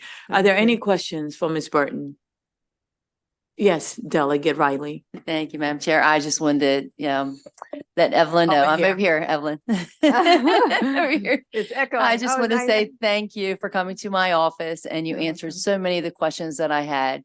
And I wish the best for you and your son. And I'm glad he's really doing well. Thank you for being here today. Thank you very much. All right. Thank you. You're leaving an amazing legacy. Okay. Thank you so much. Pray that one day we'll have a really strong AOT and he can come back and live in Maryland. Well, let's hope and see. Let's see if we can get through this one. Okay. Okay. Thank you so much for your advocacy. It's a good start. We have next virtual witnesses and then we're finished. Okay. With this bill we have, let's bring them all up, please. Ms. Leslie Carpenter, Ms. Susan Villaney, Ellen Kubler, Laura Pogliano, and Mary Moran, and the last one, Kate Fahrenholt. If we can bring them all up, I would be very grateful. And thank you to the committee for your patience as we get through this. Everyone else is waiting for bill hearings. We're gonna get through this one and then we're going to go back to Delegate Kipke's bill and the rest of them, okay? We appreciate you.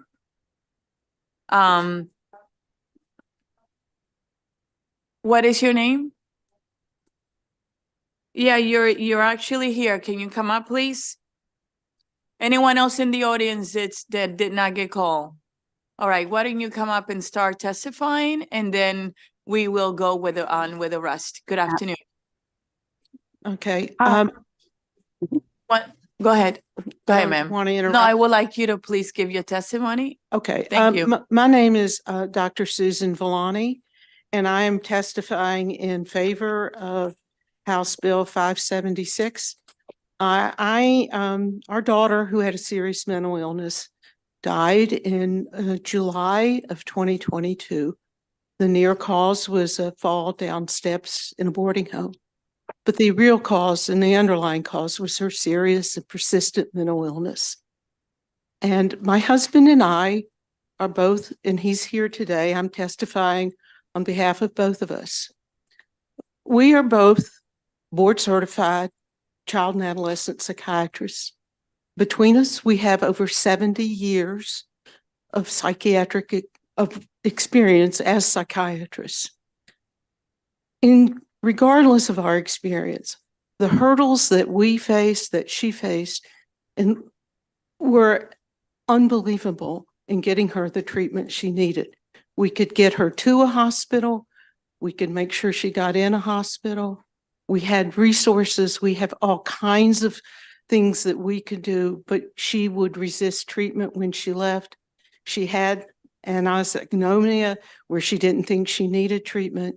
And ultimately, she was her own worst enemy. We wanted AOT for her. I am a mother who spoke to Dr. Lewis on the phone, and we talked about our daughter needing AOT just a few months before she passed away. I gave Dr. Lewis a hug just now, and she gave me a hug because she said, we don't have AOT for your daughter. And a few months later, she was dead. I don't want anyone else to have to suffer like that. AOT is needed for some patients. It's not needed for everyone. There need to be the safeguards. I listened, as everyone has spoken about that, but it is needed. It's a tool in the toolbox, and it's very important. I wish it had been here before our daughter passed. And I'm so sorry about your loss. And thank you for sharing it with us. Thank you. I really am. Are there any questions for this witness? Seeing none, thank you so much, okay, for your time and your husband, both of you. Thank you for waiting patiently and for being here. Well, thank you to this committee because it is clear that you all are very thoughtful and understand this issue. And I give great thanks to Evelyn because I reached out to her when I found out about it. AOT and have been, I submitted written testimony last year. And I'm glad I could be here this year in a way in honoring our daughter. You're honoring her beautifully. Thank you so much. Thank you. I hope you have a blessed evening, okay? Yes. Let's go on to our virtual witnesses. And I want to let the virtual witnesses just say thank you for being patient. So why don't we get started? Who will be first? How about Ms. Kobler?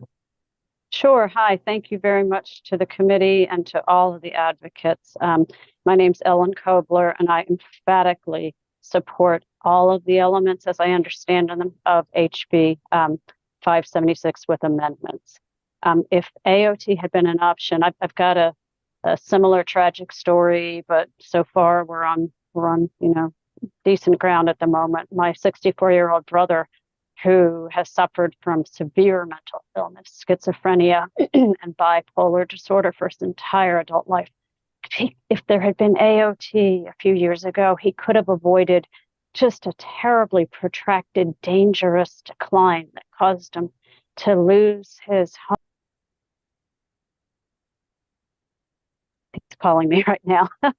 We watched him spiral downhill for month after month. He would have been on the street if my family hadn't been determined to prevent that. Among other things, for example, he believed the Holy Spirit visited him, told him he didn't need to eat. He would drive laps around the Beltway, visiting different convenience stores to minister, he thought, to his parish of people about, the Lord's word. He's very religious, very nice guy. He's a peer recovery counselor. In fact, that's the job that he lost. His crisis tragically culminated in his being arrested and jailed in January of 2021 for inappropriate public behavior. And like everybody else, despite the unanimous recognition among his family, his counselors, his healthcare practitioners that he was off his meds and suffering from psychosis and just headed for certain disaster. We couldn't convince him to get the treatment that he desperately needed. Even when the mental health crisis teams multiple times would respond to his location at our request, their hands were tied because he declined to be taken. So it was only after his arrest that we were able to secure an emergency petition for inpatient hospital treatment. Was stabilized enough to agree to wraparound community-based services. Now, looking back, he agrees that he was unable to make rational decisions for his own care. And thankfully, we were able to get him out of the detention center in Harford County and into their excellent mental health diversion program. And he responded very well to the judge and to the court staff. And I'm confident that he would have been responsive many months earlier if a judge I don't know if there's somebody else on virtual that might need to mute. I'm having trouble hearing, but I do also believe. Thank you. I do believe that the circuit courts should be deeply involved in establishing the AOT program. And it seems to me that Harford County's existing mental health problem solving court could help facilitate. And I definitely agree that the public defender should provide representation.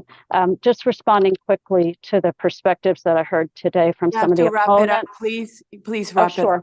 Sure. Thank you. My brother, wasn't able to speak for himself, and also the transportation to a nearby hospital rather than the nearest one would help a lot. That's going to be changed. Oh, okay. All right. And finally, the nurse practitioners who he's worked with have provided very good care, and I feel they're fully qualified to do the emergency evaluations for involuntary admissions. So thank you all so very much. Thank you. And that's included. Thank you so much for your testimony and for sharing your story. Okay. We really appreciate it. It makes a difference. Ms. Carpenter, you are next. Thank you. My name is Leslie Carpenter. I'm urging you to vote for HB 576. After tragedies in which someone with an untreated serious mental illness has killed someone or themselves, there are often outcries of, where are the family? Why didn't they get him treatment? Why didn't he choose treatment? So glad you asked. I am the mother of a 33-year-old son who lives with a very severe schizoaffective disorder, and he's been hospitalized 26 times over the past 17 years. We, the families, are doing everything we possibly can to get our loved ones treatment, but when they do not know they're sick, they are unable to engage in voluntary treatment. Sadly, someone with an untreated psychosis has no ability to recognize that they are sick and need treatment due to changes in the frontal and parietal lobes of their brains, as you've heard this afternoon. This bill, if passed, would help by allowing for appropriate, collaborative, and monitored treatment in the community so that the person can be helped beyond the walls of a psychiatric unit in a hospital.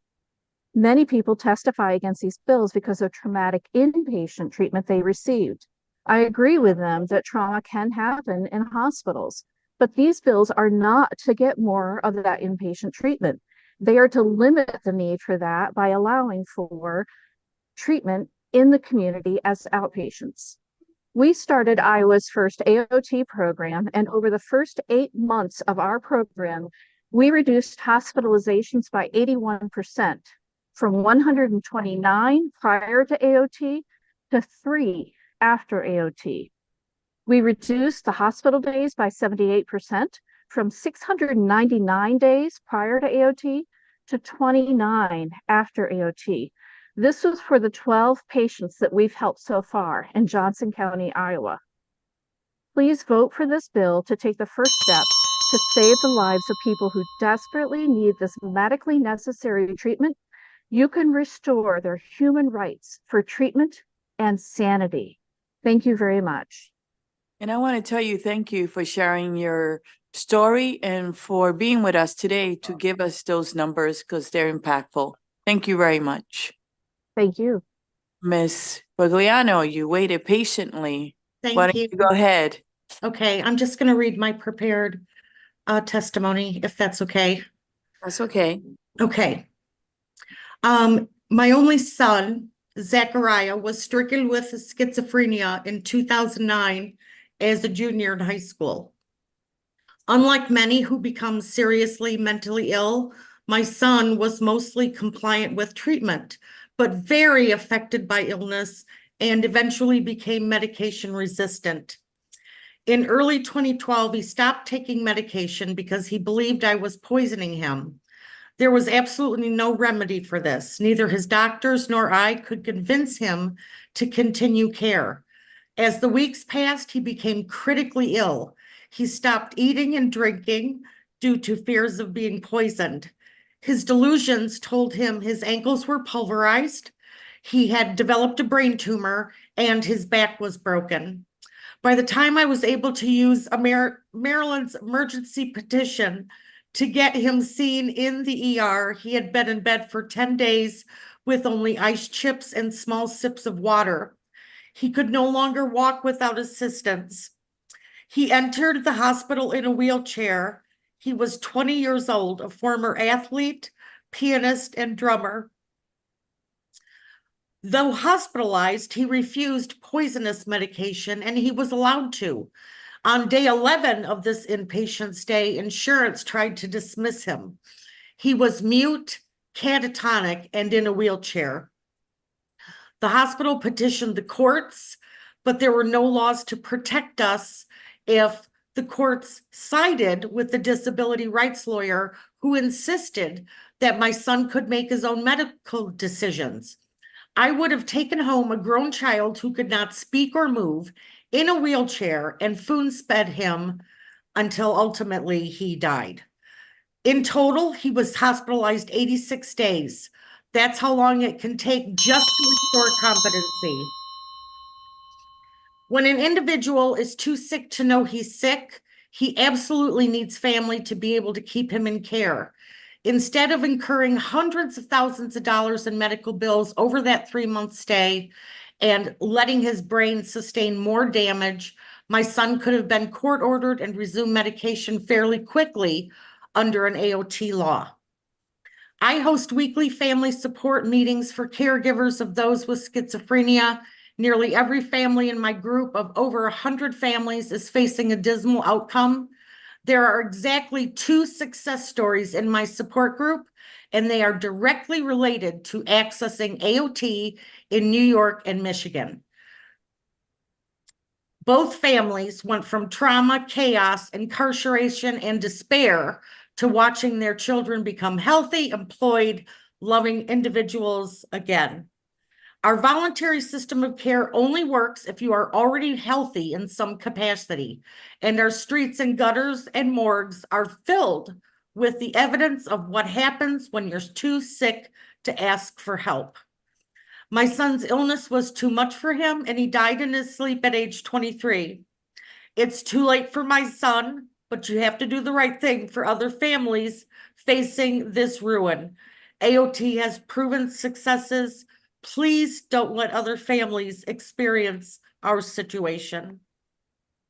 Thank you for letting me testify today. Thank you very much for sharing your story. And I'm so sorry about your loss. Thank you. You know, I really am. And I thank you for being here. Okay. And I want you to know that it matters and that you are honoring him and you're making a difference. So on behalf of our committee, we thank you. Okay. And we thank you a virtual hug on Valentine's Day. Thank you. I'll take it. Thanks so much. You're welcome.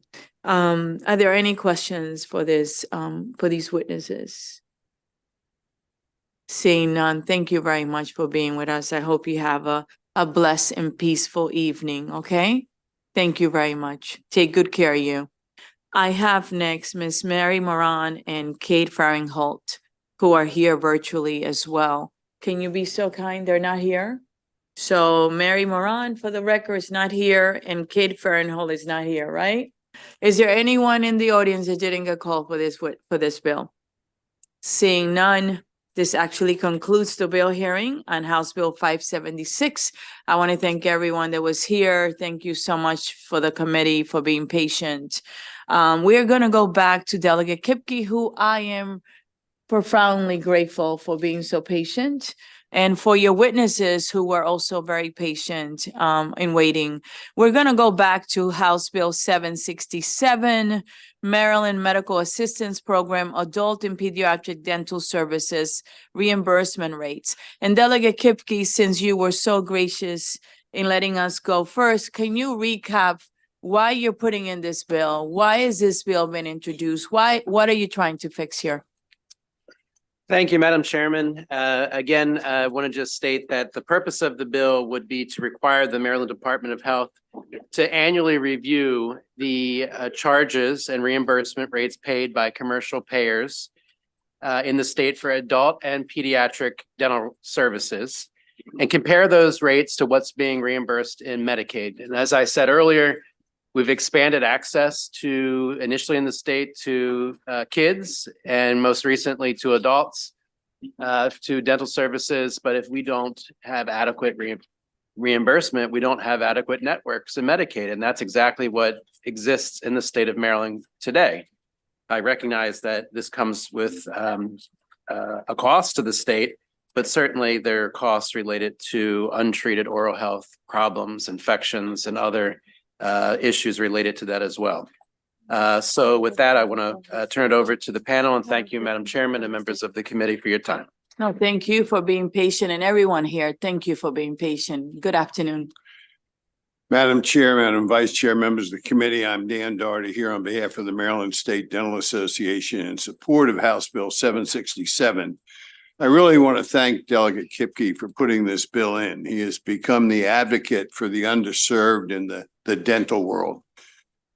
I've been here forever, it seems like, and I remember when adult Medicaid was fully covered. And starting with Governor Hughes, they eliminated everything about except emergencies, which was pain and infection. Governor Schaefer got rid of that. In 2010, a law was passed to say that the Medicaid would look at Medicare to determine reimbursement rates for providers, but dentistry is not covered by Medicare except for certain specialties that can provide certain medical services.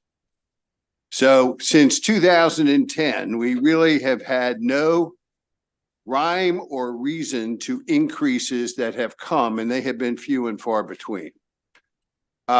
It is true, we had a bill passed last year that Delegate Bagnell sponsored that said they would study this. I am still waiting to see it. I don't know whether anyone else has ever seen it. And this has been the history going back to 1982. It is time, I think, that finally we look at what is the state doing and not doing. My clients have been criticized through the 80s and the 90s until today for not participating. But can you ask someone to participate when the cost of providing the care is more than they get reimbursed? Dr. Beckett will give you some examples to show you comparisons. But the time has come to make the Medicaid agency do the study and compare and give us real data and come back with what those reimbursement rates shall be. And with that, I would ask for a favorable report on House Bill 767. Thank you. Next, please. Madam Chair, members of the committee, Barbara Brocato, and here on behalf of the Maryland Society of Anesthesiologists in strong support of House Bill 767. Again, I know we have seconds here that are going, but I have to also thank Delegate Kipke, the chair of this committee. You know, it was hard to leave the table and listen to all that testimony and come back without saying, this committee has shown such commitment and gives everybody their fair share. And I think Delegate Kipke, this committee chair have kept their finger on the pulse on this issue about access to safe dental care for this Medicaid population. In my case, the anesthesiologist, when we had the death in this state, which was in the early 2000s, John Colmers, brought together a committee, dental action committee. The anesthesiologists weren't part of it. They tried to address what they needed to in reimbursing providers appropriately. All the providers have to be reimbursed appropriately. We've been at this. We've been appealing to the State Department of Health since 2009. We had budget language in 2015 that was not honored. When we started this process, the anesthesiologists were being paid $17 a unit back in 2009. When their average rates were in the $60 category. When in 2015, when the legislature used the commercial benchmark, which is what has to be used, or, you know, charges what is used for the dentist because they don't have a average commercial rate. This average commercial rate was not recognized. Let me just say now, we're getting less than we were in 2015. We're getting $22 a unit. They're going to cut Medicare. That's going to go down. The average commercial payment is $96. Thank you to this committee for having sympathy, and hopefully the state, the Department of Health and the state will address this problem. Thank you. Thank you. Next, please. Well, good evening. Now it's evening, I think. Madam Chair, Madam Vice Chair. Not yet. Members of the committee. I'm Dr. Thomas Beckett. I'm not going to bore you with all my credentials. I'm just going to come here and say I'm president of the MSDA Charitable Educational Foundation. And one of the things we do is provide a lot of access and barriers to care for those that are underserved. The reimbursement rate for medical assistance has been woefully inadequate for many years. I'll go back to the days when I first started in practice in 1977, and I participated in this program. And then in 1982, I dropped out, and the patients that I had at that period of time that were under Medicaid, I continued to treat for free because it was cheaper for me to do that than to submit the billing and go through the BS. But we've fallen behind in this fee structure, and thanks to Delegate Kipke, we're now going to be looking at that. And what the problem is, and I'm going to give you a couple of quick examples on these fees. I have with me, and you need to see it, a fee schedule from Aetna from 2008 PPO. And I have the fee schedule from 2023 from Healthy Smiles. I'll give you a few examples of the fees. 2008, the fee from Aetna for a full denture was $768. The fee under Healthy Smiles today is $375. The fee for a surgical extraction in 2008 from Aetna was $154. The fee today under Healthy Smiles is $103.01. The dollar in 2008 was worth a lot more than the dollar is today. These fees have not kept up. The cost of providing these care is outrageous. So I ask for a favorable report on House Bill 767. Thank you. Thank you. Is Caitlin Madonna here? Caitlin? No? All right. We do have someone, Charles Doran. Virtual. Virtual, yes. I asked for him to come up. Mr. Doran? Hi, Here how I are am. you? Here I am. Hi, how are Good. you? Happy Valentine's Day if I was there in person. You too. I don't have a heart, but I have a You lollipop. all. Okay. Go ahead. You can get Uh, started. Thank you for having me. I'm speaking in Actually, there's a support. lollipop with a heart. Go ahead. Okay, ahead. can you hear me okay? Yes, we There can. go. Thank you, Madam Chair, and happy Valentine's Day. Thank you. Basically, You too. me too. I am a Maryland Healthy Smiles Medicaid provider, general dentist in Rockville, Maryland. And as a provider, I just want to give you some statistics. There are a little over 4,000 Maryland licensed dentists, although some practice in other states, but maintain a license in Maryland. It's a little difficult just got to hear you. some I think something's wrong with your data connection. This morning from, let look at the number of patients we're treating, it's 185,708.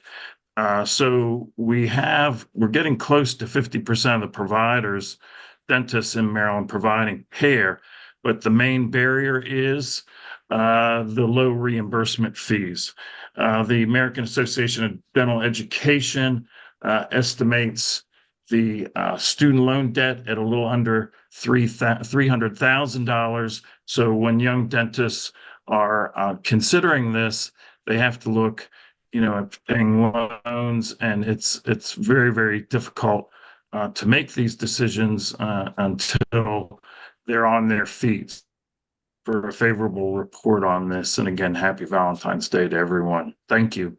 Thank you for your patience. I appreciate it. I'm going to open it up now for questions. Delegate White Holland. Thank you, Madam Chair. My pleasure. I would say over the interim, I recall at least participating in one of the anesthesia work group meetings. And I wonder how this bill might also connect or align with some of the ongoing conversations in that particular space, and how that might assist other dentists in getting OR time, for their patients, especially in the pediatric space. And so could you expound upon how this bill, in examining the rate structure, could assist in increasing access to OR space? Well, thank you, Delegate, if you would. I can address it from the fact that in the anesthesia world, we can't recruit and retain. The rates in Maryland are so low. We certainly couldn't recruit. If you're looking for a pediatric anesthesiologist to take care of these cases, you can't find it.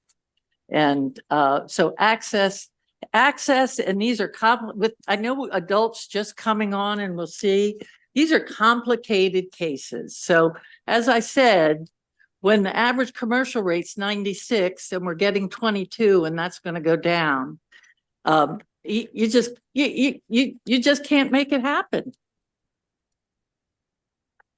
You're welcome. Any other questions? Seeing none, I do have one for Delegate Kipke. I looked at the fiscal note, and you know that it's prohibited, especially in this year. However, I do have a suggestion, and I wonder if you can meet with a department and let them know that I would be very grateful if they were to meet with you and discuss the following. If you look at the bill, page 2, line 18 to 27, ask them if they can do that, please. Sometimes we have to do things in piecemeal and gather the evidence and the documentation. If they can do line 18 to 27. Okay, Yes, ma'am. and do we need the bill and we can get rid of the rest? Or would they do it with a letter from me? If you would do that, I would be very grateful. Yes, ma'am. Okay? Any other suggestions, any concerns? Seeing none, thank you very much again for being patient. Thank you. I would say that House Bill 767, this concludes the bill hearing on that bill, and we're gonna go next to Delegate Bagnall. You have 3 bills, but we're gonna do 2 of them. If we could have House Bill 408, and then when you're done with that, bring the stuff for House Bill 103 as well. And Delegate Lopez, she will be next after that, okay?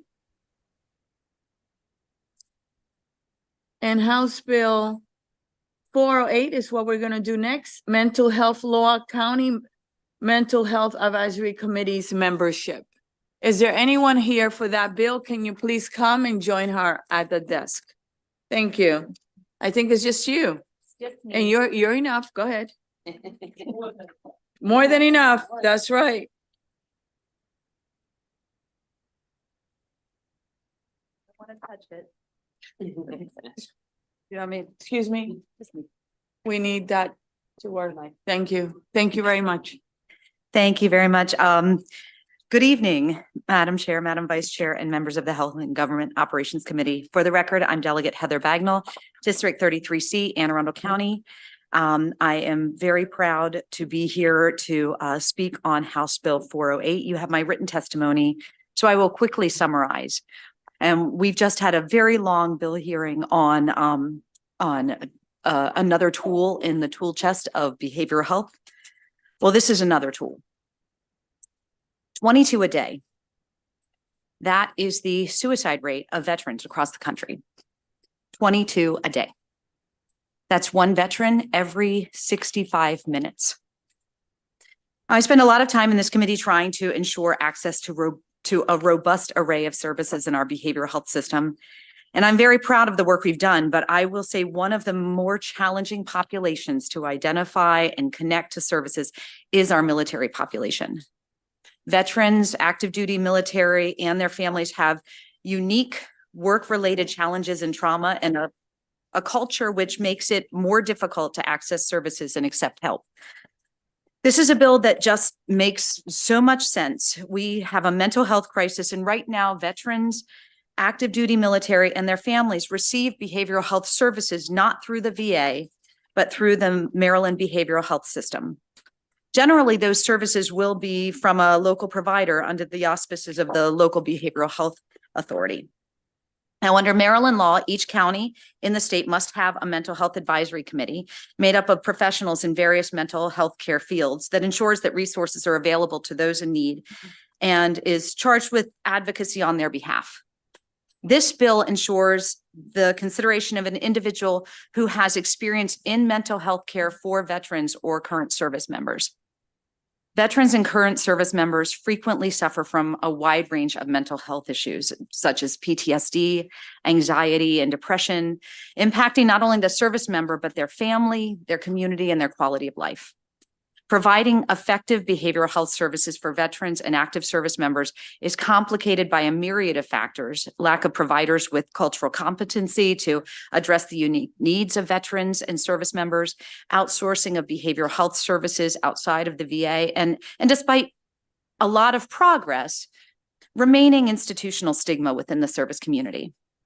House Bill 408 is an important step to including military voices in important conversations on a local level in line with the national effort to improve access in the provision of behavioral and mental health care for service members and veterans. House Bill 408 alters the required makeup of each county's committee to ensure the consideration of an individual who has experience in mental health care for veterans or current service members. Included in these specialists, the military community will have a greater voice in decisions that will have a positive impact on their members. As a representative of the county with the second highest veteran population in the state, including veterans and current service members in discussions on mental health policy choices is not simply an option, it's a necessity. There is no fiscal impact, but the impact to the well-being of our veteran and active service members and their families cannot be overstated. And with that, I respectfully request a favorable report on House Bill 408. Thank you, Delegate. Are there any questions for the delegate? Delegate Hill. Thank you. Thank you very much, Delegate Bagnall. And I like the bill. I'm just not clear if there are a couple of pieces. Number one, it seems like the way it's written, it could be a person with experience, not necessarily providing mental health care, but it could be a person who received mental health care. And I'm not sure if that's what you want. And the second question, is there anything about the current law that would stop parents or relatives of the adult mental disorder, these other people who are here, from being a veteran? So without the bill, there's a list of people who can be chosen from, but this is added to. This is adding to. Right. Yes, this is But adding to. Is there anything that would stop any of those other people from being a veteran if you hadn't put this? I know you're trying to be really clear that I want a veteran there, and it's or someone, and it's again, And two parts. I think you are correct. Thank you for the question, Delegate Hill. This is being intentional about having someone who has the experience with providing services for mental health care, has experience with mental health care for veterans or current service members. It's being intentional about having that voice because we need to make sure that we're addressing the unique needs of veterans and service members and their families. So maybe we can talk offline. I'm not sure the wording Yeah, does but- that because it suggests. Yeah, the patient or the provider or- very open to a clarifying Okay, amendment. all Thank right, you. Thank you. Thank you, Madam Chair. Okay. Thank you. Any other questions? Seeing none, thank you very much. This concludes the bill hearing on House Bill 408. Let's go to House Bill 103, Delegate Bagno. Sorry. Sure, I've got my folder in order. If I can ask my. And if you can come, her panel, I'm sorry, her panel, if they can come up, that would be great. Sorry. And that's Daniel Dorothy, Thomas Beckett, and Charles Doran, who is virtual. If you could bring him up, please. Thank you very much, Madam Chair. And once again, a happy Valentine's Day, everyone. Mental and dental, that's what I love to talk about. Once again, Madam Chair, Madam Vice Chair, members of the Health and Government Operations Committee. For the record, I am continuing to be Delegate Heather Bagnall, District 33C, Anne Arundel County. Very excited to speak with you about a subject that I love, oral health care, and House Bill 103, the Maryland Medical Assistance Program, Dental Services Coverage and Rate Study. You have my written testimony, so I will quickly summarize. As we discussed yesterday, as we discussed earlier, the expansion to adult dental for our Medicaid community has been and will continue to be transformative. Oral health is a critical component of public health. The ability to chew food and prevent infection are essential to overall well-being. Additionally, oral health reflects overall health, and regular dental treatments serve to identify underlying and chronic illnesses which could otherwise go undetected and untreated. The need for dental care is felt acutely among some of Maryland's most vulnerable populations, especially in low-income communities and among seniors. Now, this is an easy bill. Right now, under Medicaid, we can't reimburse for full or partial dentures or dental treatment in an place home, a nursing home, or an assisted living facility because they are not an accredited facility. House Bill 103 studies the feasibility of expanding these services through the Maryland Healthy Smiles program, as well as reimbursement rates, and lays the groundwork for regulatory and policy changes to provide greater access to these dental services for low-income and elderly individuals on Medicaid. I've spoken with the department, who have expressed both their capacity to do the study within the timeline outlined in the bill, and have confirmed that we have no federal guidance pending, as oral health remains an enhanced service for Medicaid. The fiscal note reflects this bill is budget neutral and there is no opposition. The study will include input from professional dental organizations and advocacy groups that promote access to dental services. And this study is essential to ensure these changes are made in a responsible manner, continuing our efforts to ensure healthy smiles for our adolescent to our senior populations. For all these reasons, I respectfully ask for a favorable report on House Bill 103. Next, please. Thank you, Madam Chair, Madam Vice Chair, members of the committee. I'm Dan Doherty here on behalf of the Maryland State Dental Association. I can only say me too to what Delegate Bagnall has said. It's obvious that there cannot be good health for seniors if they are unable to chew their food and eat and get the nutrition they need. It is socially an impediment to them. They're embarrassed by partial teeth or no teeth. This is something that really needs to be looked at. Our seniors deserve better, and we would urge a favorable report. We love it. Next, please. Dr. Tom Beckett, Maryland State Dental Association. I'm going to say me too for a lot of this, and I'm just going to bring in one other point that I have here. This is necessary in that there's unique circumstances in treating patients in nursing home facilities. You have to take a lot of equipment, and there's costs involved over and above your time driving there. So that's very important. And I'll leave this caveat with you. You need to spend a small sum of money on this program, but you will save a lot of money on the back end by saving a lot of medical issues that will be not occur. So I ask for a favorable report on House Bill 103. Thank you. Are there any questions for this panel? Delegate Hill. There's some opposition. Have you had a chance to look and is there a response to the opposition? I just giving you a chance unless I'm. There's, I don't see Three- opposition 393? here, Not, delegate. not on this bill. Not Oh, on I'm this sorry, I'm bill. at 393, sorry. Okay. It's Let's okay. not do 393. Okay. I do Thank you. appreciate Delegate Hill trying to work it and move it along. I Thank you. appreciate it. It's the spirit of the committee, Delegate Hill. I appreciate you. All right, so we do have, there's no questions. We do have Charles Doran. Is he on? No? Okay, he's not on. All right, so this concludes the bill hearing on House Bill 103. And Delegate Bagnell, can you speak with Delegate Kipke, please, later on? Thank you. Okay. And you're wondering why? I think there maybe can be some consolidation with your bills. I think so. All right. House Bill, I'm channeling Delegate Hill on that one. House Bill 328, Delegate Lopez, you have arrived. And would her panel please come up?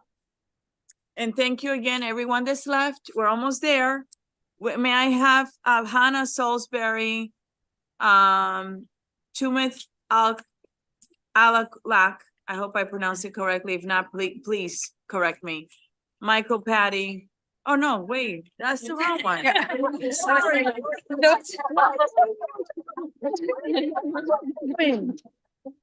And you guys are just letting me go and go and go. Can I have that witnesses? I lost mine. Yes, okay. Thank you. All right, that was too funny to let go. Okay, let's try it again. And thank you for having a sense of humor. Marceline White, Megan Renfrew, Rich Dumay, Heather Forsyth. Can you please come up? Just bring a chair up, please. Thank you. And may we please get started. Delegate Lopez, again, thank you for being patient. Yes, well, good evening, everyone, Madam Chair, Madam Vice Chair, members of the committee. For the record, my name is Delegate Leslie Lopez, and I'm here to ask for your favorable support of HB 328. This bill builds on the good work this committee has done over the past few years to address the issue of hospital medical debt.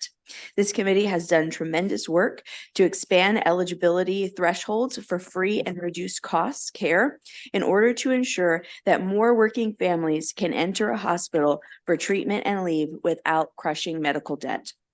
As you are aware, to receive millions in tax benefits, all nonprofit hospitals in Maryland are required to provide free and reduced cost care to patients at certain income thresholds. Our rate setting system also compensates hospitals for the cost of this care by building it into their rates each year. All patients who are eligible for free or low cost care should receive it. Yet today, that is not what is happening. 27 out of 47 Maryland hospitals have created tests that income eligible patients must pass in order to qualify for free or low cost care, even if they already qualify by income. The first test is the asset test, which allows a hospital to deny someone if they have a non-monetary asset at a certain level. The second test is a geography or service area test, which allows a hospital to deny a patient discounted care if they live outside the hospital's community benefit area. So an example of the asset test would be if you are a low-income individual, but you inherit a house from a parent who's passed. So that's not a liquid asset.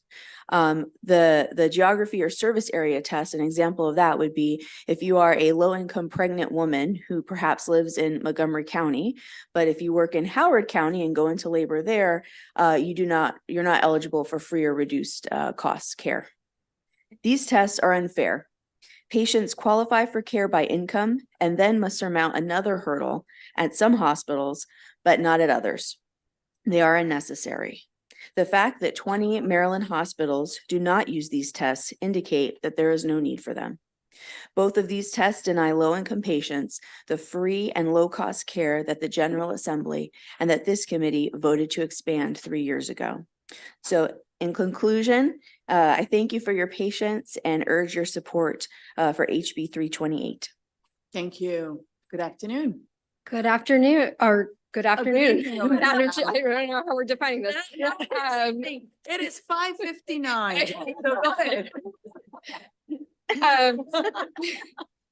Madam Chair, Madam Vice Chair, and members of the committee, my name is Megan Renfrew, and I'm here on behalf of the Health Services Cost Review Commission. HSCRC thinks that it's important that hospital financial assistance eligibility rules are applied in the same way across Maryland.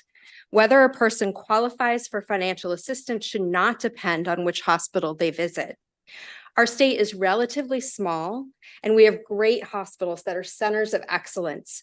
Patients can travel to get the best care for them. Patients should be able to choose their hospital without being penalized financially. Current law allows hospitals to have different financial eligibility rules. This is unfair and it impacts patients throughout the state. The fact that some hospitals have chosen not to use asset tests and not to use service area restrictions begs the question, do hospitals really need these policies? Since some hospitals already operate without these eligibility restrictions, I think this bill will be relatively simple to implement, right? Some hospitals are already doing it. In addition, HSCRC's uncompensated care policy considers all of the financial assistance provided by hospitals, whether or not they apply the service area restrictions or the asset tests. HSCRC expects that our existing uncompensated care policy will support the changes proposed by this bill. HSCRC encourages a favorable report on HB 328 to increase financial protections for consumers. And thank you for the work you do. Yeah, Okay, thank you. next, please. Good evening, Madam Chair, members of the committee. My name is Bridge Dumais. I'm the political coordinator with 1199 SEIU. We represent 10,000 healthcare workers in Maryland, and I'm the coalition co-chair of End Medical Debt Maryland, a statewide coalition of over 60 organizations. We urge a favorable report on HB 328 to eliminate barriers to hospital financial assistance for otherwise income eligible patients.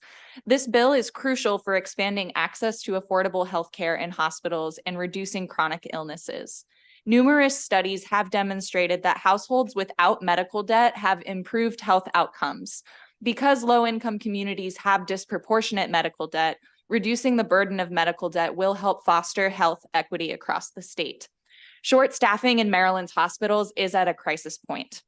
Low-income patients often avoid seeking care due to cost, only going to the hospital when their condition has become so severe that it is more difficult, time-consuming, and costly to treat.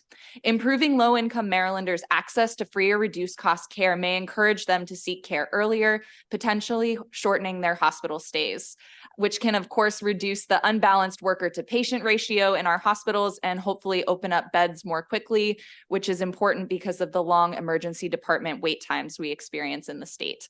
The Medical Debt Protection Act of 2021 established that patients should not have to lose their home over medical debt.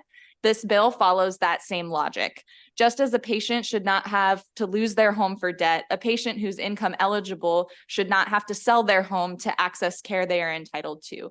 This is particularly important for our aging population on a fixed income, given that there is also a massive short staffing crisis in long-term care facilities. Maryland needs to ensure that our elders who are able to can age in place. Finally, this committee is hearing the Access to Care Act. There was a lot of very powerful testimony. I hope that bill passes. And until it does, this bill, free and reduced cost healthcare is the only safety net that undocumented population has to get affordable healthcare right now in the state. I urge a favorable report. Next, please. Good afternoon, evening. Chair, members of the committee, for the record, my name is Marceline White.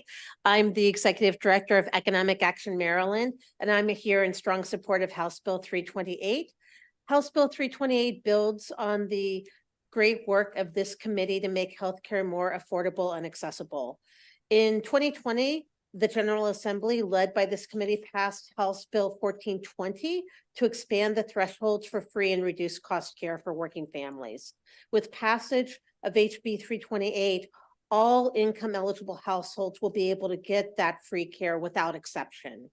It expands healthcare for low-income households. As others have said, it creates fairness, consistency, and clarity across the state. To make it clear, these asset tests and these service area tests vary by hospital. They are not the same test in each hospital that does use them. And consumers and patients don't know that. They're there in emergency situations and they don't even know what these tests are. So a patient that is eligible by income may get free care in hospital A, but denied that free care in hospital B. With passage of this bill, that will no longer happen.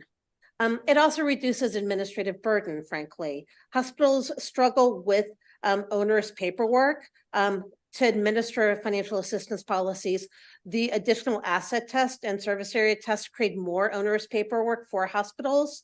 Eliminating these tests reduces their burden so that they can focus on administering and qualifying people for the charity care that this body agrees is so important. So for all of these reasons, we think this will create clarity, expand access to healthcare, and create fairness across the state. And we urge a favorable report on HB 328. Thank you. Thank you. Next, please.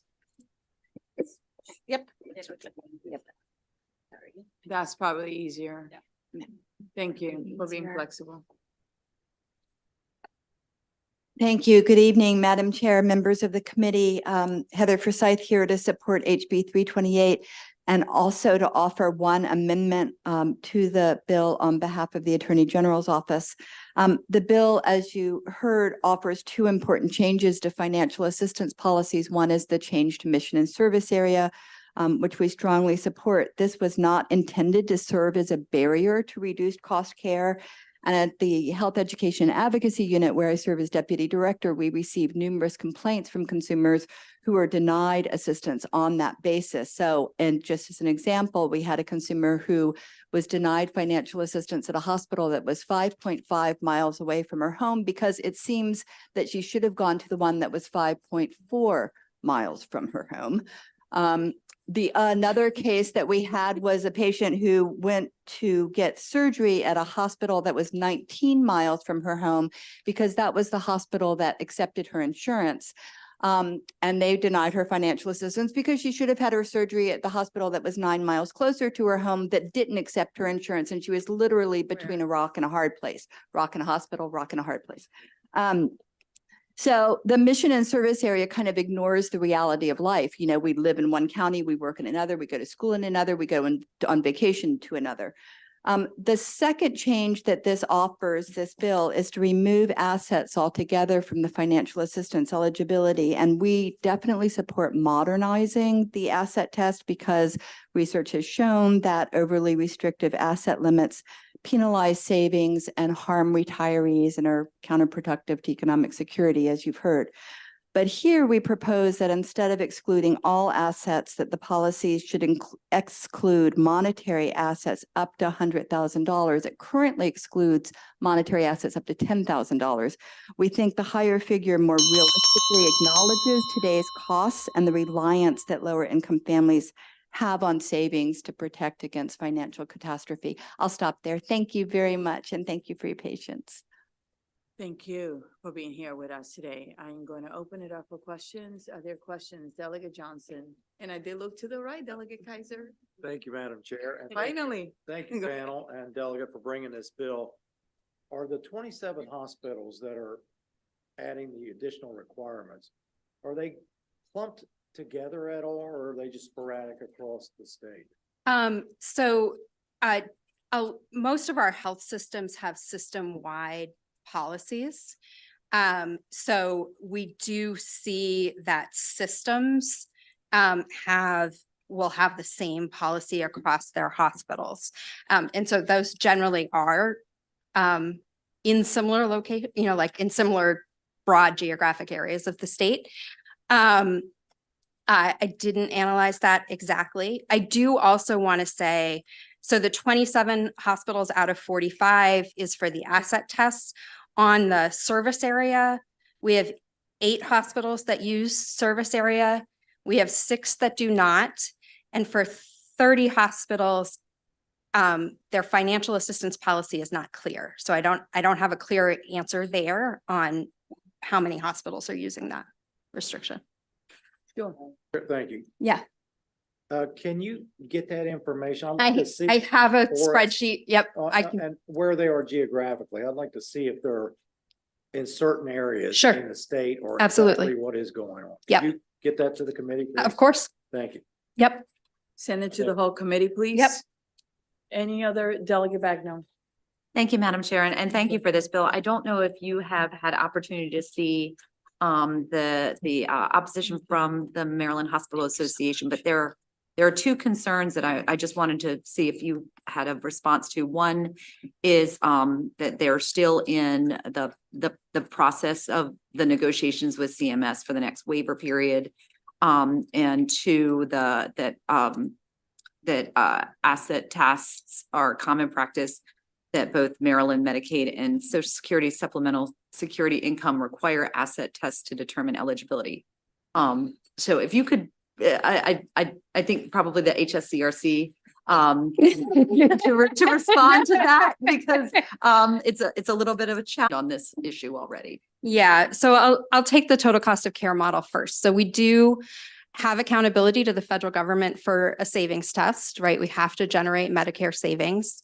And increases in either financial assistance or in bad debt, which could happen because of changes in increases in the uninsured rate, for example, do increase the amount we pay in rates for uncompensated care. I think that is, but we have other levers that we can pull to control cost, right? So I think it's a policy decision about, do we want to do that on the backs of consumers, or do we want to do it in other ways? And it's our job as the state agency, right, to make sure that the savings test is met. And we will do that, sort of regardless of which direction you go. So that's on total cost of care. For asset tests, it is true that those other programs have asset tests.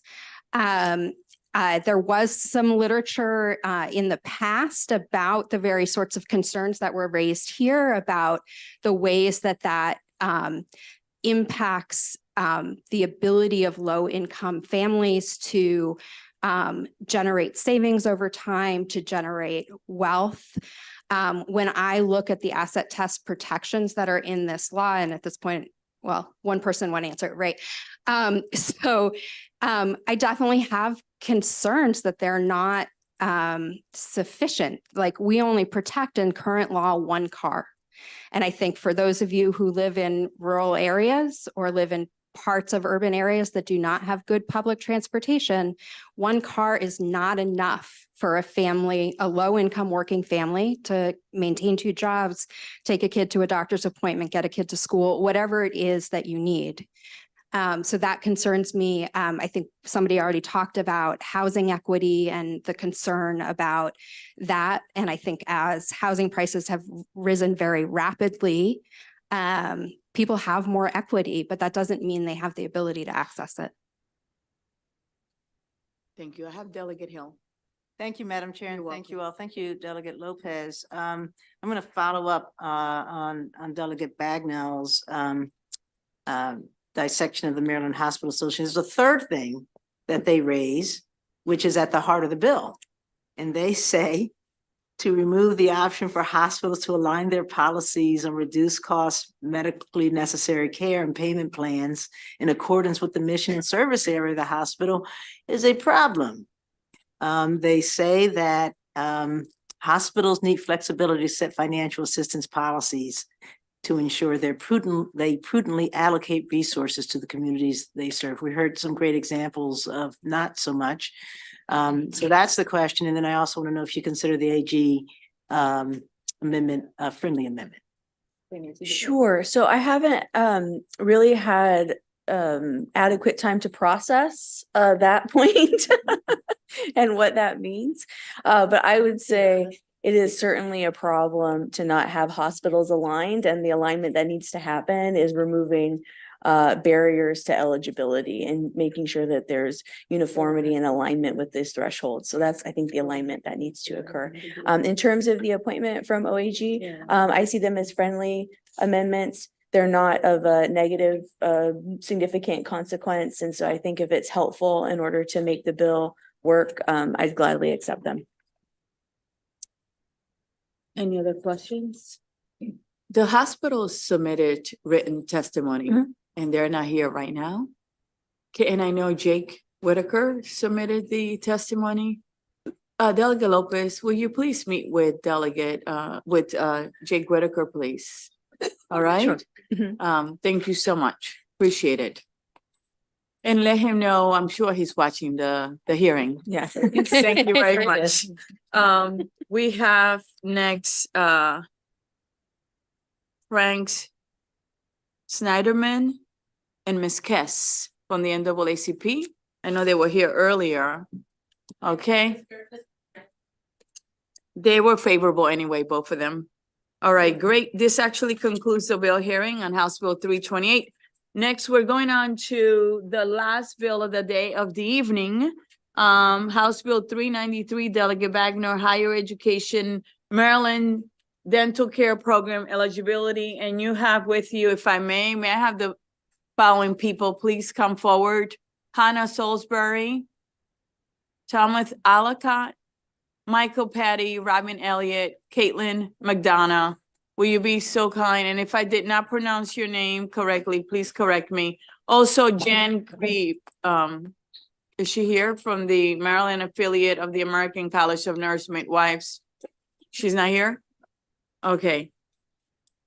Good afternoon. Good evening. Go Good ahead. evening. I realize that this final dental bill stands between us and our dinner, so. You do. Good evening, Madam Chair, Madam Vice Chair, and members of the Health and Government Operations Committee. For the record, I'm Delegate Heather Bagnall, District 33C, Anne Arundel County, and I am honored to bring this final piece in the dental access package, House Bill 393. You have my written testimony, so I will summarize. While Maryland faces a critical shortage of dentists and dental hygienists across the state, especially in low-income, minority, and rural communities, the cost of post-secondary education for dentists and dental hygienists is rising, contributing to the shortage. House Bill 393 would expand eligibility for higher education loan assistance grants provided by the Office of Student Financial Assistance in collaboration with the Maryland Department of Health to part-time dentists and dental hygienists. These grants provide post-secondary loan repayment assistance for professionals who are employed or seeking degrees in those fields. Full-time dentists and dental hygienists are already covered under the original statute. However, those employed part-time are not currently eligible.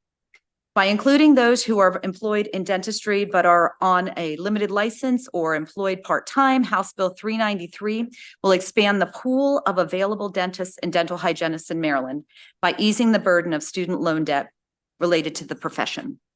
Additionally, this bill addresses an equity issue common in part-time dental work.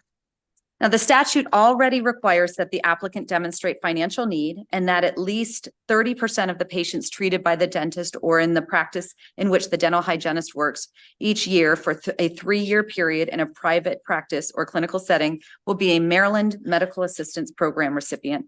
And the bill stipulates the office, in collaboration with the Maryland Department of Health, may establish prorated loan repayment assistance for a part-time dentist or part-time dental hygienist participating in the program.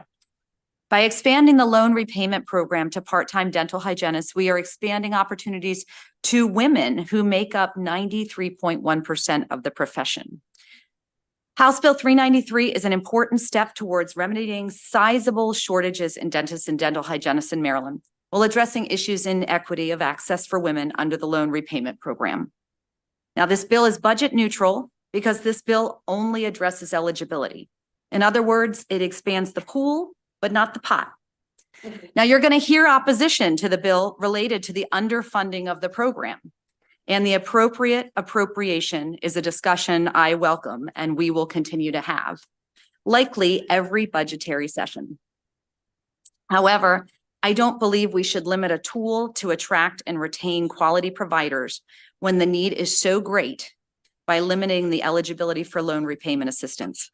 For these reasons, I respectfully ask for a favorable report on House Bill 393. Next, please. Good evening, Robin Elliott. I'm here today on behalf of the Maryland Dental Action Coalition in support of this bill, and just wanted to give its origin stories. We are incredibly appreciative of this committee's work Delegate Collison's leadership in establishing the adult dental program under Medicaid. It's been great. It's served almost 200,000 people so far. Federally qualified health centers and our safety net partners are bursting at the seams. Say And that so again, how many people has it served? 178,000 and counting. That was a one month old figure, so it's going to be more.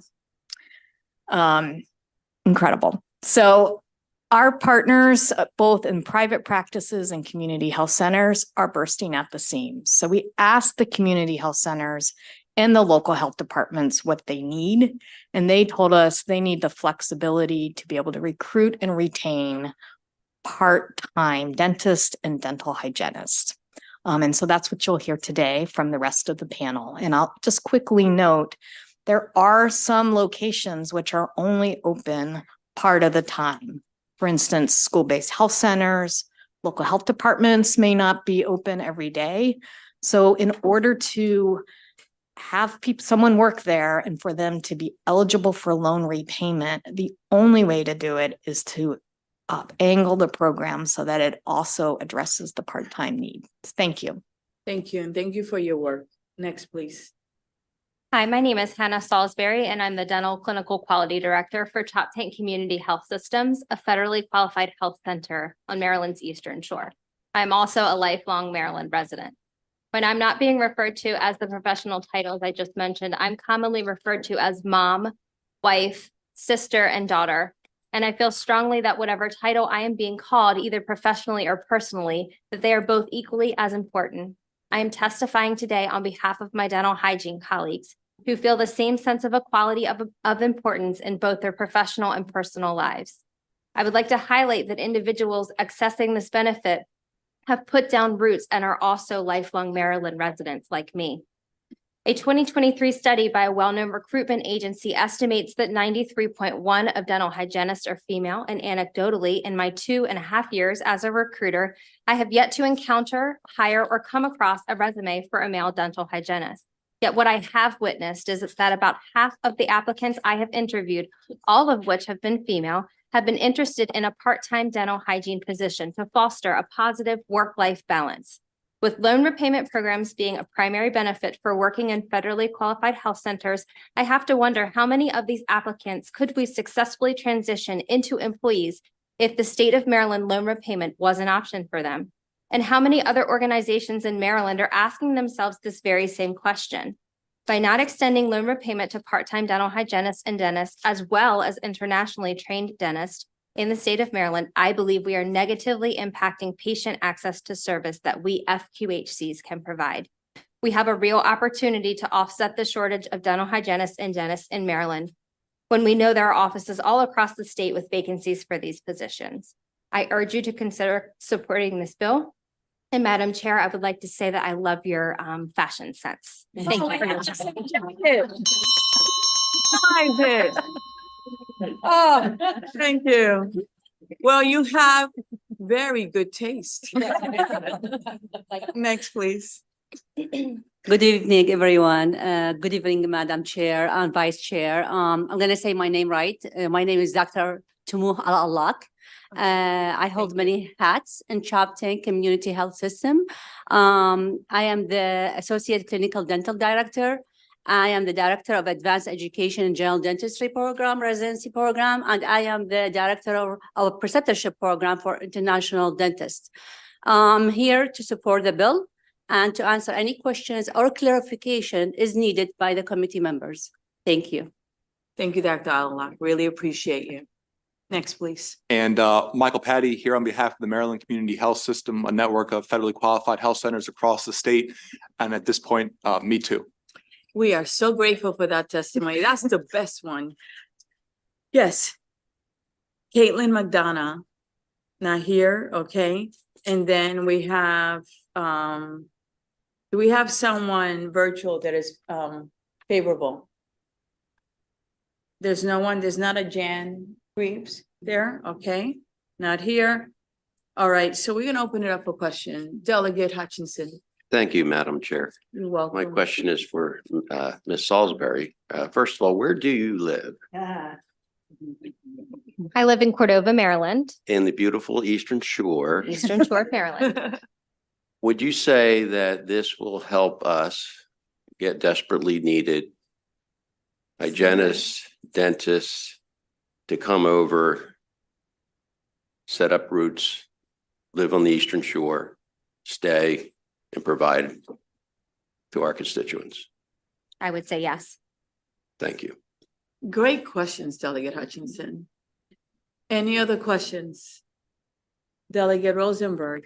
Thank you. What percentage of the Medicaid population is currently unserved? Do you have a guesstimate on that? Delegate Rosenberg, so out of the 800,000 adults who are eligible so far, like I said, close to 200,000, we're getting about 178, 180,000 now have been served. So those numbers are growing. We're hopeful. But we do know that our dental practices, our federally qualified health centers are a bit at their limit, just like probably the committee is tonight with bills. So we're really looking for just a little bit of relief. Delegate Hill. Thank you very much, Madam Chair. You're welcome. I think I'm bringing it home.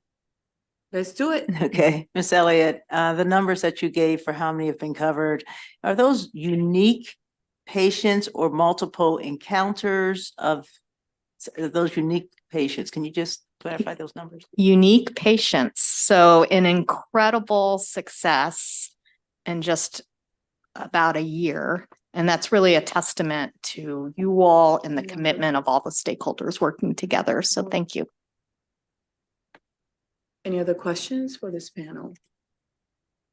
Seeing none, thank you very much for your testimony. We really appreciate it, okay? And thank you for waiting. Next, we have unfavorable panel, Daniel Dorothy, Thomas Beckett, and Charles Doran. Is he there virtually? No? Okay.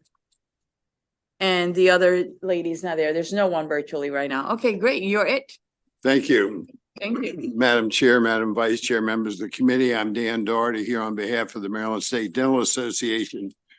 In a lot of ways, reluctantly opposed to this bill. I worked so much with Delegate Bagnell on access to care. This is a little bit difficult, but there are problems with this bill. Let me start with the limited license. Limited licenses are granted to foreign trained dentists whose education is not the same as American trained dentists. And there is a pathway that involves them taking additional courses, taking exams, et cetera, et cetera. There is a second pathway that lets them avoid some of the educational requirements by committing for 2 years to serve in public health clinics. And they are granted a limited license to do that, and they're committed for 2 years to perform. Then once they complete that, then they make sure they satisfy testing requirements. They are already treating this population. So this is a double dip in a sense, and you are paying off loan commitments that probably are owed in a foreign country. They're not owed here in the United States or in Maryland. And we feel that they should not be included in any of these programs. And remember that this language applies not only to the part-time, but it applies to those who are seeking full reimbursement with a 3-year commitment.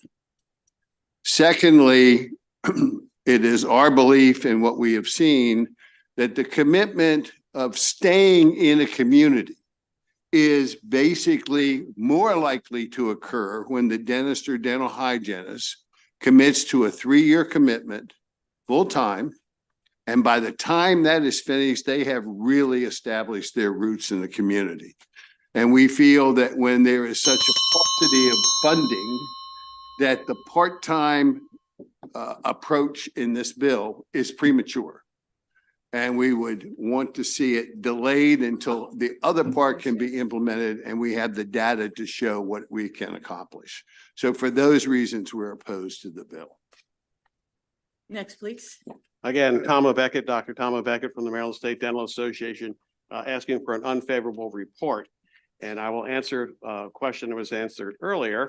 As of the end of January, there have been 383 unique patients served under the adult Medicaid for a total value of $135 million. I'm opposed to this bill based on the premise that there are 23 applicants for the full-time positions as we speak, that number 5. There are 23 people applying for 5 positions.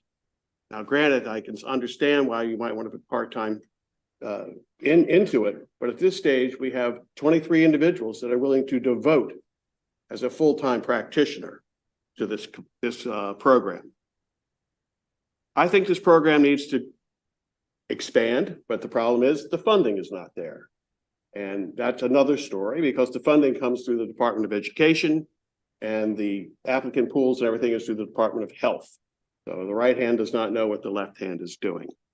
But I think we need to fix the funding, allow the program to work, evaluate its potential in creating permanent full-time dental homes for these people that move into communities such as the Eastern Shore. So for those reasons, I ask for an unfavorable report on House Bill 393. Thank you. Thank you. And for the record, there's no one virtually, correct?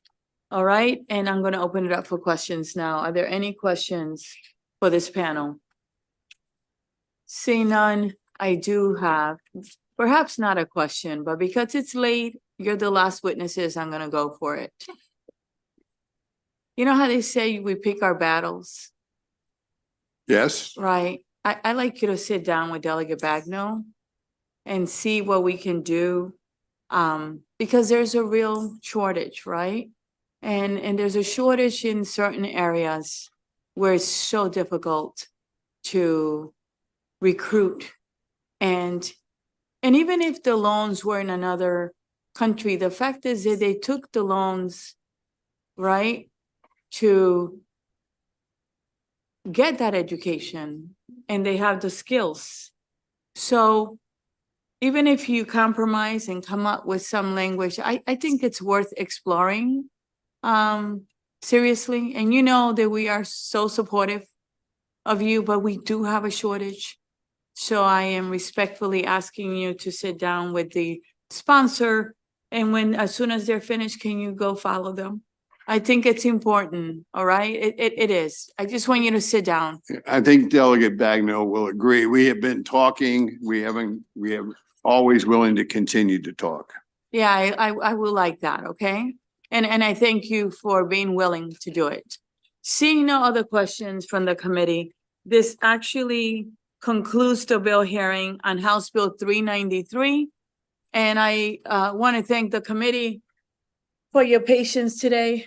I know today was a tough day. We heard some very tough testimony that is triggering for some people. And I just want to let you know that if at any point you feel triggered, feel free to get up and take a break. Okay, I do understand it. And thank you again. I hope you have a blessed evening and give yourself a break. All right.